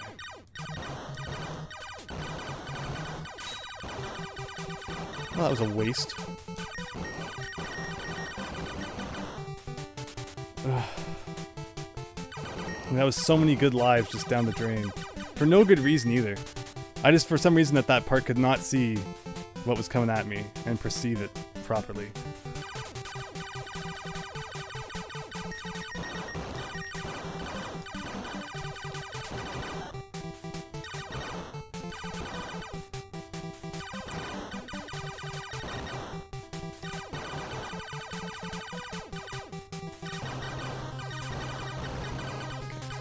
Oh. Oh.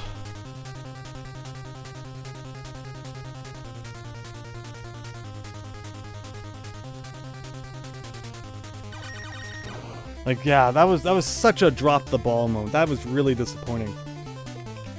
And there was no reason for it either. I guess just a matter of not getting to that part enough to practice it. Because it's a combination of enemies that we like really don't see otherwise. Ooh.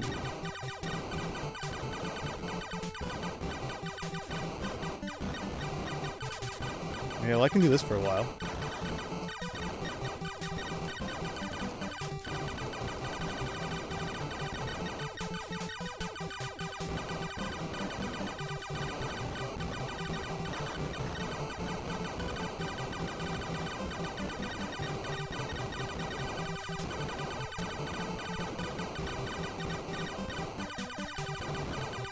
Oh!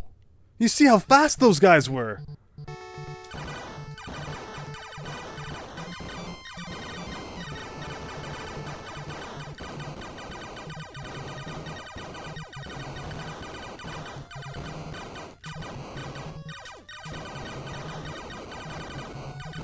If any 1-ups want to show up, that'd be cool.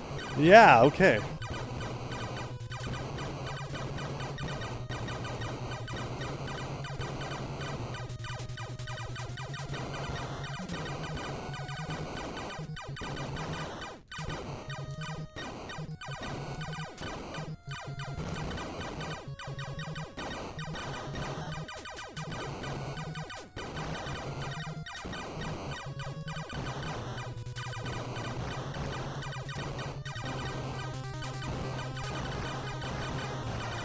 Okay.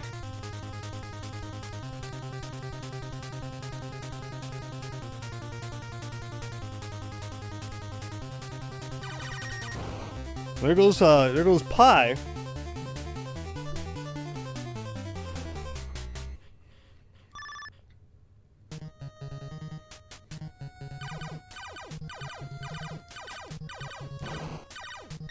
Oh, let me get faster ones. Okay, fair enough. Oh no! Again, they have to be, you know, at a point when the background is really unideal. R. That's a new record. So we're gonna try it again.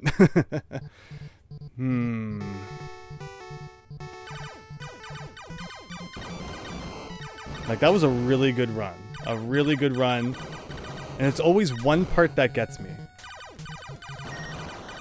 And I just lose, like, way too many lives at one certain part.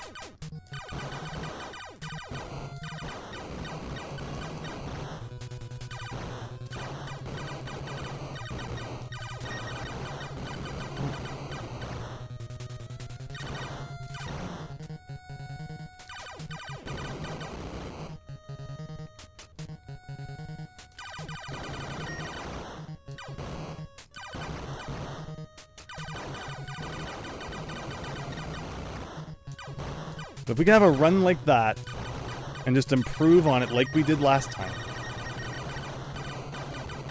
And I feel like we're getting really close.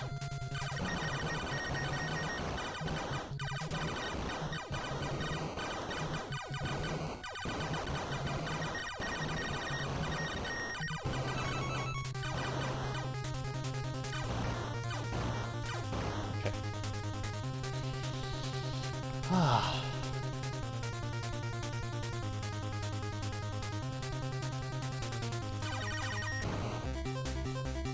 GG, Christian, thank you. The microphone has been working, right? So, you know, sometimes it says it's not muted, and like it's muted anyway. OBS is a program for sure. And that works sometimes. But thank you, everyone, for sticking around. As long as we keep getting better, we have to be really close now.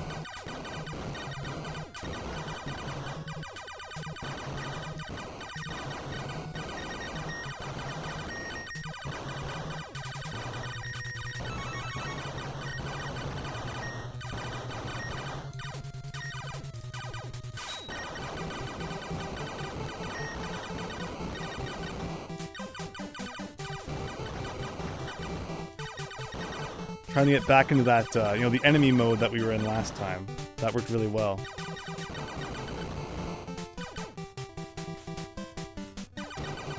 It has been working well. The last two runs with it have been great.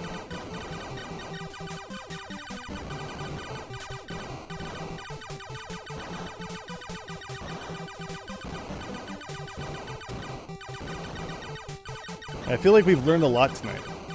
We've had some really good runs, and we're getting some good consistency now. Okay.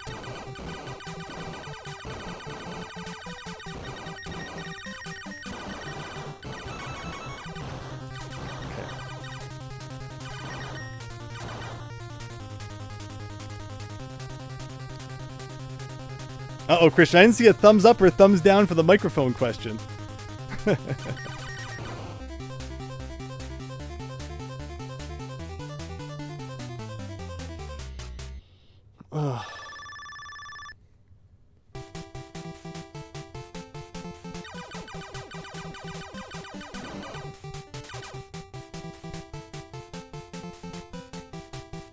Okay, well, that indicates to me that we're probably good. Thanks, Christian. Already at 200,000.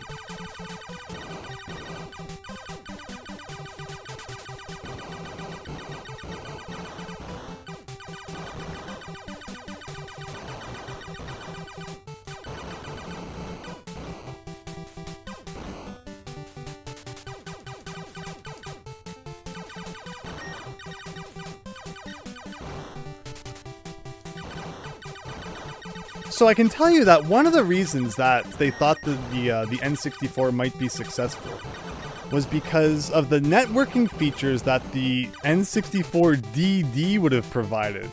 I didn't realize just how much the disk drive was discussed before the console was even out, and how much Nintendo was kind of boasting about, oh, you know, we're gonna have this add-on and we'll add all this extra memory to games and different things like that, just for it to, you know, obviously never materialize. And the fact that, you know, it was even conceived that it might, you know, help with online connectivity, which obviously never happened. So, you know, that's listed as one of the reasons that the N64 might do well, and yet we all know that the DD never even came out in the West.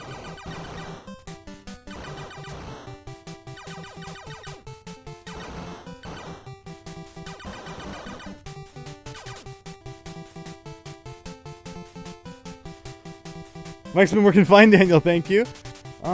You think someone would have said something at one point? Well, you never know, because like I can just be silent sometimes too while I'm playing, right? So yeah, but I appreciate everyone confirming that.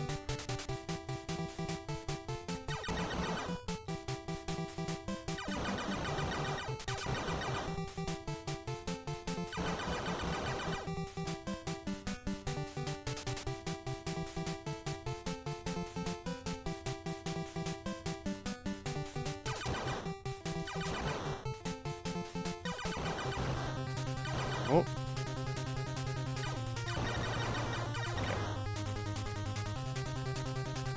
N64 Dunkin' Donuts.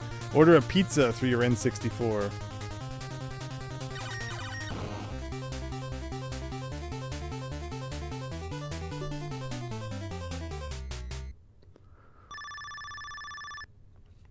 Alright, 250k points. And what do we got next? Oh, some of these guys, huh?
I love when I love when those green blocks get in the way, and I can't destroy the thing I want to destroy. Ugh, haven't seen this guy in a while. Almost got toasted by those diagonal ones. Okay.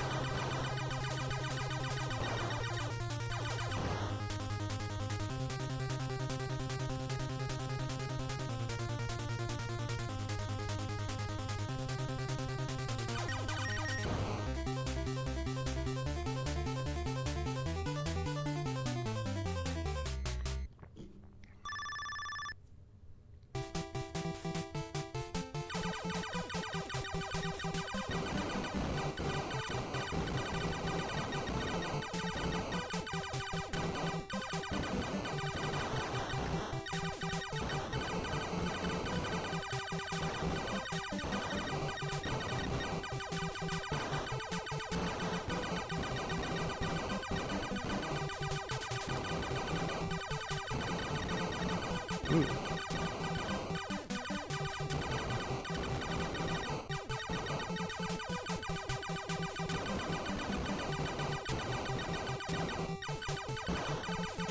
When does it start raining? Like, the rain is coming, right?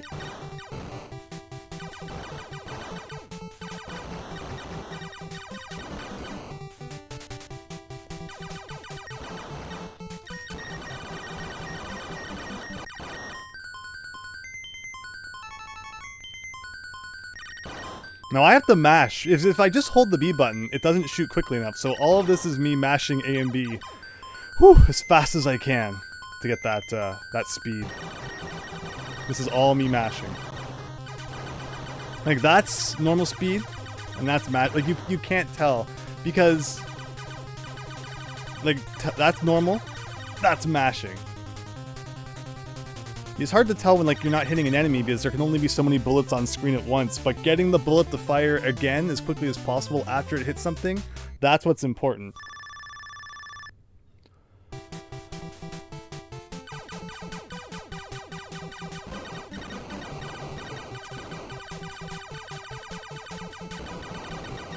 I'm just afraid it's going to start raining. I know it always starts raining around this time, right?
Whoa, that bullet got really close.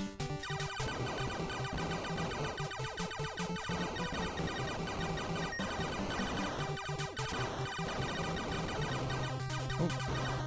All right, Z.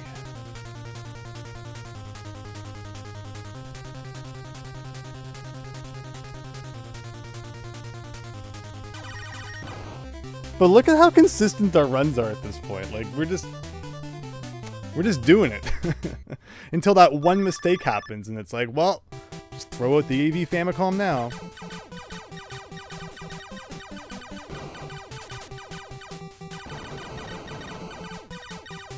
Oh.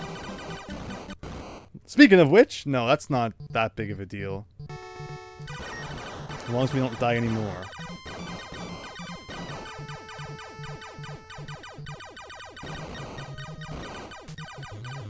Somehow we survived it. After the initial death. But you know what's going to happen. And we're going to get our power up right back, so that's good.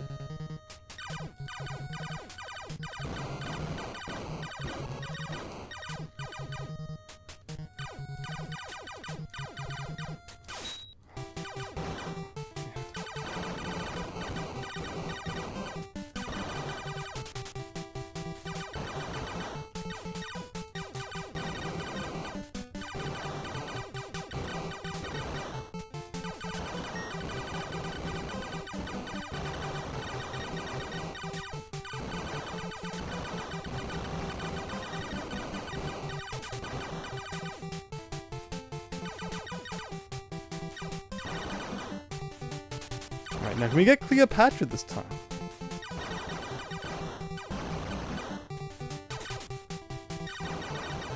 I think she's in the next purple area.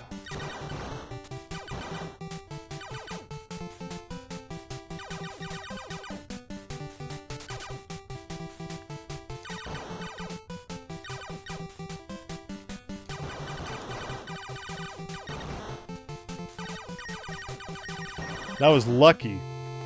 Okay. More than anything, I appreciate the break. You do it, congratulations screen. Last as long as you want.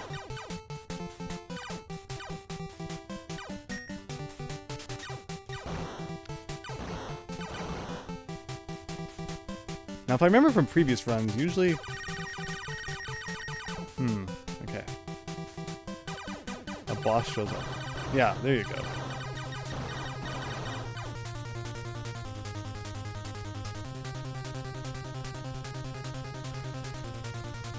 Hello, Rooter! Raiding with a party of 4. Hope you're having a great night. Thank you so much for stopping by.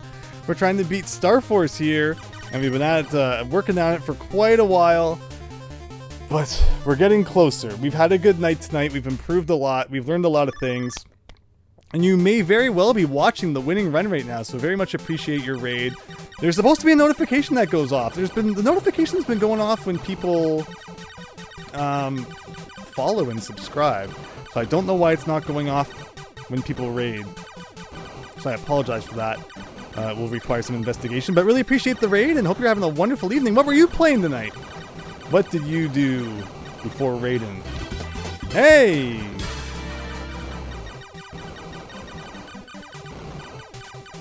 Thank you so much.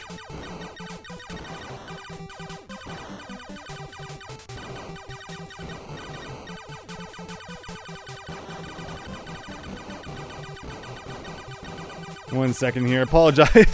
Shmups, it's tough to look over at the screen all the time. That is very disappointing.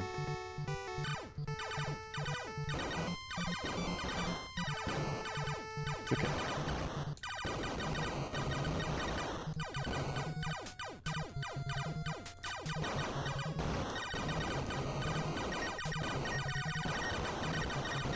Okay, we got 6 lives.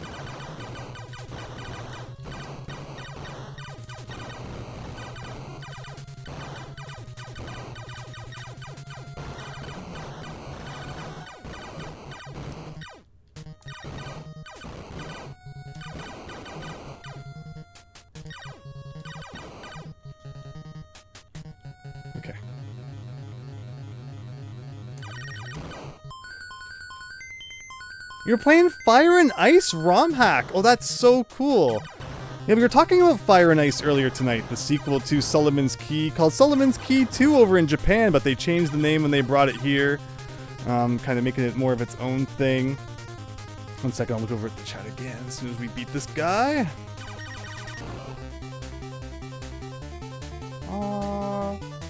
Kitsune attacks. That's so cool. I'm trying my best to compile a collection of ROM hacks, because once I've beat all the NES games, I'll definitely be diving into those along with the Famicom library and such.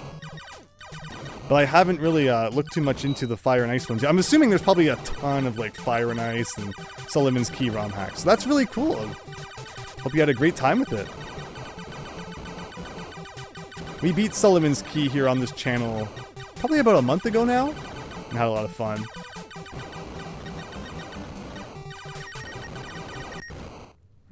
I saw the question marks and thought, you know, I'm going to go for it. I'm going to try and get a 1-up.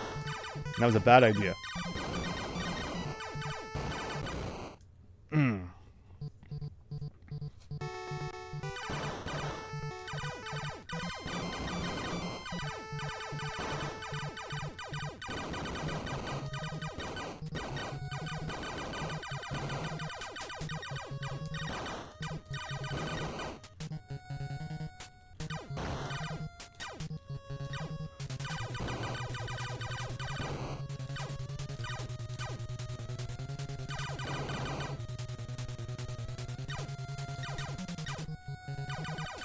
Oh.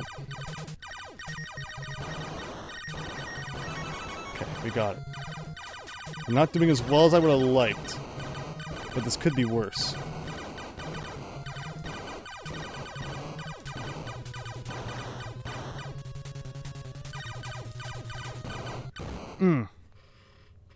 Technically, it's a ROM hack of the Japanese version, so Solomon's Key 2, you're playing mostly NES blind playthroughs, but take suggestions after Fire and Ice was recommended. So that added into it. Oh, very nice. Yeah, very, very cool. I love ROM hacks and all that. We play mostly Mario ROM hacks on this channel, but, you know, checking out more obscure ROM hacks like that is always fun, too.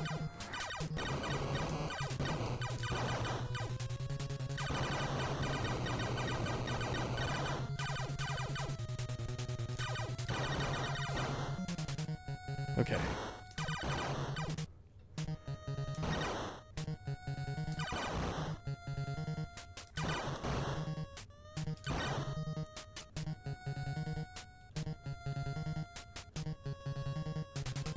Have you also played the original Solomon's Key as well?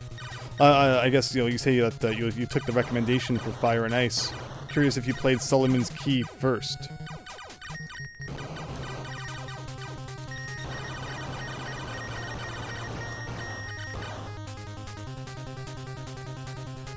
The part I like about Solomon's Key is that you can jump. If memory serves, Fire and Ice you can't really jump, you can kind of just climb on top of the blocks. Where it's amazing how just being able to jump in a video game feels like you have so much more freedom.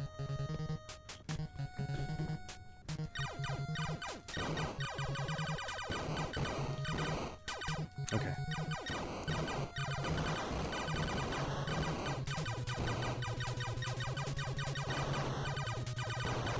Oh.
You haven't yet. You were also recommended after Fire and Ice as well. Also, this is insane. Unfortunately, it looks like our best runs of the night might be behind us. I was really hoping to beat it tonight, though. But yeah, this is Star Force on the NES. 24 stages, and it doesn't let up too much. Every once in a while, it kind of throws you a bone, and the enemies it sends at you aren't too bad. But otherwise, it's just non-stop, this game.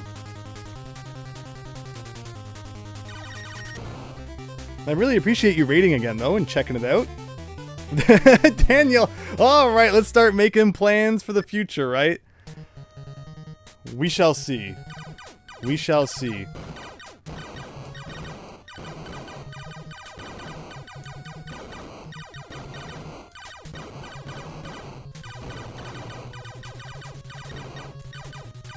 Okay. Well, we got 2 going into the second half here. I think our record was like 7 that one time. It was awesome.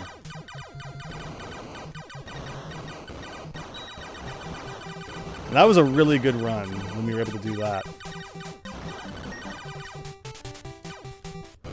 But now I'm doing dumb things like that.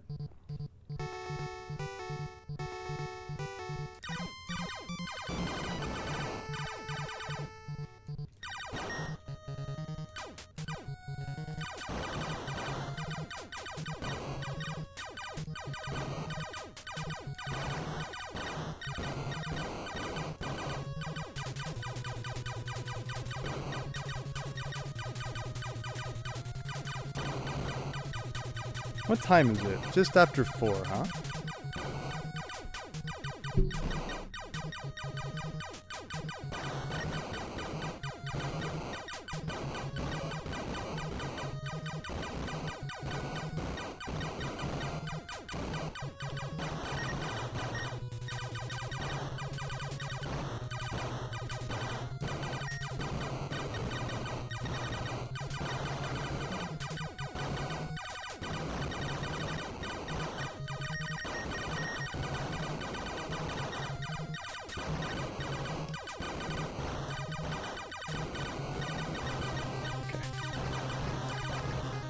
Like, there was a time when making it to Lambda was like, whoa, this is tough. We are consistently doing... I don't know if there's been a run tonight where we didn't make it to Lambda. That shows incredible improvement since we started streaming this. Like, incredible. Just incredible. But we're still just like a little... missing a little something.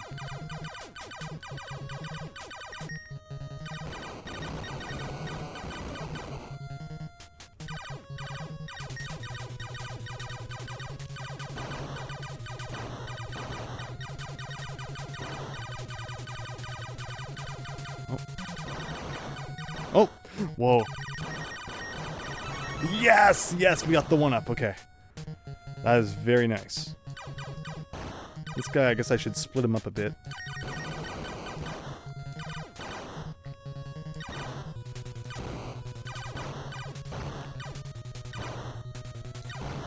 Still, 2 lives is not enough for what we know is coming up.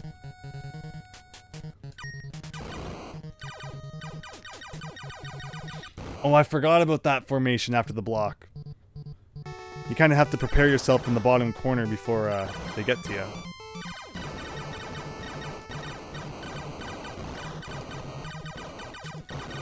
Like, I'm seeing the bullets really well. We're at that point in the night where I've trained my brain to see the shots really, really well. Which is why I hate giving up at this point.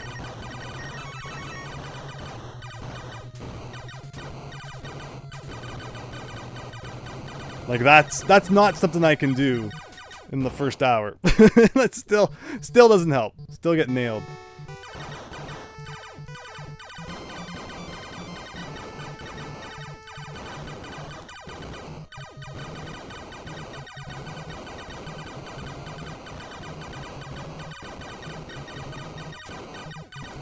Oh. Ooh, saved by the boss? Thank you so much. I appreciate that.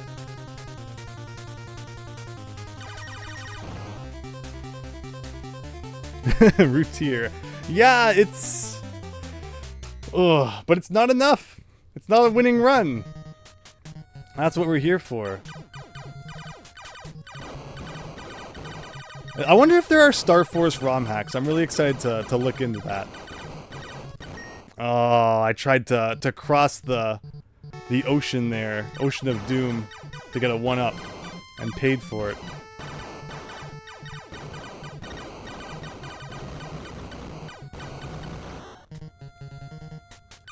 Well, we might get it back anyway.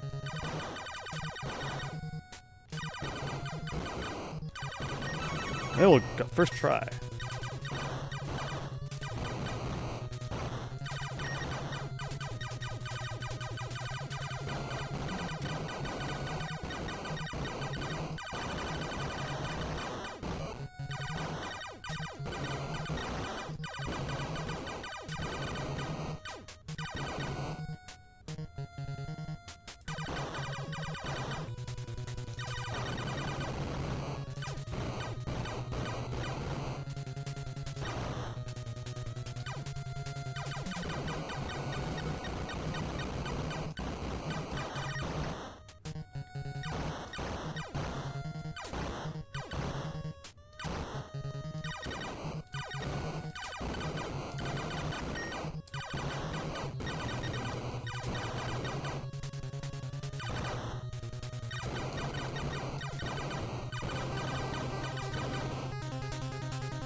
David Ray, can't stay much longer. You'll wait until the end of this run, huh? There will probably be, if this isn't the winning run, one more run after this one before we just have to admit defeat and come back to fight again. I think I got one more run in me tonight. And that will have to be where we call it quits. But you can't say we haven't improved. Like, I can... If at the end of the stream I feel like we've learned a lot, we've improved a bit, then it wasn't all for nothing.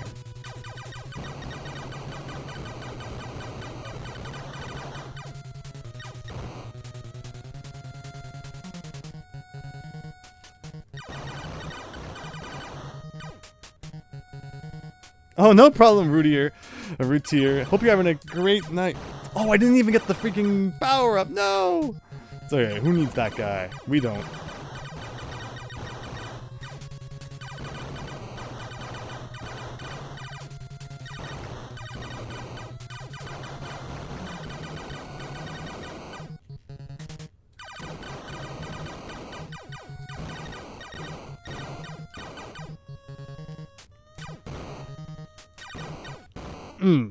Close.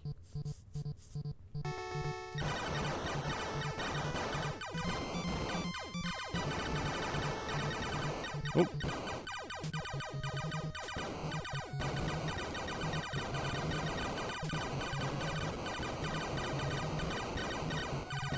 Now, obviously the power-up would be nice because you could shoot a little bit quicker. Ah, from behind. Okay. Alright. So this is it.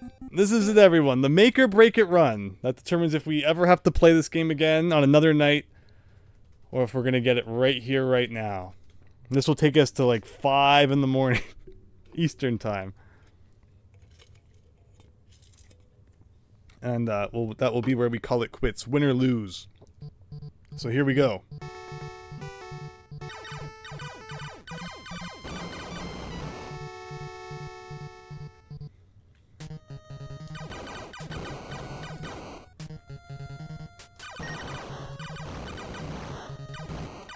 I want to see that 9 on the HUD again. Let's get back to 9 lives. It's been a while since we've seen that. It's always a good omen.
David Ray, have a great night. Thank you so much for staying as late as you did.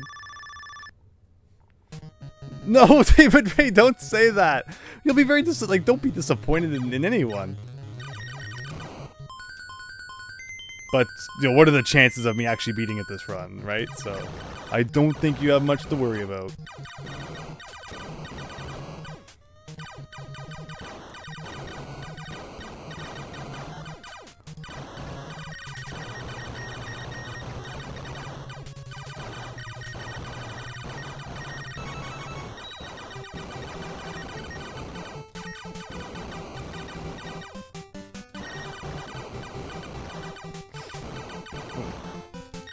That was needlessly risky.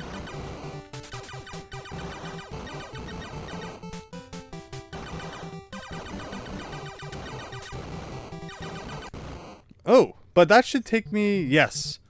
I can get that one up back. Unless that happens. Okay. One more run. I don't like this run. One more attempt.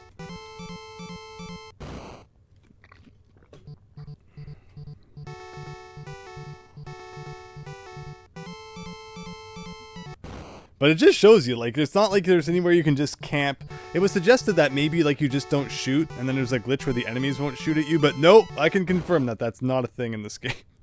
This game is all mean all the time. Daniel, thank you so much for sticking around. Hope you're having a great night. You are now a witness to the real final attempt, which will absolutely be the winning attempt.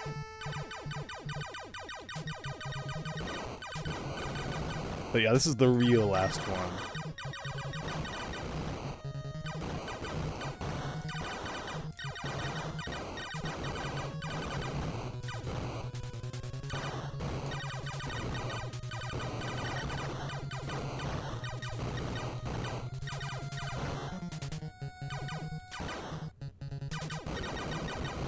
Oh, I didn't mean to kill that guy.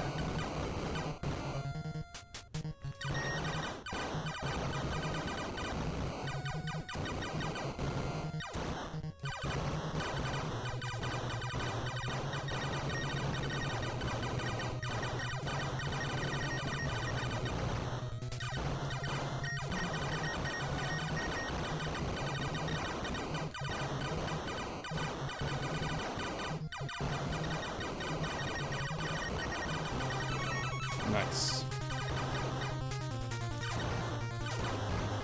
Okay. First level's looking good. Just 23 more.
That's always been a tough formation. You know, despite the fact that it's, and we're in the earlier part of the game, they're just fast, and there's like a lot of them.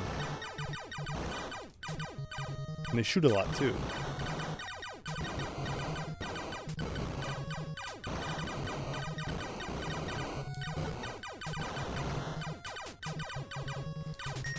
Whoa.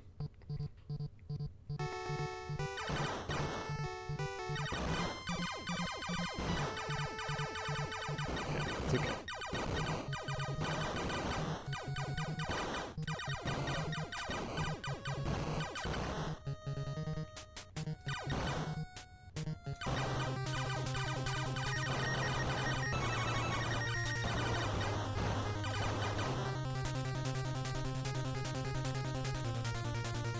Wow, you got a whole bunch of Lego stuff done, Daniel. Very nice. Yeah, I mean, the streams are probably perfect for like just having on in the background while you work on other stuff. You're all going to be Star Force masters yourself with how much you've seen of it.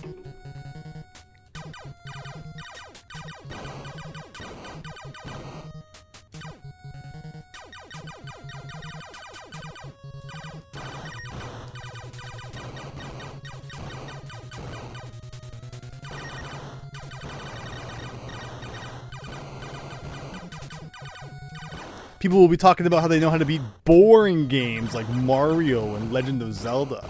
You'll be able to tell them, well, I know how to beat Star Force. Everyone's going to look at you like, what? What's a Star Force? Little do they know it's like one of the most difficult games on the console. And everyone thinks that Silver Surfer's tough.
Because I had the small ship, right?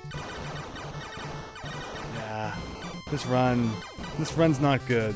Like, you can just tell this run's not going to be good. And I think it's just that time of the night to give it a break.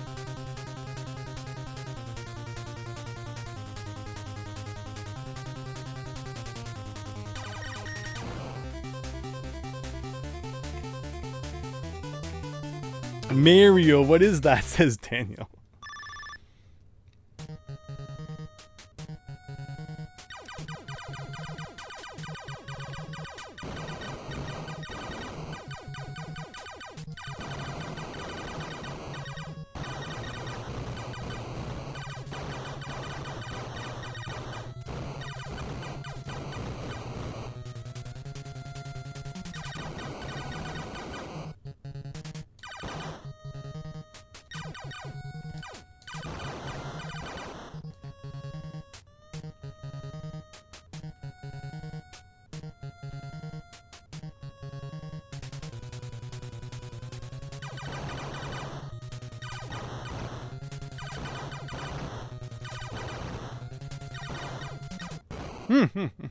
Yeah, you need the faster ship, and I usually have it at this point.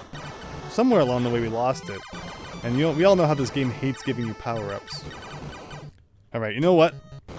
You know what? I want to do one more actual run. One more good run.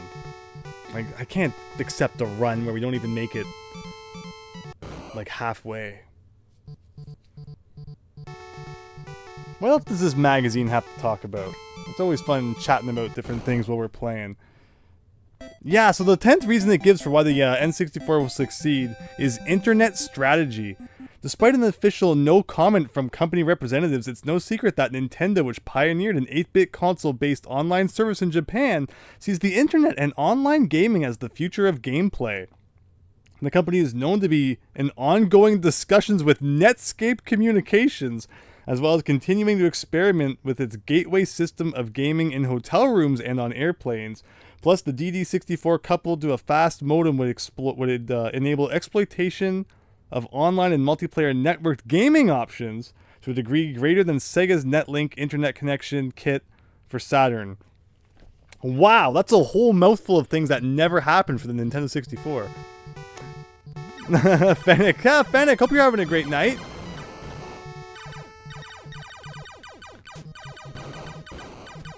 Thank you so much for stopping by. Or not stopping by, thank you so much for watching. Words. 5 a.m. not a thing that works anymore. The only thing that feels like it's working at this point is my ability to see the bullets pretty well. And that's the thing I hate to lose every time, like, you know, we stop playing. It takes me like 2 hours to get that back. I don't know what it is. Something like the brain just needs to be like retrained every time to understand the bullets and their movement.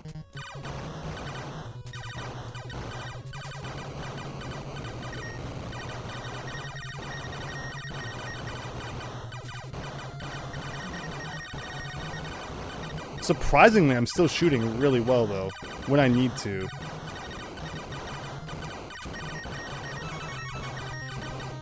Cool.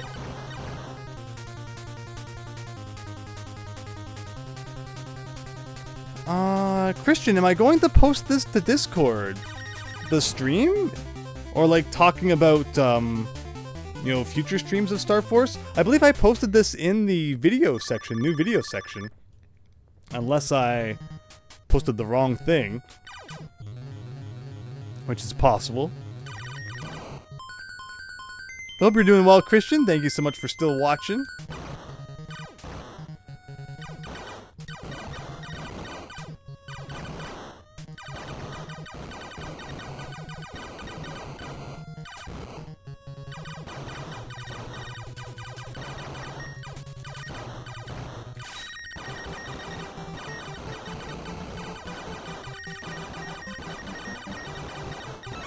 Almost didn't get the one up. That's always the last one.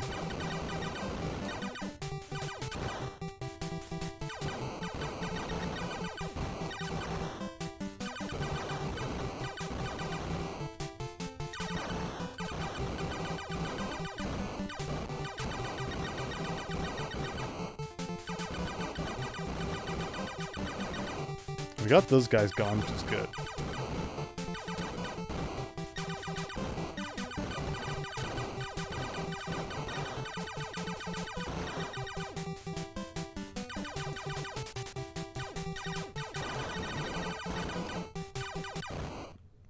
Nope. Oh, pictures of the magazine, Christian? Oh, I hadn't intended on that. Interesting, though. People want to see more of that.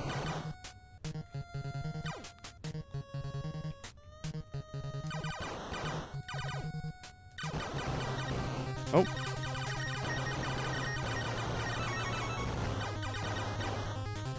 Alright, I will accept that one death. Assuming that we don't die any more times in like the next 3 levels. Otherwise, if it's not working, sometimes it's just time to call it a night. Anyone who watched the Snake Rattle and Roll stream will know all about that. Sometimes you just gotta know when to call it a night. And of course, you know, this game is a little bit different because it's been several nights at this point. But you can feel we're getting closer. I hope that all of you can feel it too. We're almost there.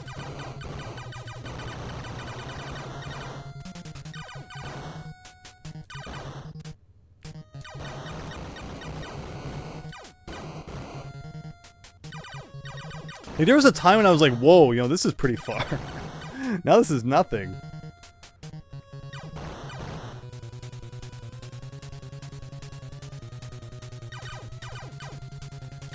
But yeah, I love old magazines and publications and such. There's a lot of advertisements in this magazine for like gaming websites and such.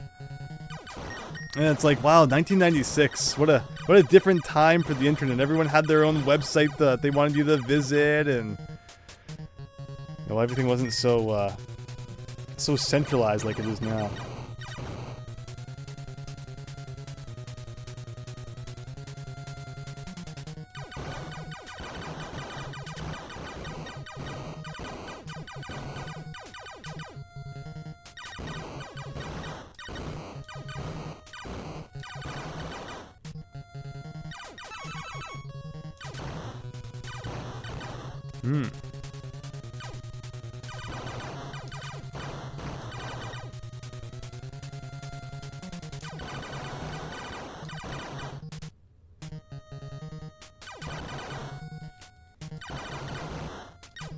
Oh. There he goes.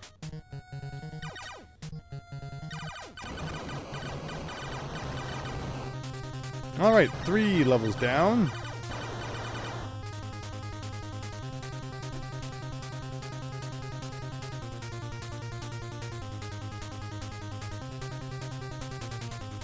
Alright, 1/8 of the way.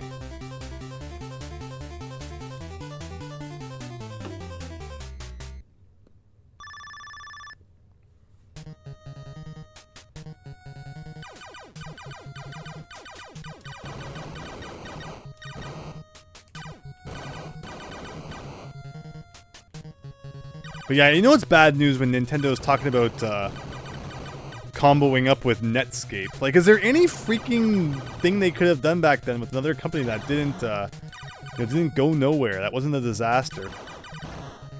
Philips, Sony, of course. Netscape apparently now didn't go anywhere either.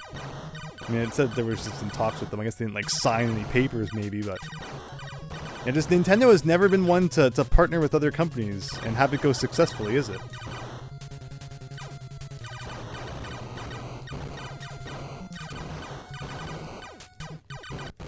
Ah.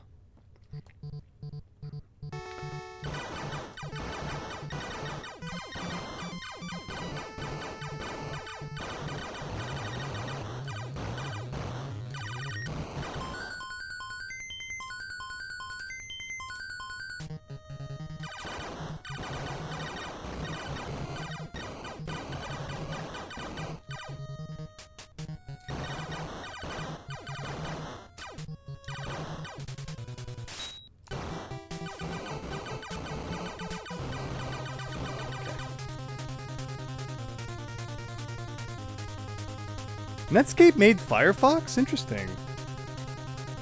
Netscape died and turned into Mozilla. I don't know if I'd heard that before.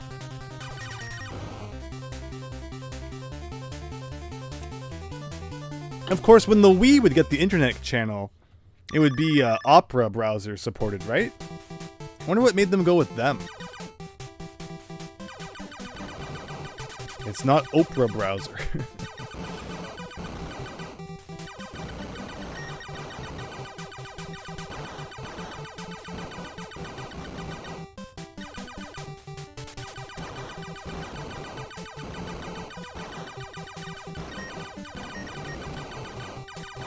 Ooh.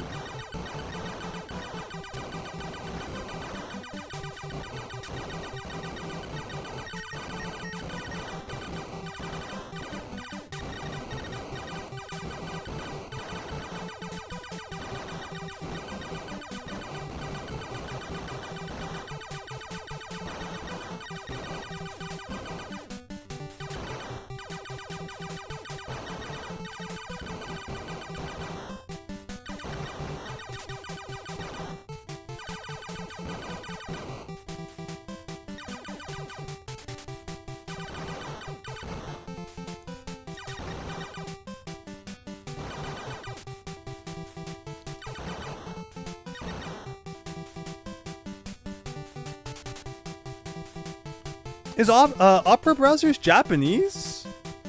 I don't. Goes to show how much I know about browsers, huh? Oh, Router, they are great. Usually, look for Nintendo Power. Switching to Game Pro was amazing. The adverts are great. Yeah, we were talking earlier about how, I was always a big Nintendo Power guy, but it's so cool reading the other ones like Game Pro, or this one again is called like Next Generation magazine. Not one I was ever really familiar with until I found this issue of it just the other day. And it's cool getting to hear what companies have to say about like non-Nintendo consoles. Where on Nintendo Power, you're always getting like, obviously the Nintendo biased slant on things. Oh, it's Chinese now. Oh, interesting.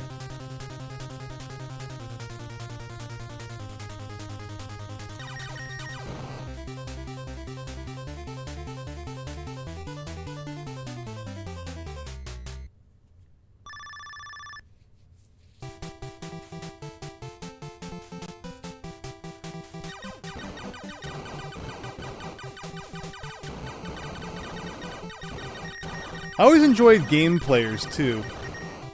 That's they did a lot of like the older stuff back in like the NES days. I think they survived around until like the early PlayStation days, but they were obviously a lot less red than like Nintendo Power and all that. Although I have tried to collect them whenever I come across them, because they're still fun to look through.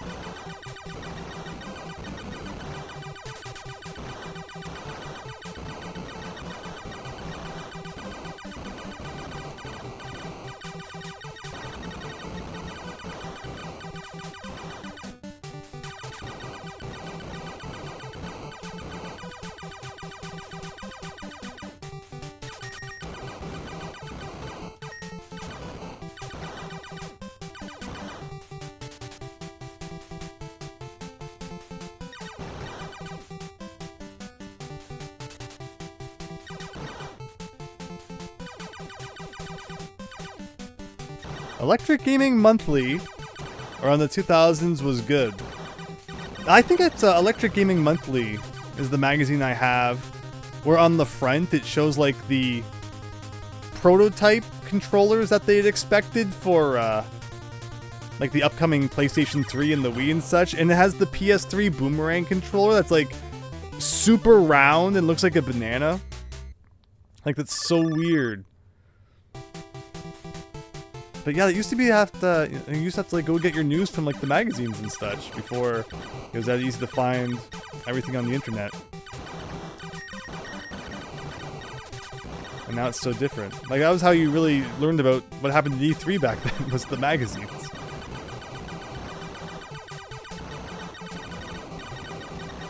Or I always tell the story about how I helped a friend clean his house one day, and then he let us watch E3 because he had G4 on his cable. Wow.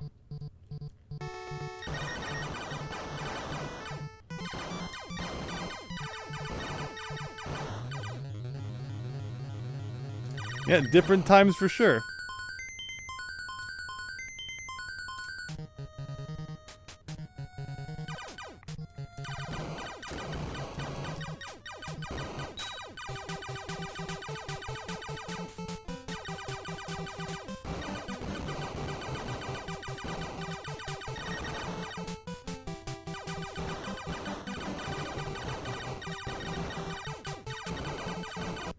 I don't even know what I hit there.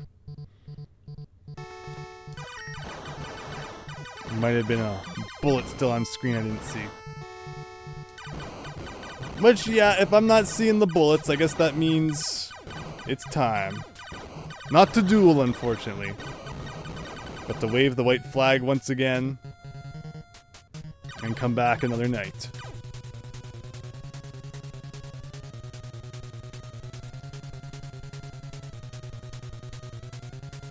Fennec! How'd that work? We could have been playing with bananas today. Yeah, does everyone know the design I'm talking about? I have to see if I can find that magazine. Maybe I can share it with you all. But I think, again, we've learned a lot in regards to this game tonight. And it's always cool to come back the next night and apply what we've learned. And see how with a fresh mind we can kind of improve on it. I think the next attempt could be the one. I really do. I know I kind of felt like that tonight, but I'm really feeling like the next one's gotta be it. It has to be. It can't go on any longer.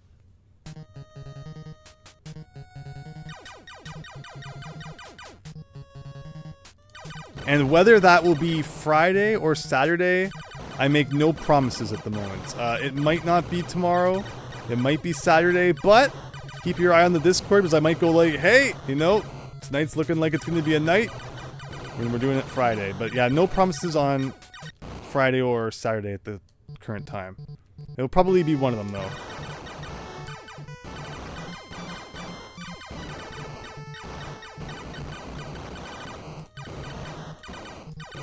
As much as I would hate to not play tomorrow, you know how I feel about, you know, not playing every day. But we'll see. We'll see. Again, Discord is the best place to get the latest news. When I'm doing stuff like that. on what's coming up.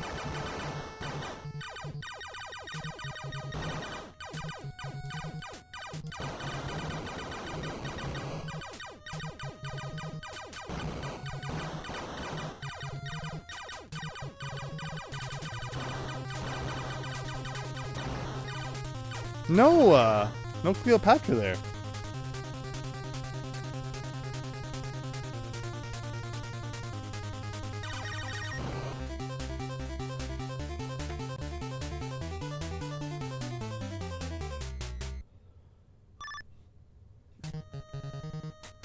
I remember when the Wii, I think we all remember when the Wii was kind of codenamed Revolution. And that was back when Nintendo still had their Insider forums, and wow, were those things lit up the day that they announced the official game. The name was going to be like the Wii. Everyone was like, that's the stupidest thing I've ever heard. Because really, like, we were all hyped for the Nintendo Revolution. And then to have the name changed to Wii, which, yes, I mean, it was like always just the development name. But Revolution sounded so cool, and then it's like Wii. It's like, ah. No one was happy then. Obviously now we don't really think too much about it, but at the time it was a big deal. But it's cool to think that, companies used to have like official message boards where you could post and, sometimes even interact with like staff from those companies. I guess it's no different than just Twitter now, I guess. Sometimes you'll be the chosen one who gets the response from the Nintendo account or something. Speaking of which, on that ukulele replayly announcement on Twitter today, I saw that Playtonic was responding to like almost every single comment people were leaving. So if you want to be, get a reply from a real gaming company, go post on their Twitter thing. But yeah, this looks like it's gonna be it. Last attempt right here. Win or lose. I think we all know which way that's going. But that's why we come back and fight another day. Ooh, can I get the one up? No, I can't. You think the name Wii was always a poor name? Well, it just really represents, the more casual angle Nintendo was aiming at that point. Revolution sounds much more like a, console made for hardcore gamers, which is, as kiddie as people called the GameCube, it's amazing how many GameCube Nintendo first-party titles really felt like. They were pretty intense. We have the 1,000 Year Door remake here now, which was awesome. And Mario Sunshine, like they weren't easy games. Like they weren't always ones that maybe just the average person could pick up. And then the Wii comes along, and yeah, it's much more kind of accessible to everyone.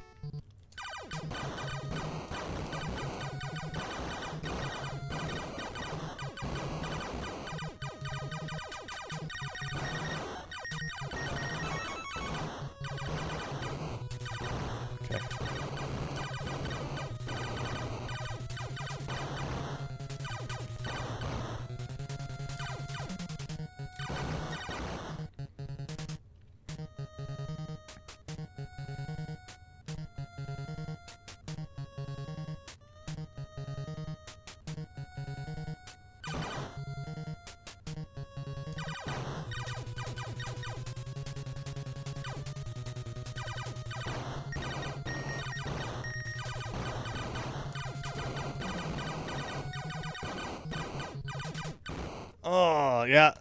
Those guys are the death of us. Like, if it wasn't for that one really annoying raining enemy, just imagine how many more better runs we would have had tonight.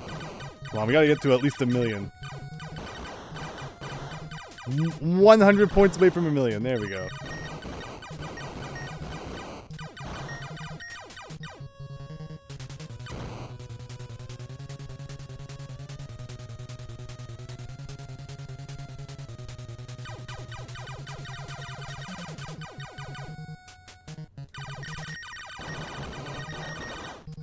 The last one, as per usual.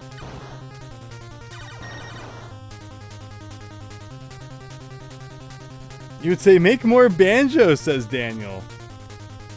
Yeah, it's so sad to see, Microsoft get Rare and do so little with so many of the IPs that people liked so much. Very unfortunate. Alright. Here we go, Lambda again. Like, we're consistently making it halfway through the game. Which doesn't sound that impressive, but... You know, compared to some earlier attempts. Like, those guys just have my number so hard. Even though they don't home in on you, it's just a matter of I'm always, like, right where they're aiming.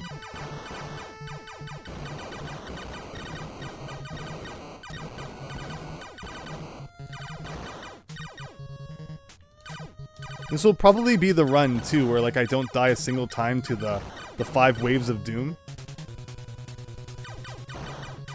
We're about to find out.